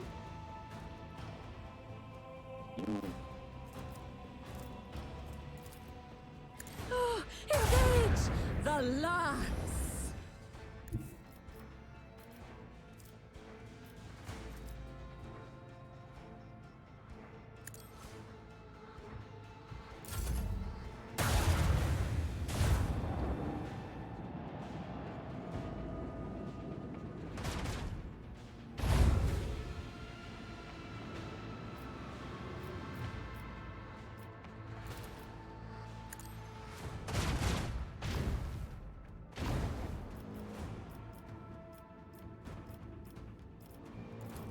Oh, engage the macro cannons! Got them. Yeah. Side's pattern macro battery. Short range broadside macro cannons will fire 4 shots, dealing 21 damage per shot.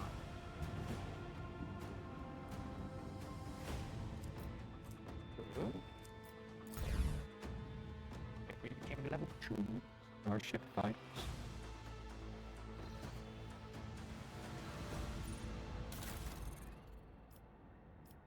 What that means? Okay. We have this feature. We have this. Reinforced shields. A chosen sector of the flagship's void shields are reinforced until it suffers damage. The reinforced sector has an increased chance of absorbing energy attacks and loses only half of its strength when absorbing damage. Using this ability removes any previous reinforcement cooldown 1 to 3 rounds. New heading. While moving, the flagship may make its next turn at 90 degrees instead of 45 degrees. I think it would be useful. Warp wave. Flows of the materium cause an enemy ship to immediately turn 45 or 90 degrees, depending on the ship's maneuverability. If the enemy ship has suffered hull damage, this abrupt turn additionally deals damage equal to 15 to 20% of the ship's missing hull for a 45-degree turn, and deals that damage twice for a 90-degree turn. This does not affect ships larger than cruisers. Alright, Arc Artery. Ship's next shot gains +2 extra range. Kind of like all 3 of these ones. Looks like we get to use 2 of them, so pick the 2 that I liked the most.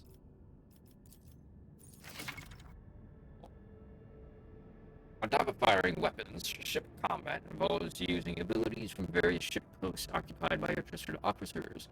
Increase your ship's level to gain access to new abilities. Each post can have up to 2 basic abilities and 1 ultimate ability assigned to it. Only 1 ability from each post can be used per round. The cooldown time before an ability can be used again is determined randomly and can take up to 3 rounds. Okay. So that was like her ability.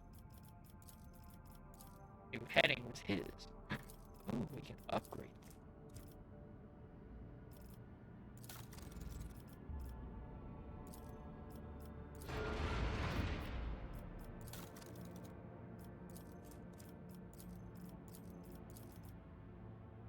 Use ability once. What this causes.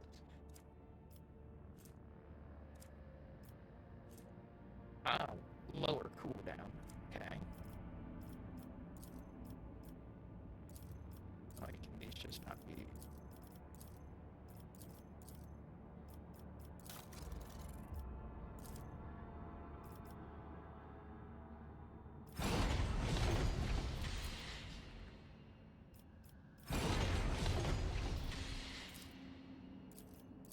Five, right?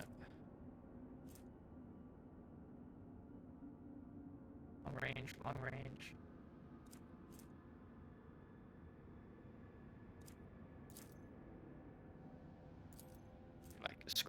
of them. It's 13 speed along with low acceleration for 30K.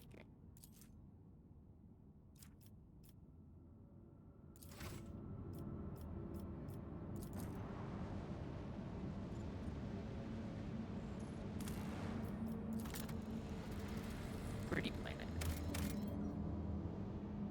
A desert road. Nothing on it.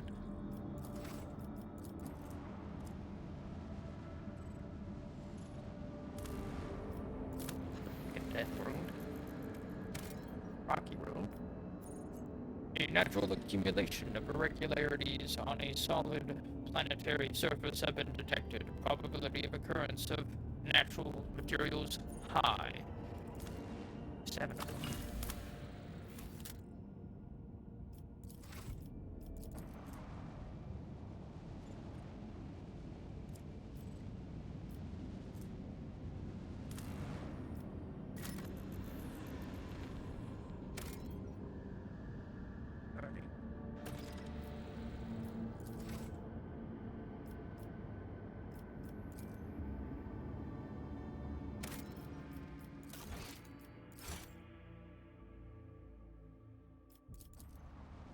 Ships.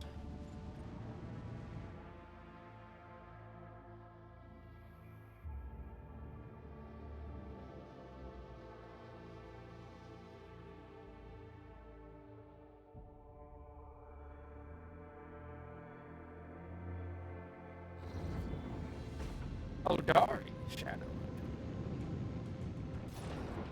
Oh, those are funky. I mean, torpedoes.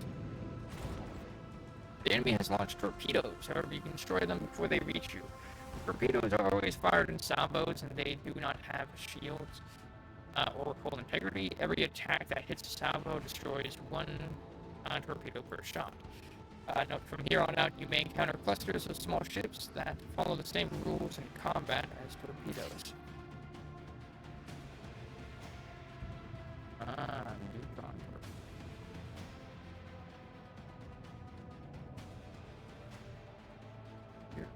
On.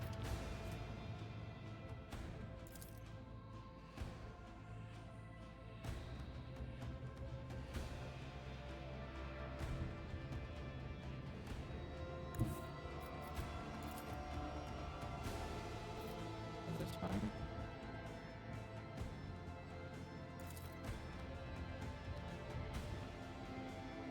Unleash our fury!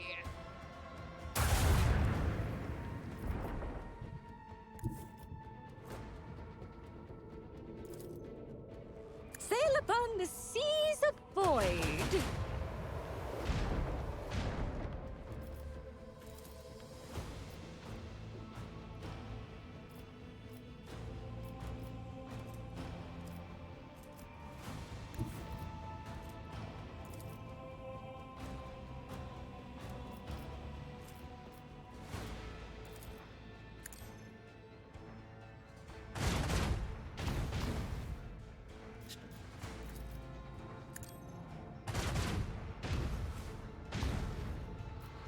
Again.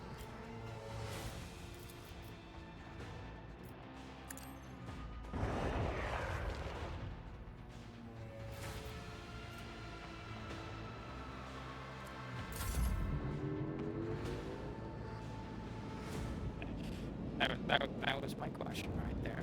Whether they just like went forward or if they could actually like move around independently. Somehow that didn't hit me.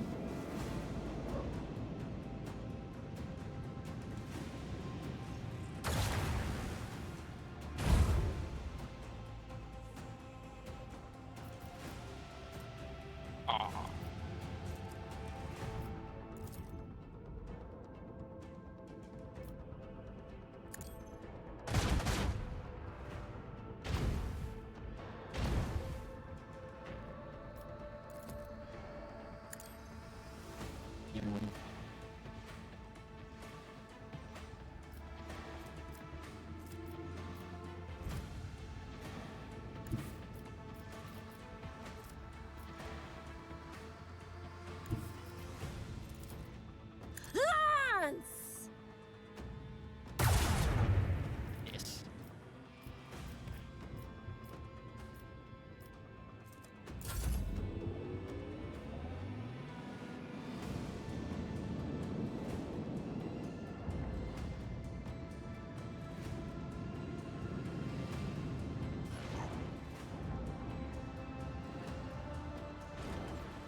The symphony of macro cannons!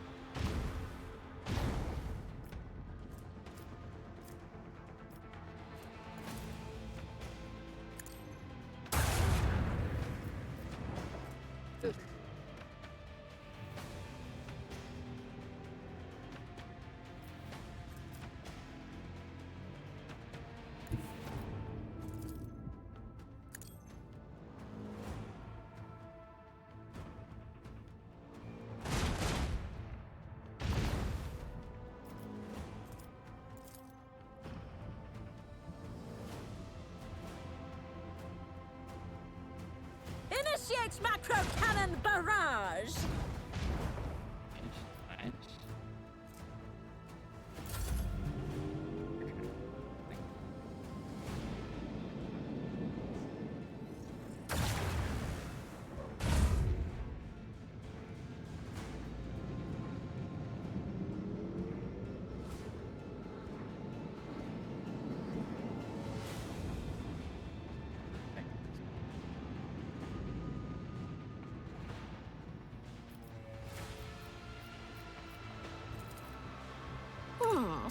Let the macro cannons sing their twisted song.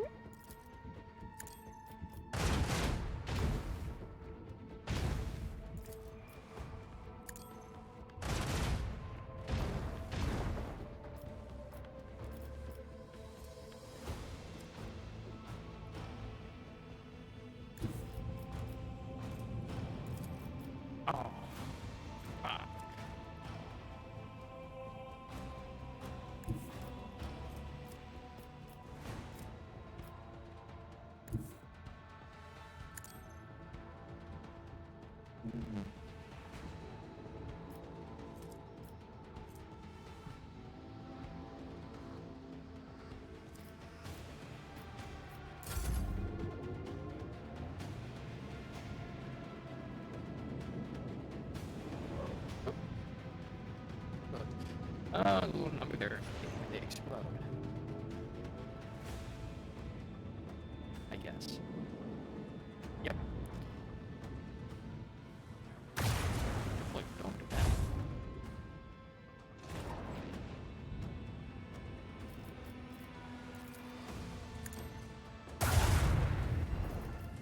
What a miss.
Monastery of the Order of the Hammer.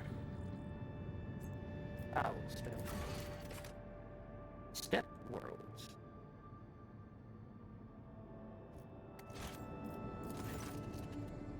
Lord Captain, we have received a transmission from Foulstone. It was sent by members of the Order of the Hammer, votaries of St. Cognatius, whose monastery is the only settlement on the planet. Or rather, it used to be. Some time ago, a transport vessel, the Naviaca, unloaded several thousand refugees from a planet belonging to Rogue Trader Winterscale. The Order of the Hammer has judged this invasion to be an act of aggression and is asking for your ladyship's protection. Not abandon people of faith and distress. A fair landing party in my shuttle. I'm taking the monastery under my protection. Explore their victims, non-invaders. From my shuttle, I shall head to the planet to resolve this conflict.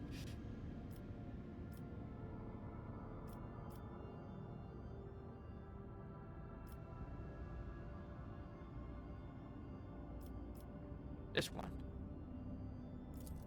As it please, your ladyship.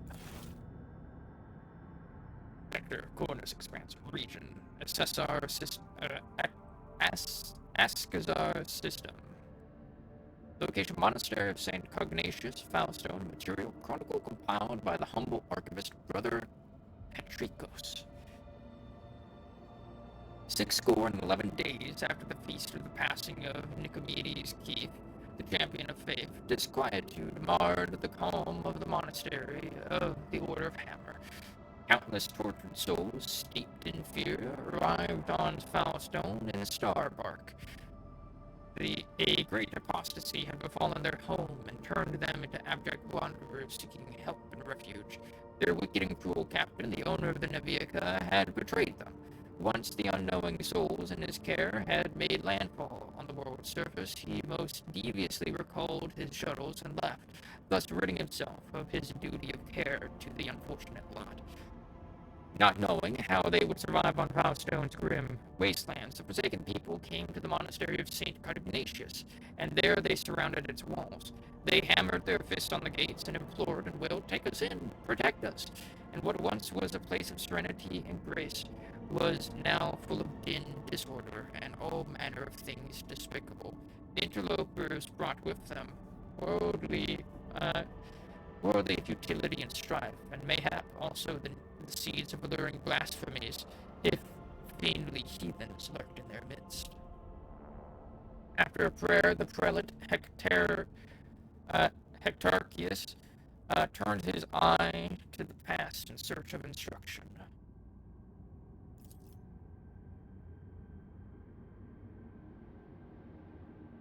Prelate Hectarchius recalled the first missionaries to set foot on Foulstone's vast wasteland, led by their zeal for serving St. Cognatius, and those missionaries had received the blessing of Nicomedes Keith, the champion of faith who had traveled with them in their star bark to found in this place a humble and pure abode wherein to cultivate wisdom and piety. And St. Cognatius, a man of great endeavors, a warrior and a wise artificer, never cowered behind the walls of the librarium, but stepped bravely into the darkness, carrying light in the palm of his hand, and he commanded others to do the same. And not only Foulstone, but many of the worlds the Cornus Expanse bear its imprint. And Prelate Hectarchius did welcome the interlopers warmly as his guests, but he did warn his brethren to keep their vigilance. Brethren and sisters of the Order of the Hammer came forth to meet the strangers, carrying water and protein victuals and herbal medicines and jugs of promethium. But the crowd came to blows over viands, and blood was spilled, and many were trampled or mauled in the stampede, some of them dwellers of the monastery. Then the warriors of the Order of the Hammer donned their flak cowls, inscribed words of praise to the God Emperor on their tactical visors, and went forth, ready to render service in battle. With blaze guns and bolters, they pierced the interlopers. With their chain swords and power flails, they struck them, and a great and bloody harvest was reaped that day. But the interlopers, too, Scant though their armament was, and scanter their skill in battle, still many among the monastery's dwellers, for great were their numbers and greater their desperation. The monks fled beyond their walls and rang the vox alarum and shut the gate, and commanded the armed guards to keep watch over that gate, slaying any who approached. A quarrel broke out. The hungry and the sick lay siege to the monastery. Begging for help in their spite, they blocked the water collector and unpowered the generatorium. The faithful, in the meantime, made ready to resist, and a miracle came to pass. The god emperor sent his champion, his confidant, his right hand, the rogue trader of the blessed house von Valancius. May the light of his grace remain upon it forever. The blessed rogue trader.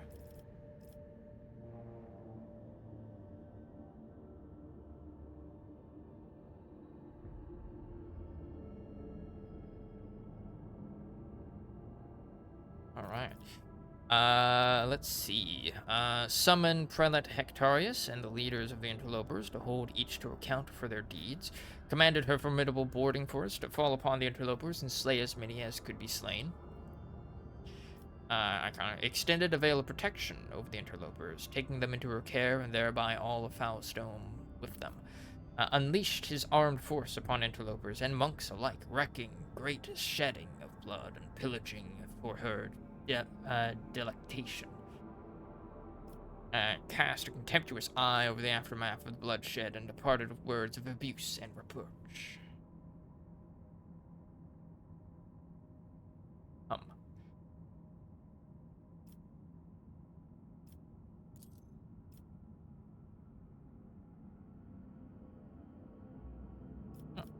Okay. That shows us like the history. I'm just checking when my last. Oh, it was during the combat. Fuck. Before or after?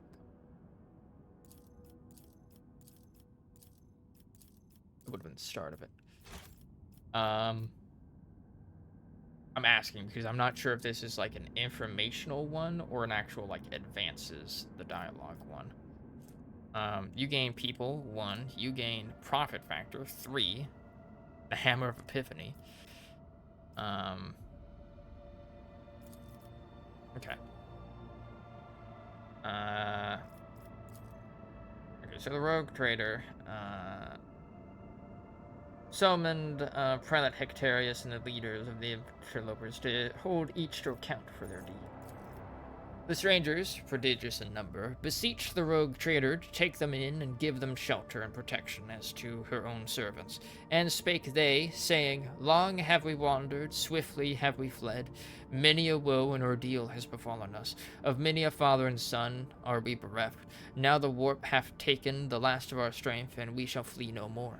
And they spake further, saying, Without thy holy protection we are doomed, for we fear annihilation at the hands of our kin who remained behind. For, having fallen away from the sublime light of the Emperor, they have descended into bloody sedition, and become murderers of no mercy, quoth Prelate Hectorius. Ours is a pure and secluded abode. By worldly futility we are untouched, and so we wish to remain. These unknowing souls seek to capture our abode. Avert this calamity of ours, for they are a people malicious and multitudinous and misfated. Then, quoth he, If it be thy wish to confer land upon these wretches, confer it, for Foulstone has arid land in abundance. But make it not our duty to care for them, for that is not our path.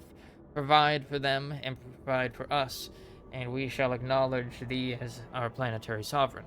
The blessed rogue trader extended a veil of protection over the interlopers, taking them into her care, and thereby all of Foulstone with them.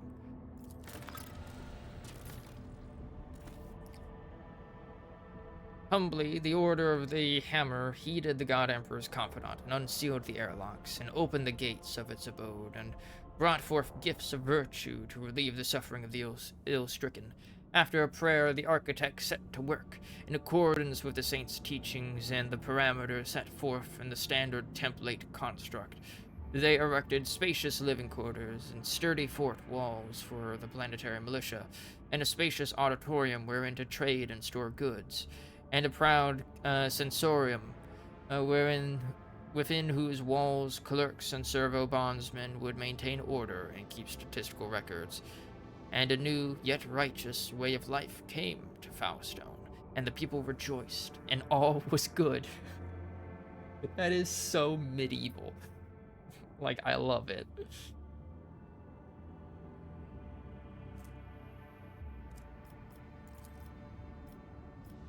Oh. Colonies. Only certain worlds, usually the most habitable, are suitable for establishing thriving colonies, ripe for development. Completing projects and colony events can earn the Rogue Trader unique rewards that cannot be obtained through any other means. Projects are the backbone of colony development. Completing them requires resources that can be obtained by exploring planets and cosmic anomalies. Completing a project takes time. While you continue your travels throughout the Cornus Expanse, you will receive a notification on the screen when a project is finished, informing you that the reward can now be claimed. What is this? For St. Drusus.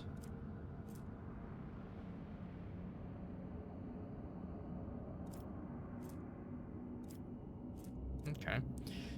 The powerful, influential cult of St. Drusus is willing to take the young abode of faith under its wing. However, the Order of the Hammer accepts these gifts with caution, wary of the figure of Drusus eclipsing their own patron saint, Cognatius, in the hearts of their flock. Let's see, we get Infernical, Flamer, okay, Holy Gifts, we get 20, Profit Factor, 2, Drusians, we get quite a bit of that, Efficiency, affects the amount of resources produced by the colony, increasing it by 10% for each point of efficiency. Alright. The High Throne. The ecclesiarchy lacks a capital in the Cornus Expanse from which to guide the faithful. If Foulstone ascends to the status of a cardinal world, the Adeptus Ministorum will ensure the prosperity of their new planetary stronghold. Heretics will tremble when they hear of the alliance between House von Valancius and the ecclesiarchy. Means the Emperor's Retribution feature. +5 to critical hit chance against chaos enemies. Okay. Security 1 affects the ability of a colony to cope with negative events on its own. And then Celestial Protector. No one in the entire Cornus Expanse will make a worthier guardian of a sanctuary of faith than the head of House von Valancius. A marvelous basilica will be erected in her honor in the world's capital city. It will be decorated with a grand twin statue of the Emperor and the Rogue Trader. Thousands of parishioners and priests will say her name in the daily prayers and bring her reverent gifts. Shield of Faith feature, +30% to the Prowl Shield Generator. Where Prowl-mounted weapons can be installed at the front, the sides, the back, I don't know, ship terms. Profit Factor 2, Complacency. Affects the number of Profit Factor, the amount of profit factor produced by the colony and the speed of projects in the colony, increasing and decreasing them by 10% for each point of complacency, respectively.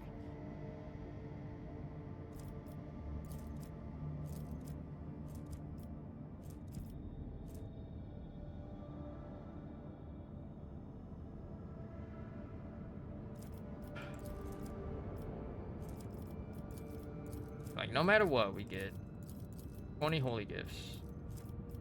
This one gives us an item. It gives us rep.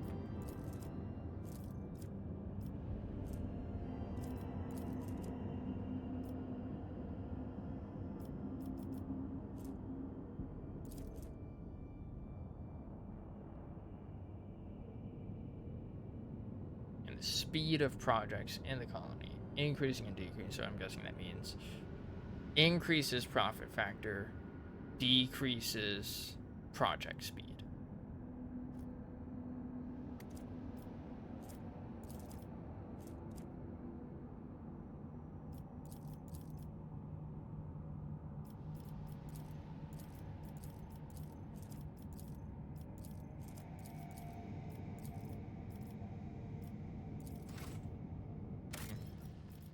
Take a hard save.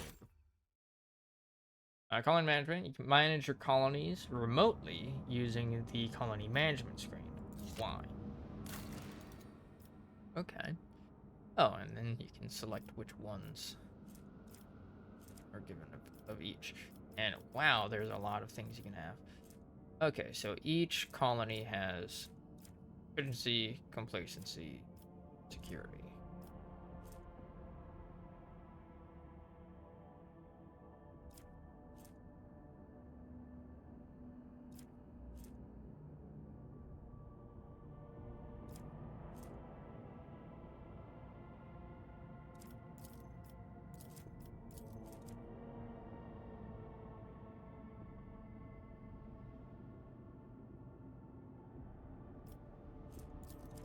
I like this. I am an iconoclast. 20% brow shield sector. 5% crit chance against chaos enemies. It's chaos.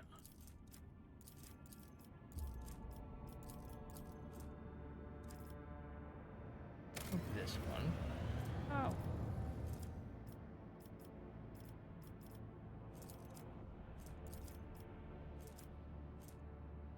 Unquenchable.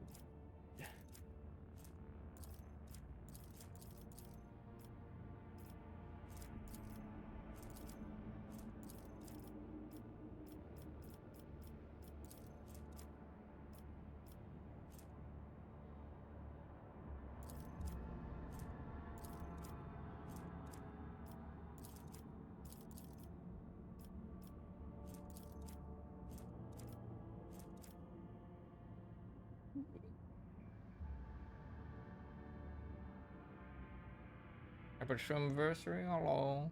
Hello, Moozy. Thank you. Welcome.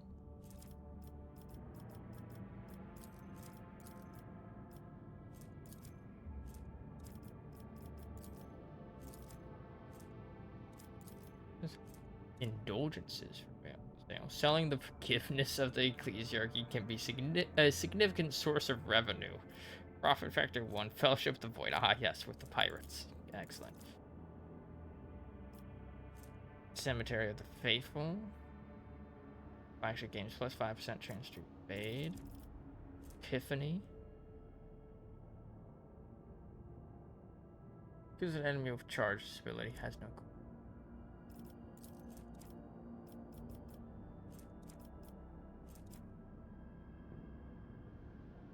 Has a closely held and ambitious dream to erect a giant spire that will reach up to the Faustorian's orbit. All allies gain 3 times. I'm not dogmatic. Do complacency for all.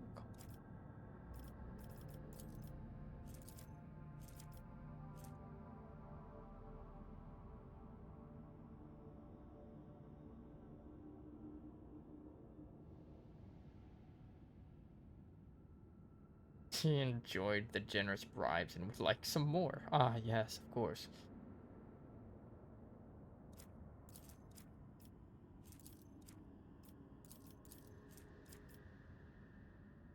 Kind of curious. I just had Din. How's the Trader of Rogues going? It's going good. We just solved a fight at a monastery.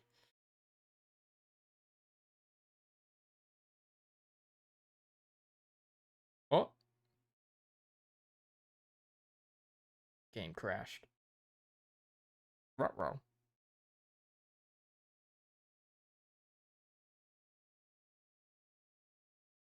Ruh-roh.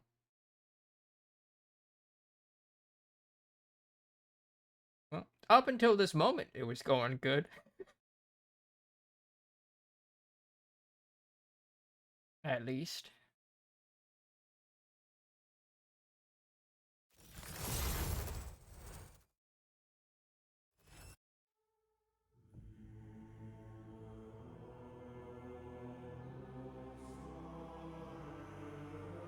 Okay. Picked up by OBS.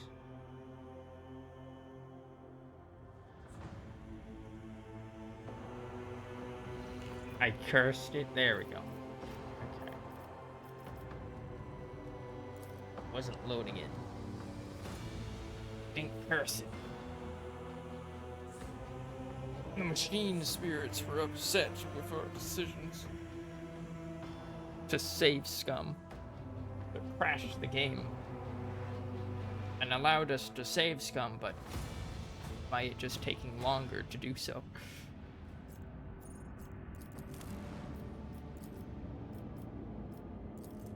What I wanted to check, right, was if doing this gave different okay, no, it's just like the same as that.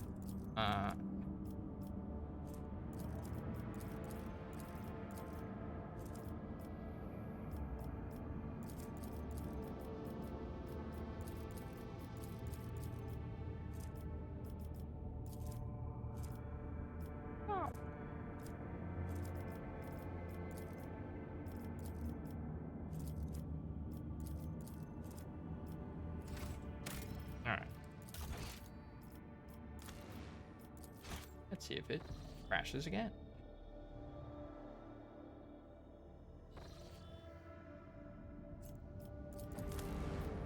Alright, we're gonna build a statue to myself. Alright, because, of course, I'm the greatest. They grew up a grand twin statue of the Emperor and the Rogue Trader. There is absolutely no ego going into this. So we'll get that. We need a crotch for that. I guess we can only do one project at a time. And then see if anything's going on in the bridge.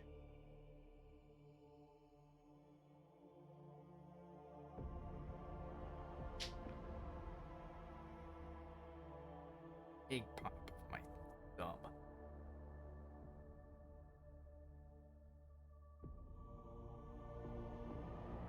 If any shenanigans are happening at the bridge.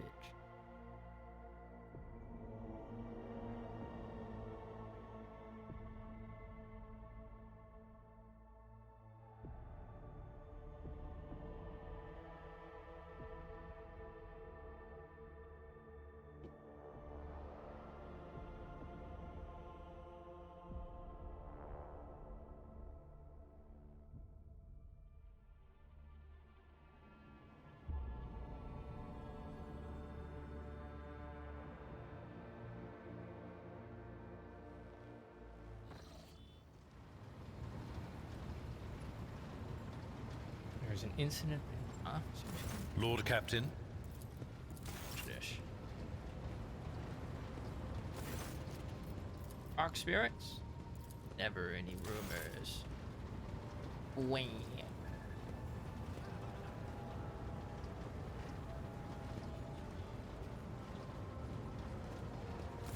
May the Exalted One protect you. Have you grown bored with our little talk, Shireen? No. Oh. No, I very much have.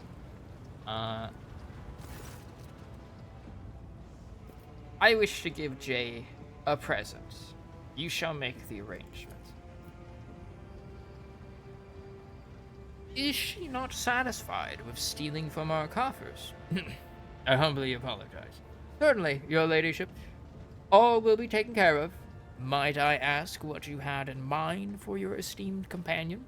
Given her conspicuous penchant for luxury, the gift needs to be something remarkable indeed. What would you recommend? To go about this with a practical mind. Your ladyship's domains span many worlds, both major planets and minuscule colonial outposts that are nigh insignificant on the scale of the Von Valankis Protectorate, but could still bring great fortune to an ordinary person. Given Mistress Haydari's choice of trade, she might quite like the option of retiring to a safe haven whenever the need arises. Her own humble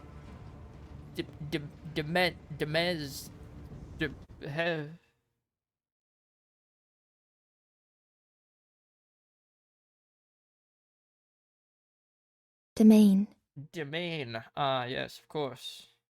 Land attached to a manor and retained for the owner's own use. Yes, of course, of course. The domain. Give her a house.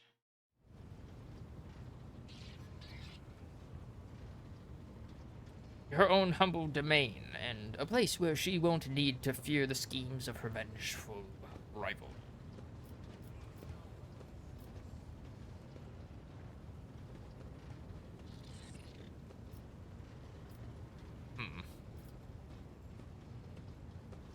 Alright, our options. We can give her a small colony. We can give her a nice gun. That was Heinrich's suggestion. Find a dress from Mistress Hadari that will be the envy of the Dargonis aristocracy. That was Adira's suggestion.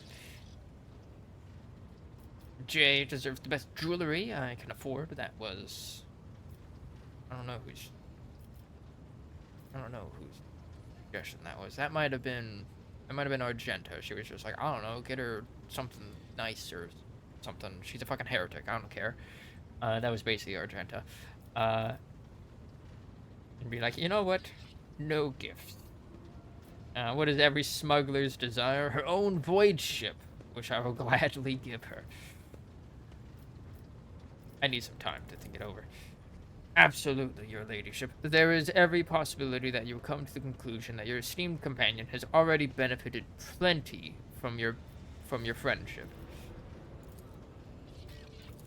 I like how everyone is like, I'm be like, yo, I want to romance Jay Hadari, and everybody is like, really? The pirate? The pirate? Really?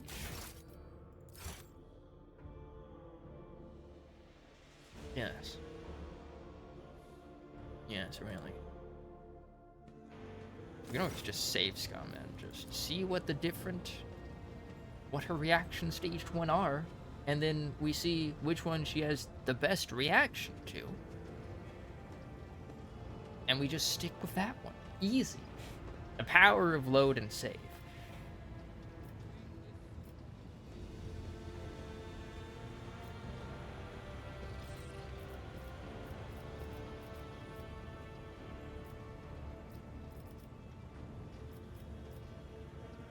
Oh, so I feel like she would have her own void ship. Yeah,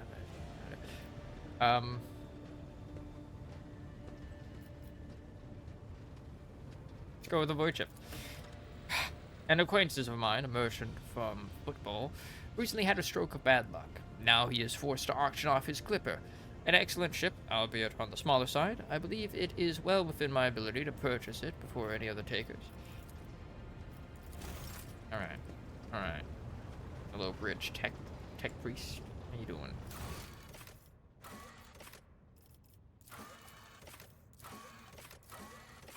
Don't,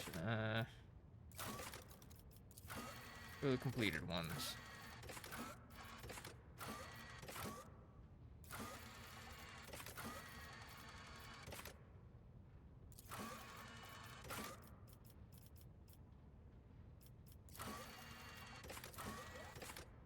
What? All of edge. Hold up. What the fuck was that? Powerful warp energy, promise of Rogue Trader, might and power. Oh, that was like at the very beginning of the game. Booklet. I don't got that. I don't got that. I'm poor.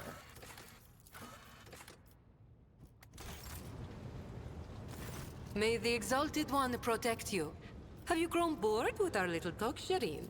Is there a sweeter subject in the universe to discuss, Shireen? You have my full attention. Then let us both be silent. Oh, I have no doubt you will.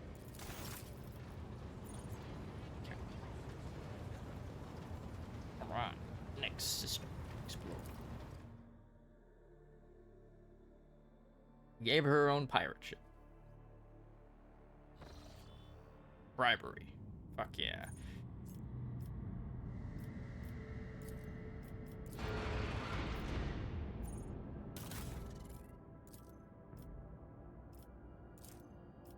Whole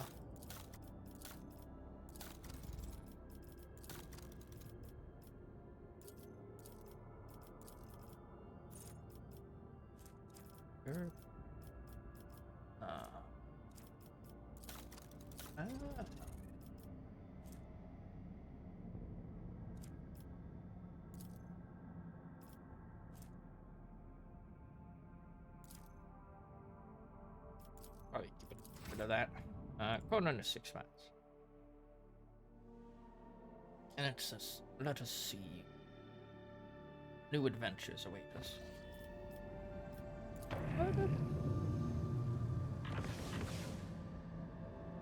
Frozen Prince. Oh, Urselio Prophecy. Crossroads of 100 Dreams. That sounds fancy. Silence of Mer Sigrid.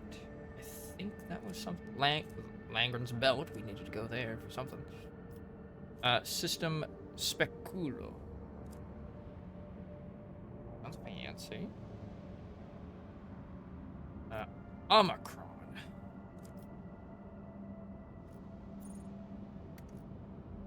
Huh. Ah. Gee. Well, let us.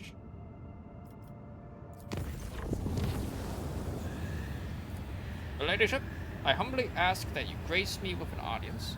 I simply must inform you of a series of outrageous breaches of discipline that threaten to dissipate the dynasty's coffers. Uh-oh. Uh-oh.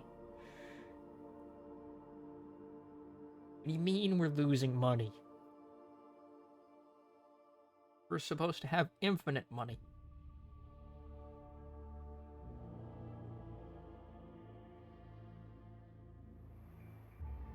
How could this happen?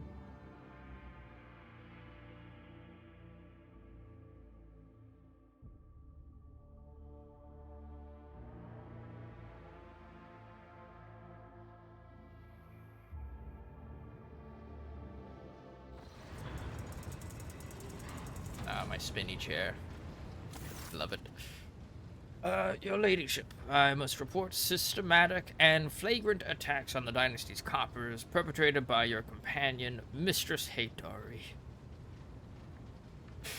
The Emperor as my witness. The worst rumors of her thieving waves proved to be a significant understatement of the reality. What crimes has she committed against the treasury? She is extorting bribes and oblations, gifts, favors, for herself in particular. She is exploiting rumors of a connection between herself and your Ladyship to unscrupulously gather bribes from all and sundry, hinting at how displeased your Ladyship will be to hear if anyone is being uncooperative. I myself have found myself the victim of her attacks with particular frequency due to my position. How much has her chicanery cost us? Surprised by the question, Danrik vacillates before saying, on a protectorate-wide scale, the astronomical sum she has extorted from us seems negligible and not worthy of notice. Nevertheless, I cannot help but be outraged by her blatant exploitation of your goodwill, and in particular, of myself. Particularly myself. I'm very upset by that. Bring the embezzler to me. Assa.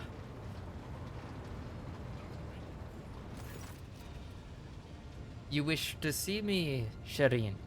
She bestows a dazzling smile upon you and a look of pure contempt on Danrock. I have been informed that you have been soliciting bribes. Bribes?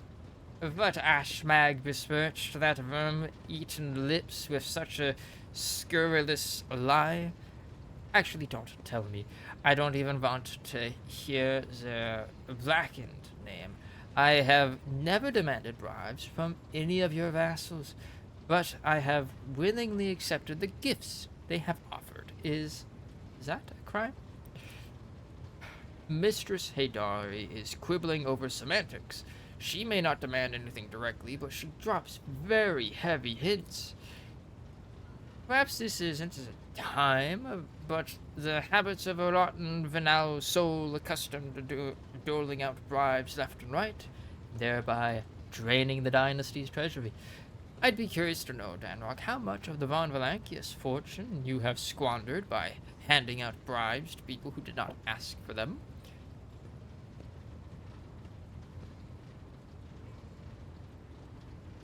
why do you need such gifts? Do you not receive enough through working with me?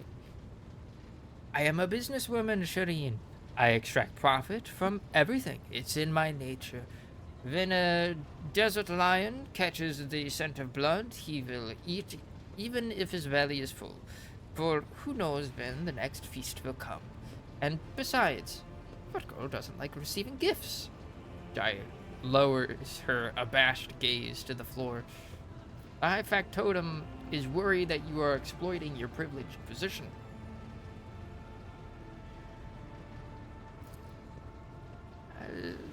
The high factotum should try to vary less. It's not good for the slanderous little heart that pumps blood through his ungrateful carcass. But I am surprised he was not worried before when he showered me with generous gifts the moment I arrived on board. Of course, I will not accuse him of trying to buy my favor. Factotum's face changes color to match his jacket, whose collar suddenly appears to be digging into his flabby throat. Ooh. However, the source of these blessings dried up as soon as he learned of our connection, Shireen. I considered it profoundly wrong that our affection should have had such an unhappy effect on my material well-being. Therefore, I took it upon myself to remind the high factotum of his previous largesse.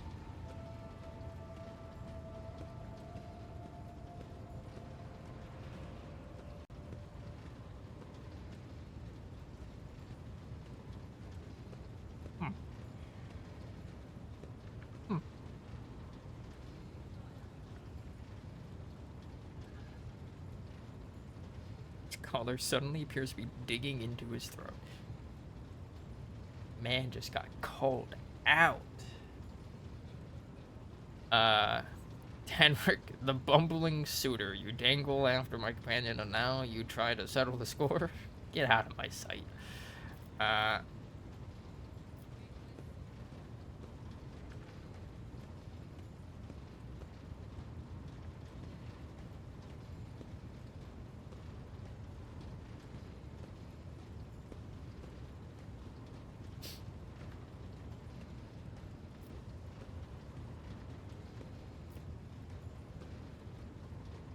Honestly, I feel like the meanest thing to do in this situation is this second option. Just be like, Janice, henceforth you will furnish Jai with whatever she desires. Is that clear? Just like, yeah, no, fuck you. Like, you're gonna keep letting her, like, stomp all over you. Like, look at that sweet, innocent smile.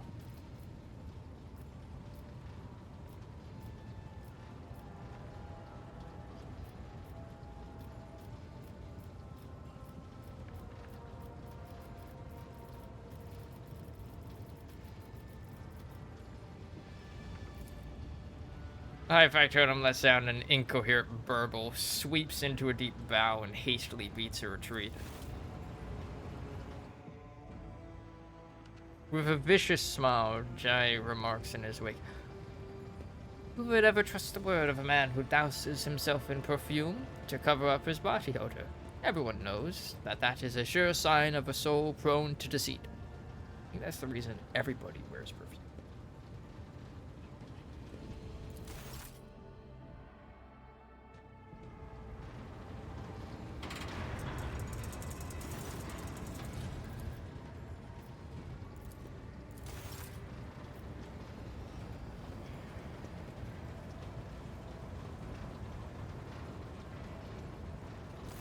May the Exalted One protect you. Have you grown bored with our little talk, Shireen? Hold on, wait, what? Oh. My servo skull? What? What is this?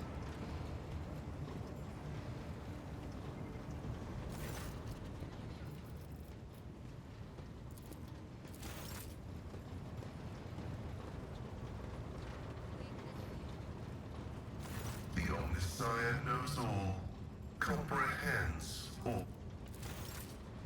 What is it talking about?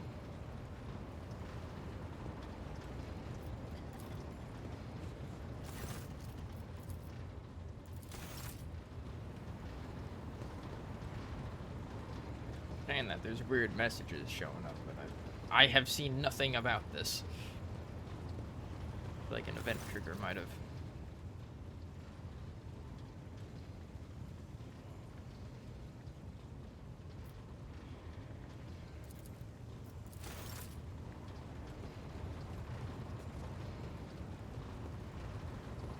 The dead servitor?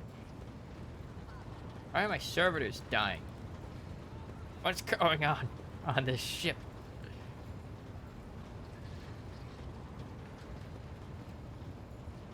You have my complete attention.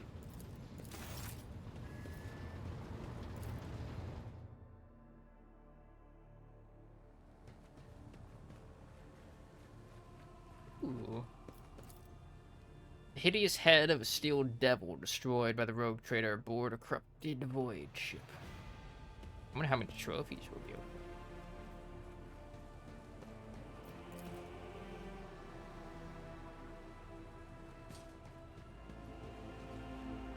What the fuck is this? Long dead eyes of this fierce monster forever capture the fear and pain of its final moments.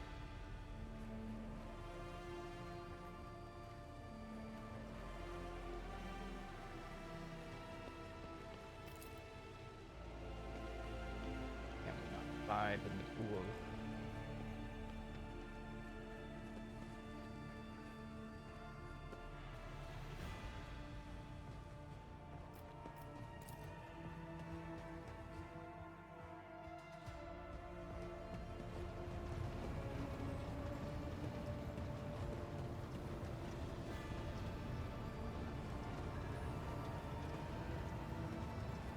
Lord Captain. Lord.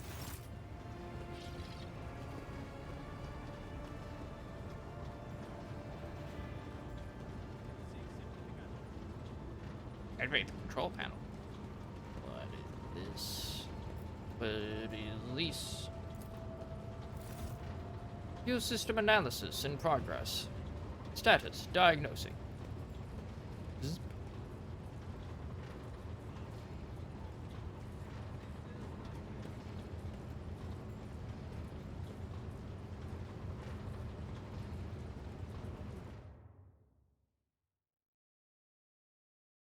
Oops.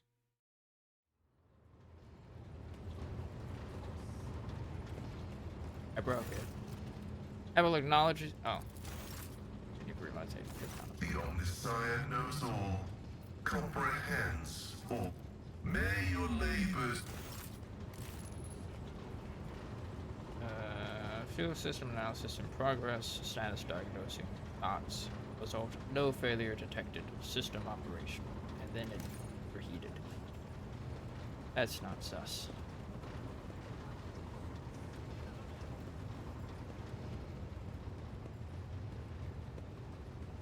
Not sus at all.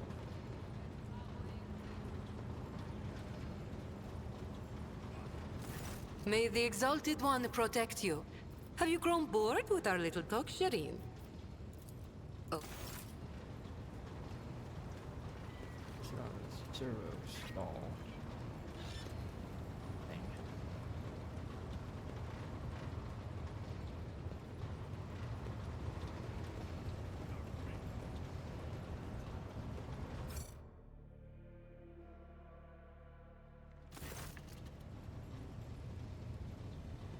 Oh, now it's gone.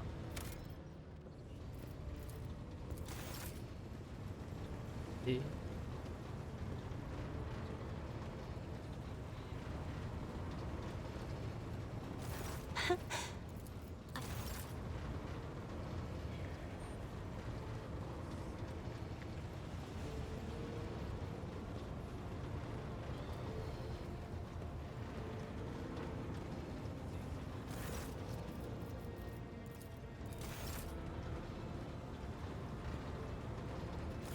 May the Exalted One protect you.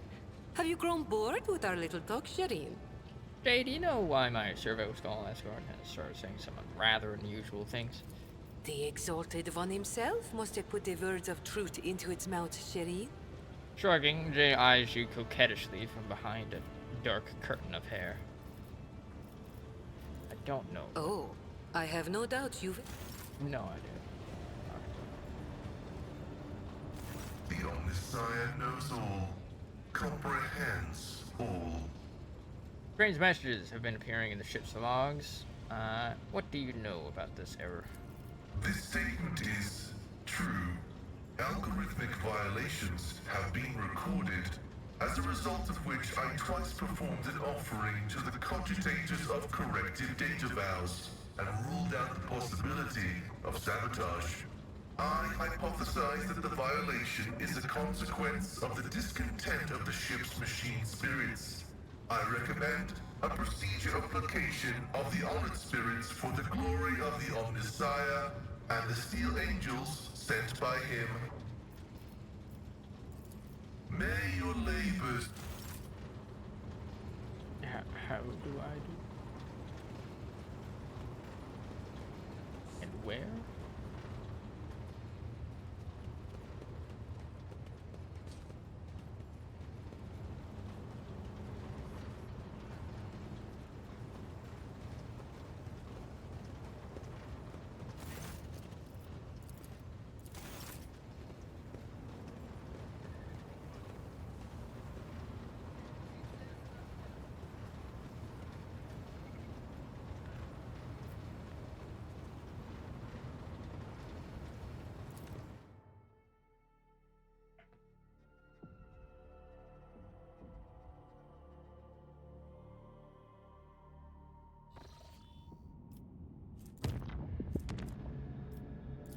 Omicron.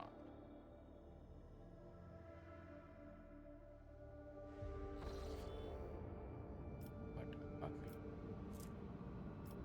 Space dust.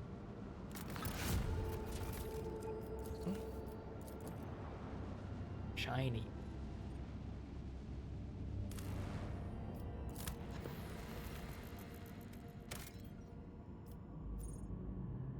Inhabited. The ruins of an ancient imperial city were discovered on the dead world, completely deprived of an ecosystem. According to the reports, the entire settlement is contained in a titanic glass dome that once held an artificial atmosphere. Your augurs detected the framework of 3 other similar structures that were never completed. For whatever reason, the dome's systems failed, and left behind is this city, a ghost that never managed to become a proper colony of the Imperium. Send out a crew to explore the city's temple district. Order the scouts to gather as many supplies as possible. Drain the remaining fuel from the generator stations. The city won't need them anymore. Explore the local palace.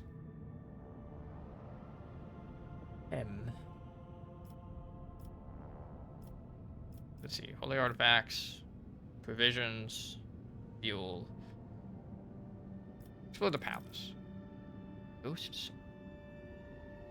Lavishly decorated estate of the local ruler towers over rows of featureless bunkhouses. Several explorers perished from the cleverly hidden tripwires in the courtyard, but after losing their companions, the team easily disarmed the remaining traps in the estate. Anything of value has been promptly delivered to the rogue trader's vessel. The Lord Captain was even given an exquisite sword found in a secret cache that once belonged to the mansion's owner. A ghost sword? Temple District. Ooh. Holy gifts. The Temple District is situated at the heart of the city. The God Emperor statue, intricately carved from precious crystal, is suspended beneath the dome, supported by chains of gold, and can be seen from anywhere in the colony. Inspired by the majestic sight, the expedition members set off to explore the area with renewed vigor. Soon enough, they stumbled upon an ancient weapon lying on a pedestal reefed in sunlight. The expedition brought it back to the ship and told many tales about how the Emperor himself, who had been watching them from above, had directed their attention to the sacred relic, blessed bolter casing. And 2 holy gifts. And that fuel. It takes several trips to deliver the massive promethium storage tanks to your vessel. The crew grimly points out the colony was running out of fuel. Had the life support systems not failed prematurely, the locals would have perished due to lack of energy. Or the scouts to collect as many supplies as possible.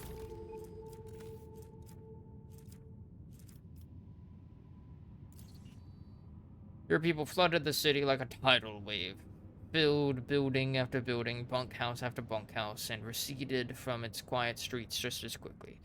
There were plenty of useful things among their findings, including foodstuffs and weapons. Leave the dead city. Cool. What's this?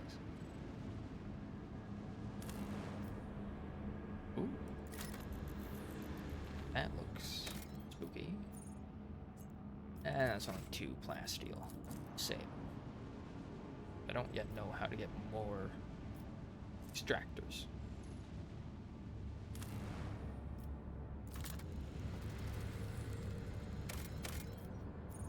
Magnetic storm. A savannah.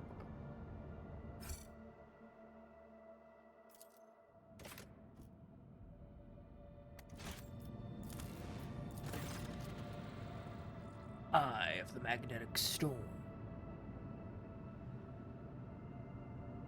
The magnetic storm raging above the planet blurs the gaze of augur rays. Only truly powerful diviner machines may see through the currents of magnetic fluctuations and their blessed vigil and discover the mysteries of this emperor-forsaken planet.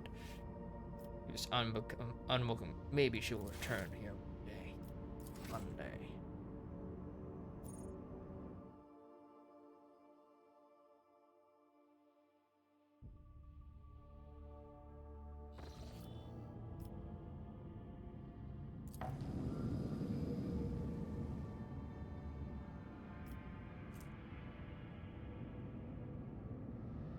System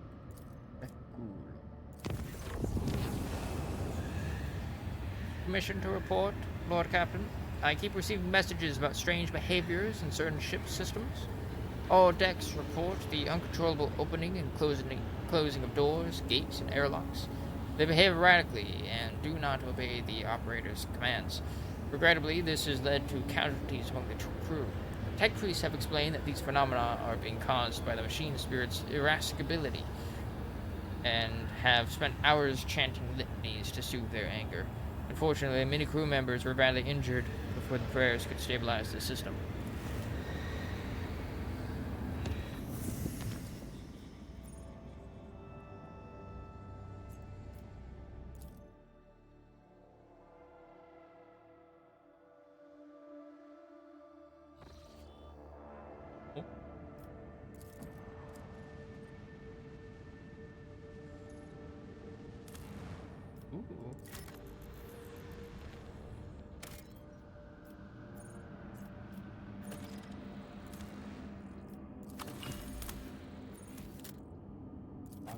Anomaly.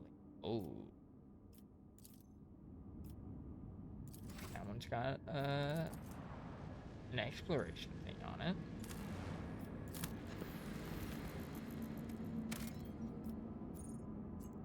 Adamantine.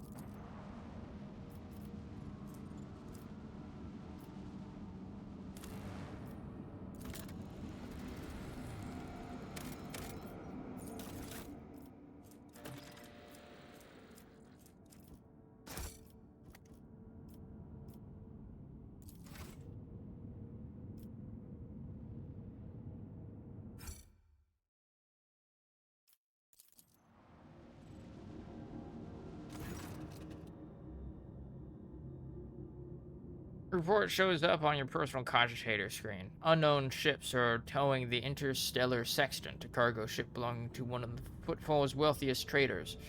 It looks like the pirates have bitten off more than they can chew, and have now been forced to drag the ship to a more secluded place where they can plunder it undisturbed. Attack them. As soon as they see you, the escort ships charge into battle at once, while the captive Sextant powers up its warp engines. Unless you interrupt the preparation for the jump, the cargo ship will forever vanish beyond the veil of the Immaterium, along with all the riches it's carrying. Send all available forces to intercept the Interstellar Sextant. Don't let it get away.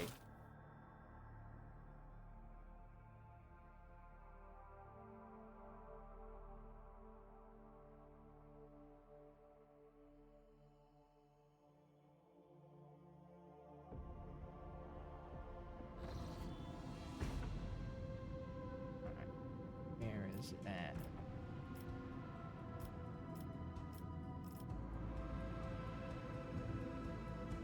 Right there.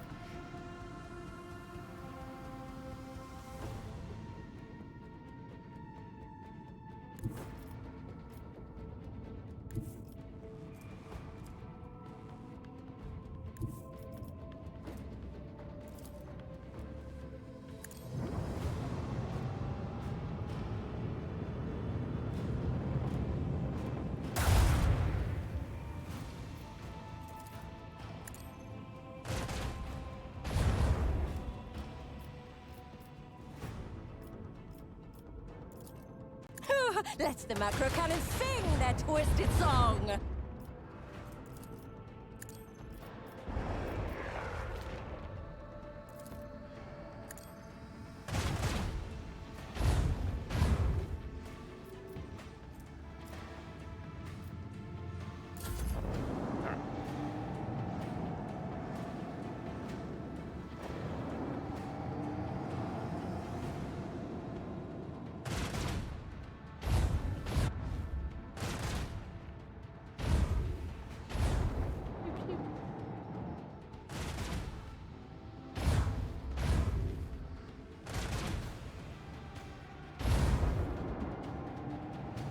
Oh, I thought it was gonna ram me.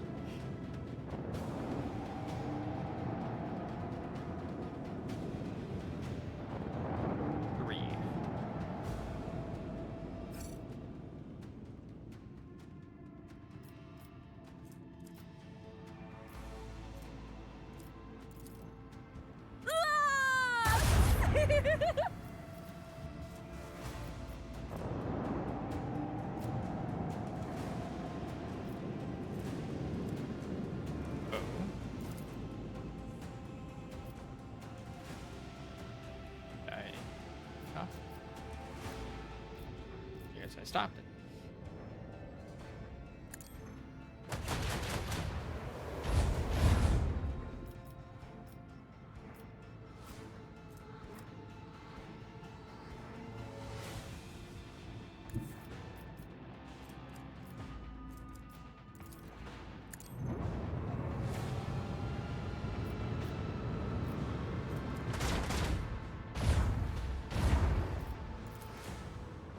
Activate the gather field. Emergency warp jump in 3.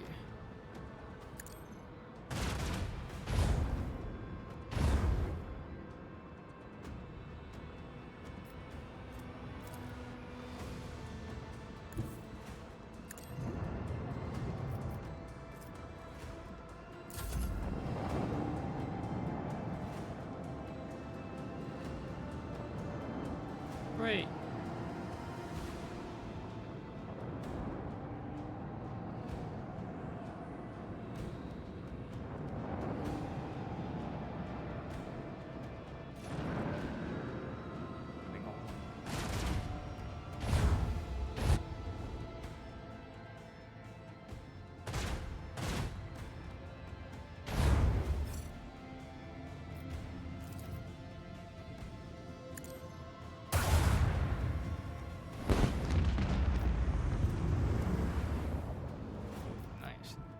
Damage.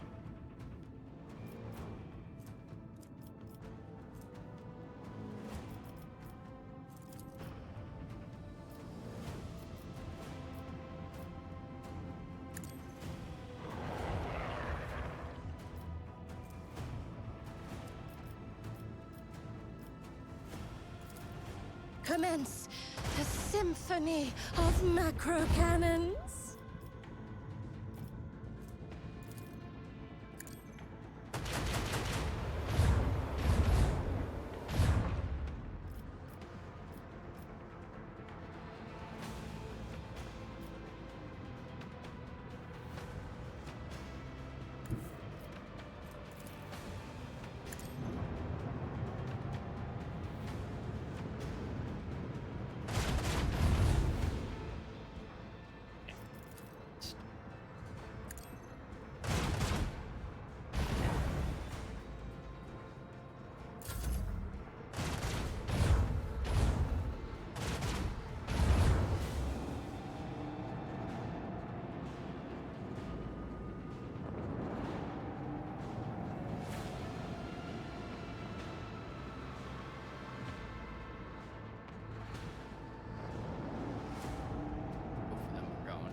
Uh-oh. Oh.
Around.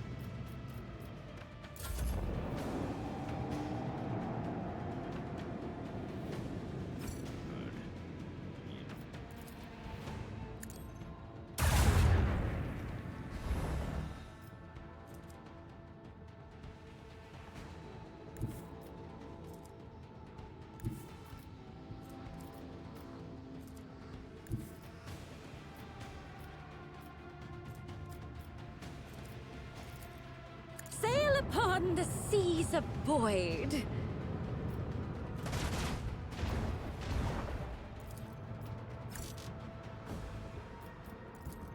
Let the macro cannon sing their twisted song.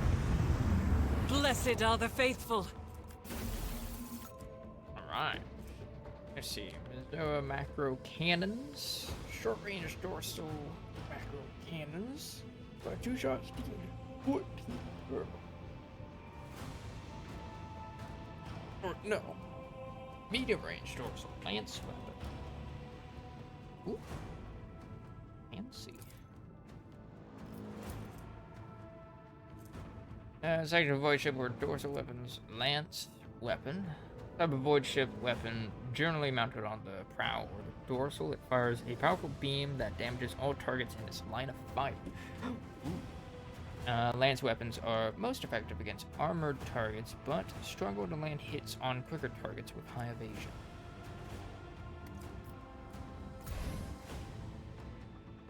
Neat.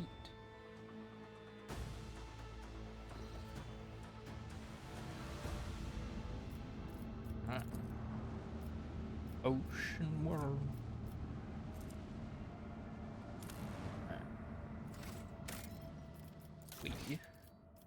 We're gonna end it here for today. It's almost time for me to go to work. So, we're at, and plus we're at about the 6-hour mark. So, we shall end it here for today. Nice long stream.